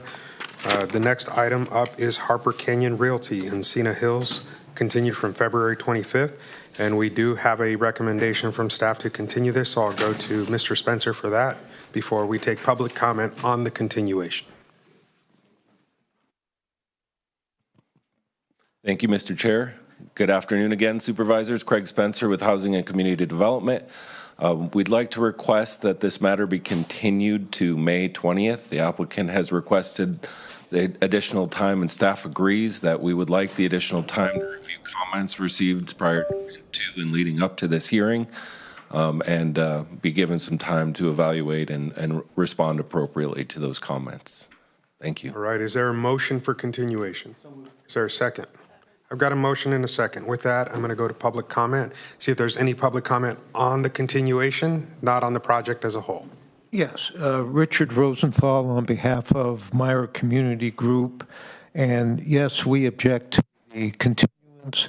The FSEIR, in our view, is deficient, and you have the information before you to find that.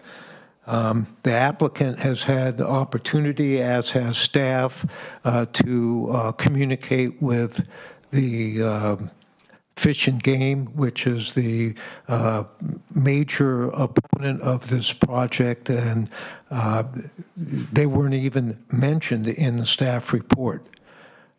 So I think the continuance is not called for, and I would like the matter heard today. Thank you. Anybody else in the room? Good afternoon, Chairman Lopez and supervisors. My name is Rachel Saunders. I'm the Vice President of Conservation for Big Sur Land Trust. We submitted a letter that should be in your packet regarding this item that laid out a lot of concerns about this development because it's located in one of the most important wildlife corridors in this region. And we have found that the final supplemental EIR is deficient in many ways.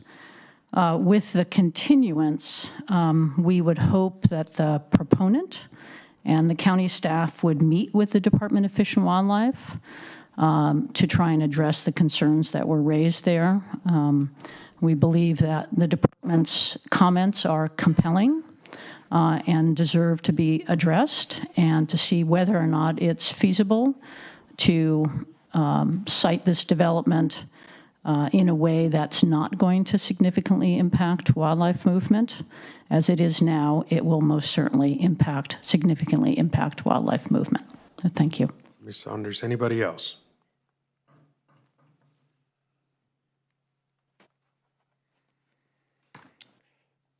Good afternoon, Mr. Chair and members of the Board of Supervisors.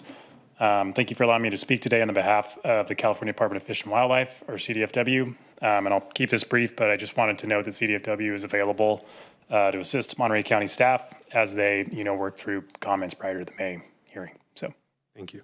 Thank you. All right, anybody else? Mr. Kling. Good afternoon, Mr. Chair, members of the board. Michael Kling appearing on behalf of the applicant.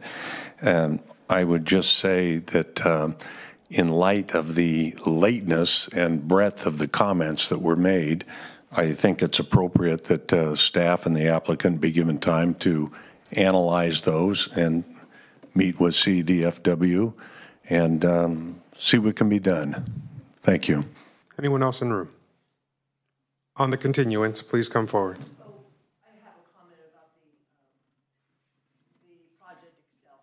No, that we're not doing it. We're on the continuance at this point. That's the motion that's in front of us that we're taking action on. So seeing nobody else in the room, we'll go to Zoom. Brenda Rubio.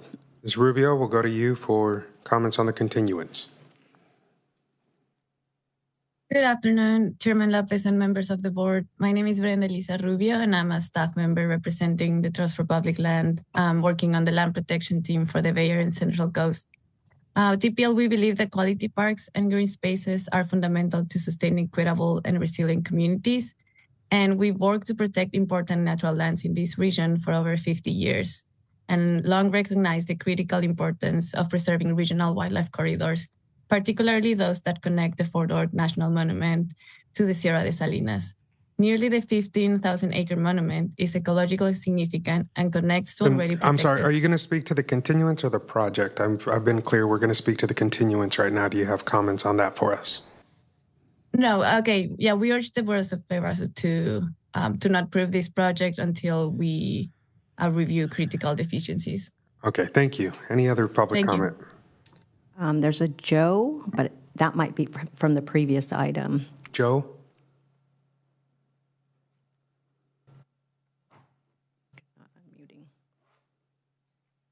Last call, Joe.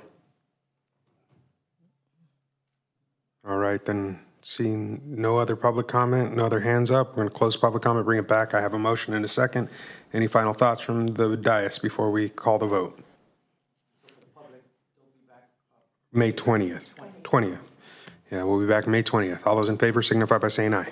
Aye. Motion carries. Thank you very much. All right.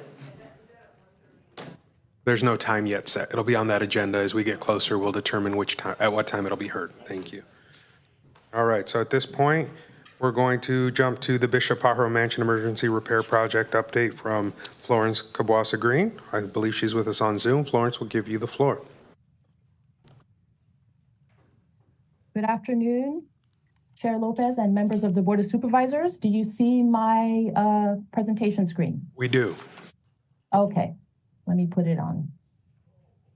All right, so this is coming back to you regarding the Porter Vallejo Mansion Library. I have a brief presentation to provide you, I'm sorry, put it in slideshow. There we go, that's better.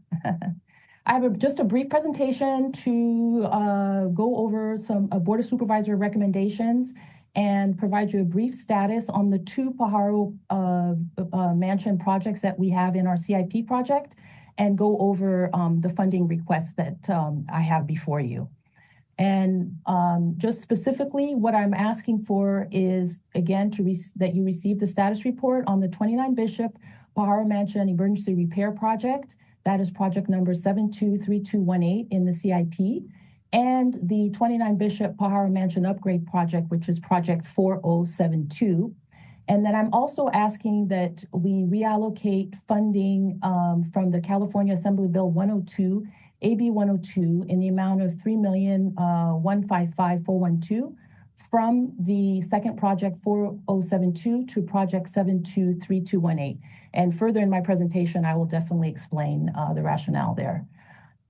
This is more kind of the specifics of the ins and out to allow for this transfer. So we're asking that you authorize and direct the auditor controller to amend the fiscal year 2024-25 adopted budget and process the related fund transfers to support project 723218 and 4072.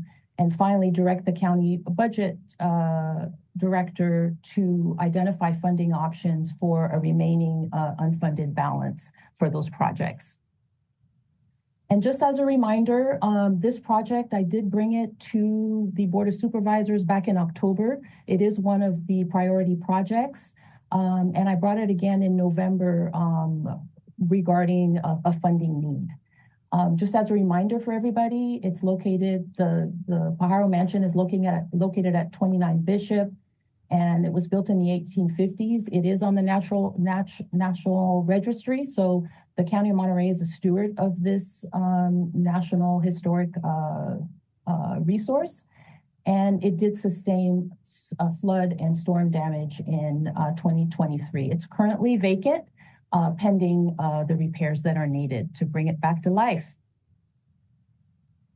And just briefly, again, for this first project, the storm repair project, as you can see, it sustained a lot of flood damage, mainly a lot of flood debris going in underneath the mansion in the crawl space. It impacted the HVAC units and the fire suppression system. And also it sustained a lot of driving rain going through the project. We initially allocated $3,200,000 to the project through strategic reserve. And after fully identifying all of the repairs that are going to be needed in accordance with the Historical Resources Review Board, we have a funding shortfall that we are trying to address. I am proposing that we use $3,155,000 or so dollars that were allocated to an upgrade project that I will discuss, and that we shift that to this portion of the project so that we can really address the envelope, address the siding, the roofing repairs that are needed, and window repairs before we do the upgrades as far as making the second and third floor accessible. And with that request to transfer funds that allow us to move forward, we'll still have a certain amount that still needs to be funded, and we've put that in the CIP request for fiscal year 26. This, for your information, again, just a reminder, this is the second project, which is really a upgrade restoration project. Once we can get the envelope repaired and make sure that the water intrusion is dealt with, the hope is to make the second and third floor accessible. We're in the permit review phase. We're going to be adding an exterior stair case and an interior lift to make the second and third floor of this building accessible. We're also going to be doing some improvements in the exterior. That project, total project budget is $3.9 million. We've spent about $794 has been encumbered to date. That takes us through the design permit phase, leaving $155,000 or so unused. And I just want to bring again that with the AB 102 funding, we are required to expend the funds by December of 2025. So another reason to transfer the funds is to make sure that we expend that funding in a timely manner. This is just a review again of how the main components of the budgets and how we are proposing to shift funding from this project to project 723218. Again, even with this funding transfer, it leaves an unfunded amount of about $791,000, which is in the CIP for fiscal year 2026. That mainly includes funding allocated for contingencies, as well as addressing the tower, which we're proposing to defer until we get the full funding. As far as project 4072, obviously it will leave that unfunded, and we have put that in the CIP for next fiscal year, and it has surfaced as a priority funding. With that concludes my presentation, and I'm available for any questions.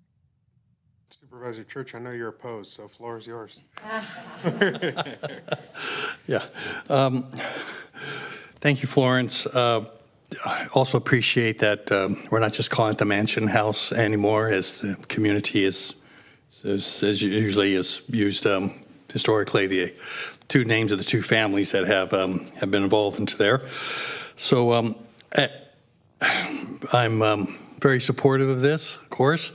I do want to make a clear, just on the number that's going to that's going to be left over and still be required in the CIP fund for 2026. What is that total amount?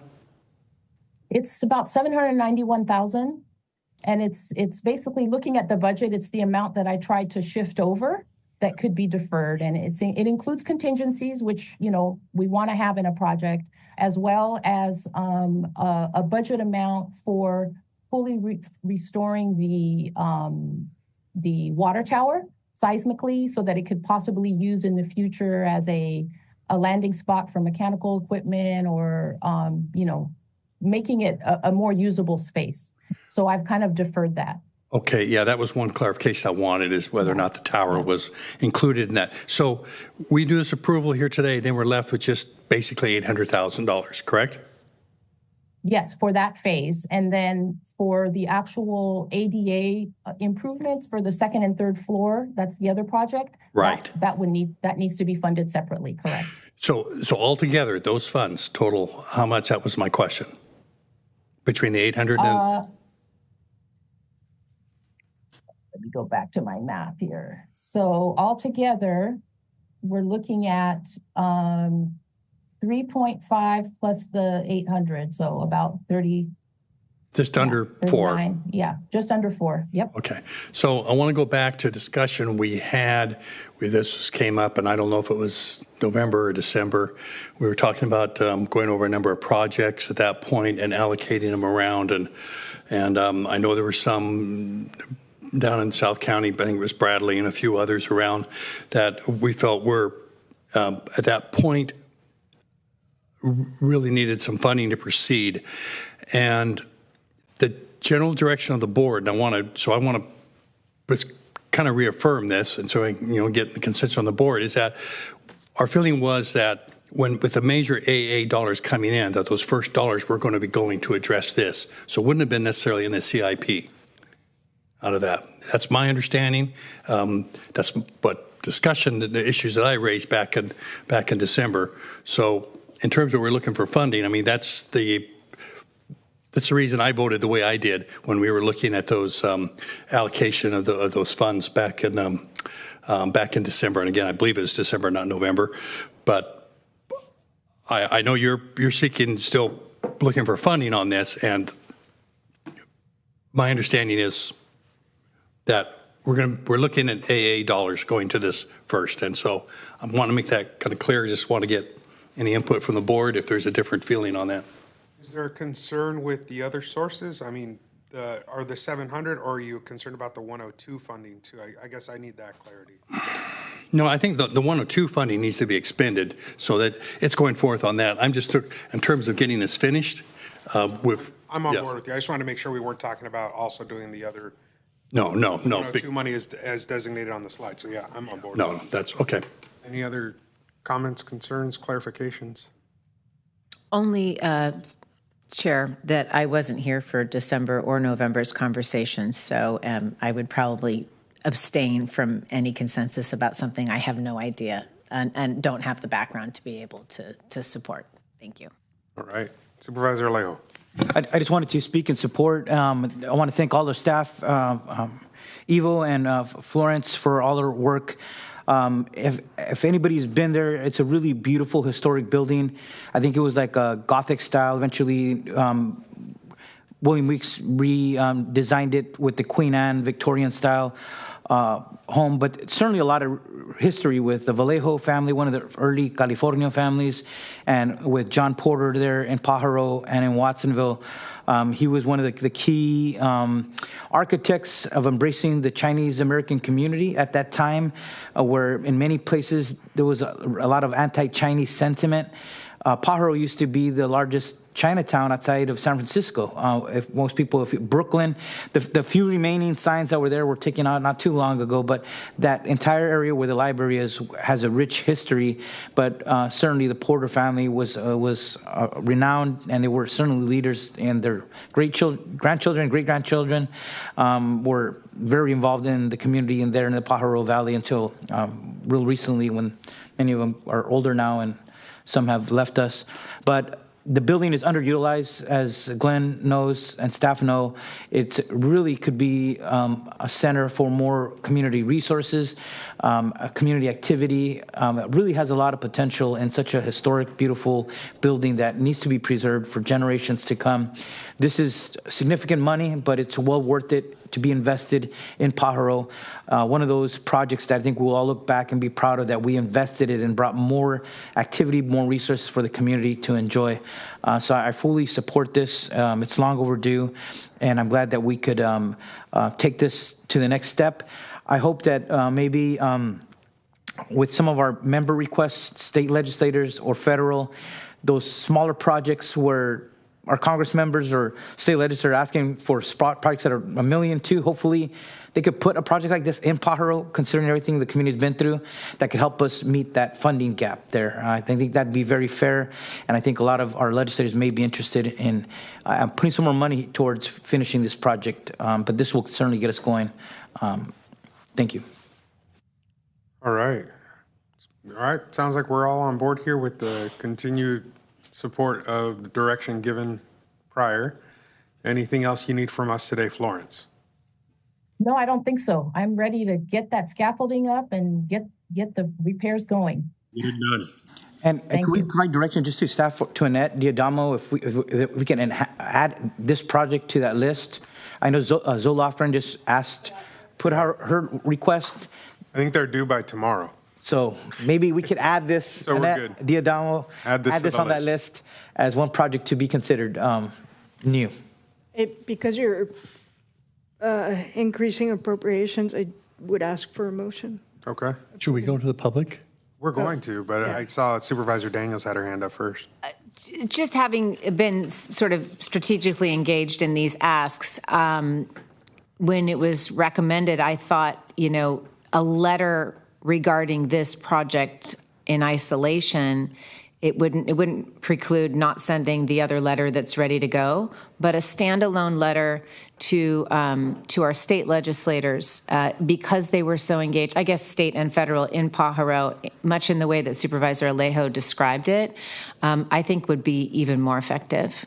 They're going to get the county's ledge ask, but in light of today's conversation, it's perfect timing. All right. So I'm going to take this out to the public, see if we have any input on this presentation, and the recommendation that has been made. We'll open it up to folks in room first. All right. Seeing nobody coming forward, we'll go to Zoom. See no hands up, I'll bring it back and look for a motion. I'll go to Supervisor Church. So move to approve staff recommendation. And the letter? And the letter too, yes. All right. I have a motion. I got a second from Supervisor Askew. All those in favor signify by saying aye. Aye.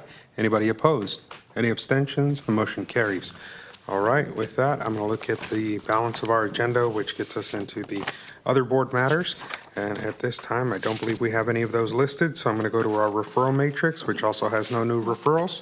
And I'm going to continue to our CAO's comments. And seeing none there, we're going to jump into board comments. And so I'm going to start to my right and go to Supervisor Askew. We're there? All right. We feel loved over here. Nope, they're not making eye contact. Wendy did. So, okay.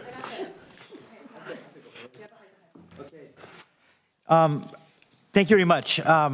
This is a busy week. We have our Bracero Legacy Mural Project in Chris's district in beautiful Cholar. It is coming out so beautiful. So I want to invite all our county staff, but certainly our board, our CEO. It's only a couple-hour event on Friday, 4:30 to 6:30. We have Baile Folklorico from the kids in Chular, the Aztec dancers to give a little blessing there, and then lowriders who want to be part of this, and then a 1-hour program. So it won't be very long, but if you see it, the artist is amazing, and it's a beautiful piece, a lot of good compliments from the community, and he's adding these final touches this week, so it should only get even better over these next few days. So I want to thank everybody who, the Arts Council of Monterey County, first of all and foremost, Hanif Pani, the muralist, and he had 2 other muralists helping him out. And then obviously the people who donated so he could put on this little program on Friday, and some of the Bracero families that are going to join us as well. So I'm very excited about that. We also have our homelessness summit this Thursday all day at the Steinbeck Center. I think Nick Pasculi, our team, will air it live on our Facebook and on our county YouTube page. So for those who cannot attend, but we're at capacity. So we have another sold out homelessness summit this Thursday. So thank you to all those who have RSVP'd. And if you, we encourage our community to watch it from home as well, because I think all of us need to get more information on how we could be better tackling this crisis. I wanted to thank our DA for a really moving crime victims dedication ceremony last Friday. Supervisor Lopez was there to present a resolution on our behalf. But I think both of us were crying because this was the 15th anniversary of a tragic killing and a drive-by shooting of a 6-year-old little boy in East Salinas, right off Sanborn and East Laurel Drive. He was in his home, and when they shot towards some young people in the park next door, a bullet went into his home, and took his life. The bullet hit his head. This last February, he would have been 21 years old.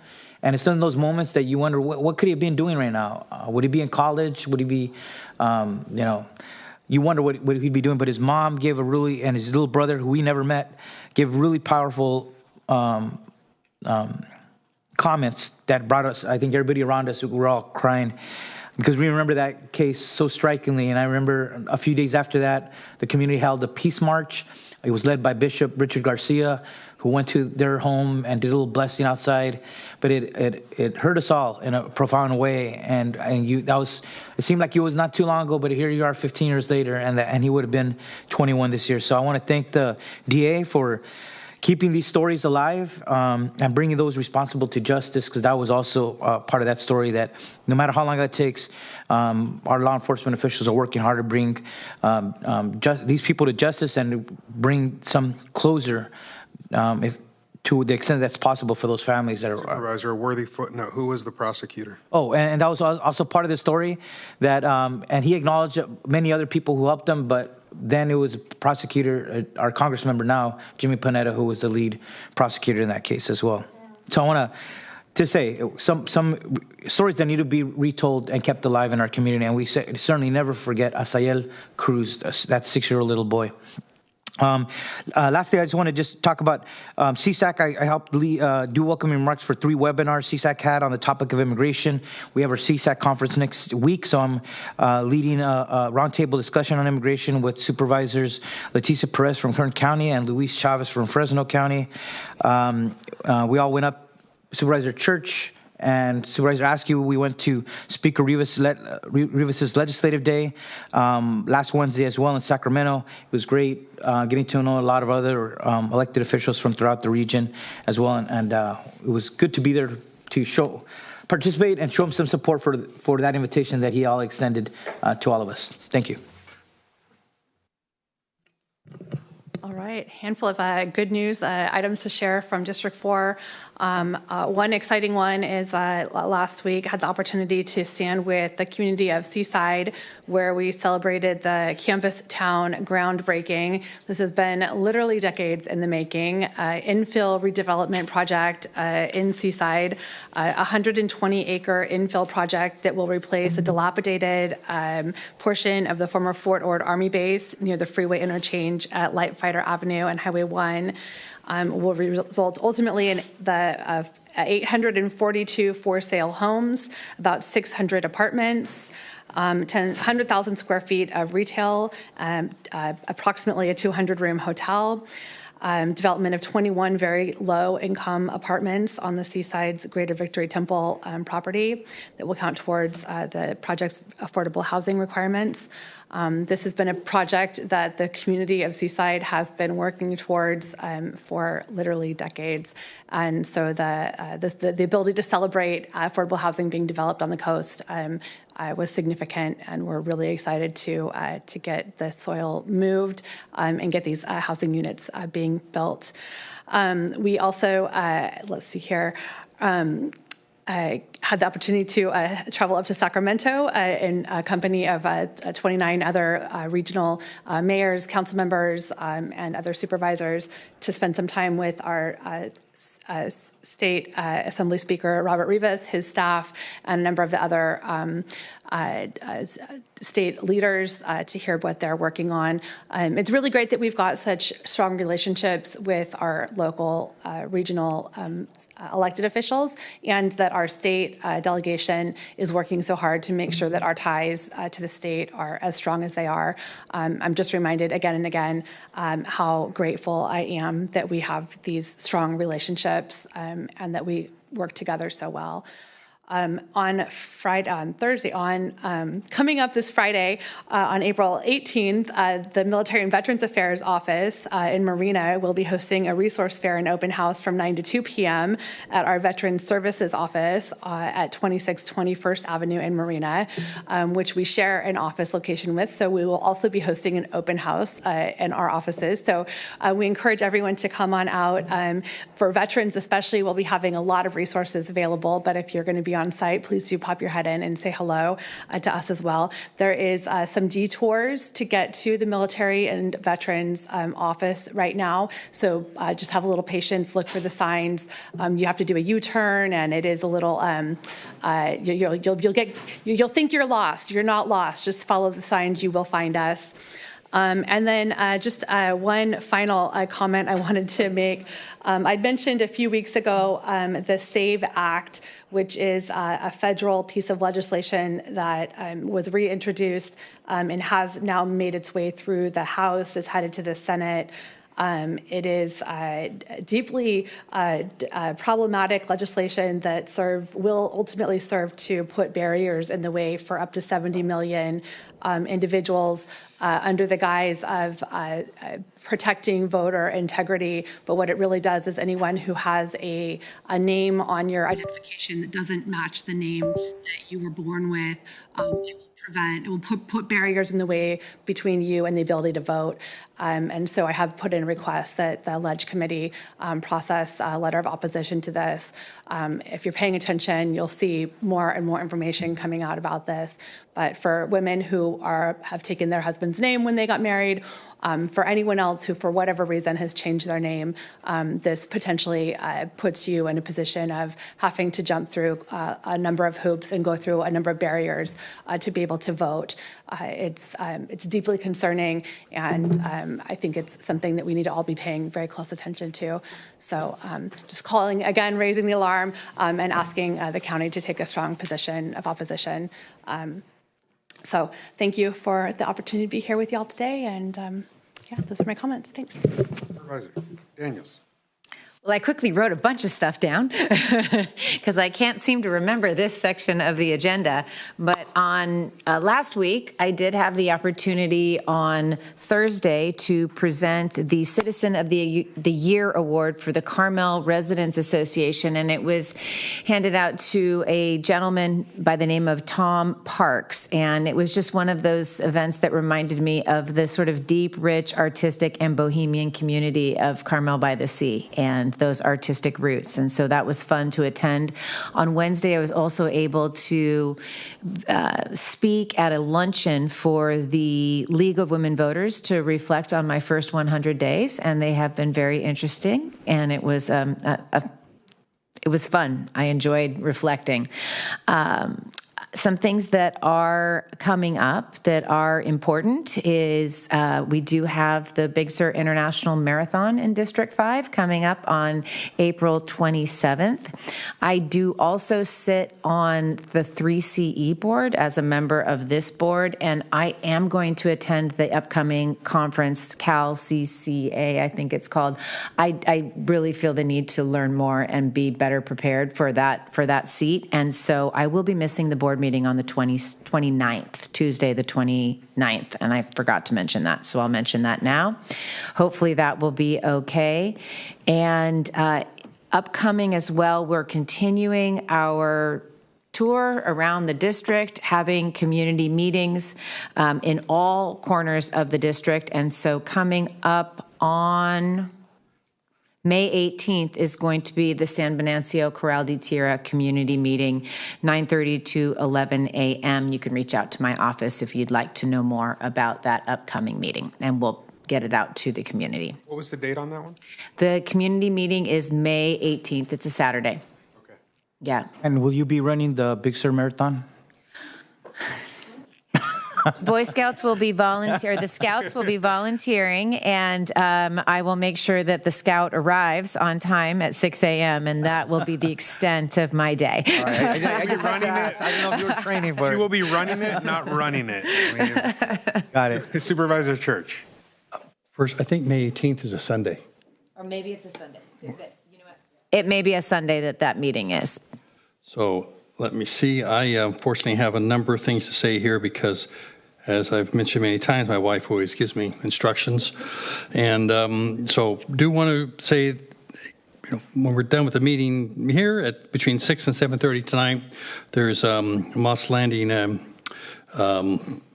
Community Plan discussion on climate change hazards between 6 and 7:30 p.m. at the Moss Landing Marine Labs. I'm hoping when we finish here, I'll and go through our closed session. I'll have a chance to go to another meeting because I just can't get enough of them on Tuesdays. And anyway, urge anybody who's interested in the Moss Lane Community Plan to go out to that. Also on Thursday at the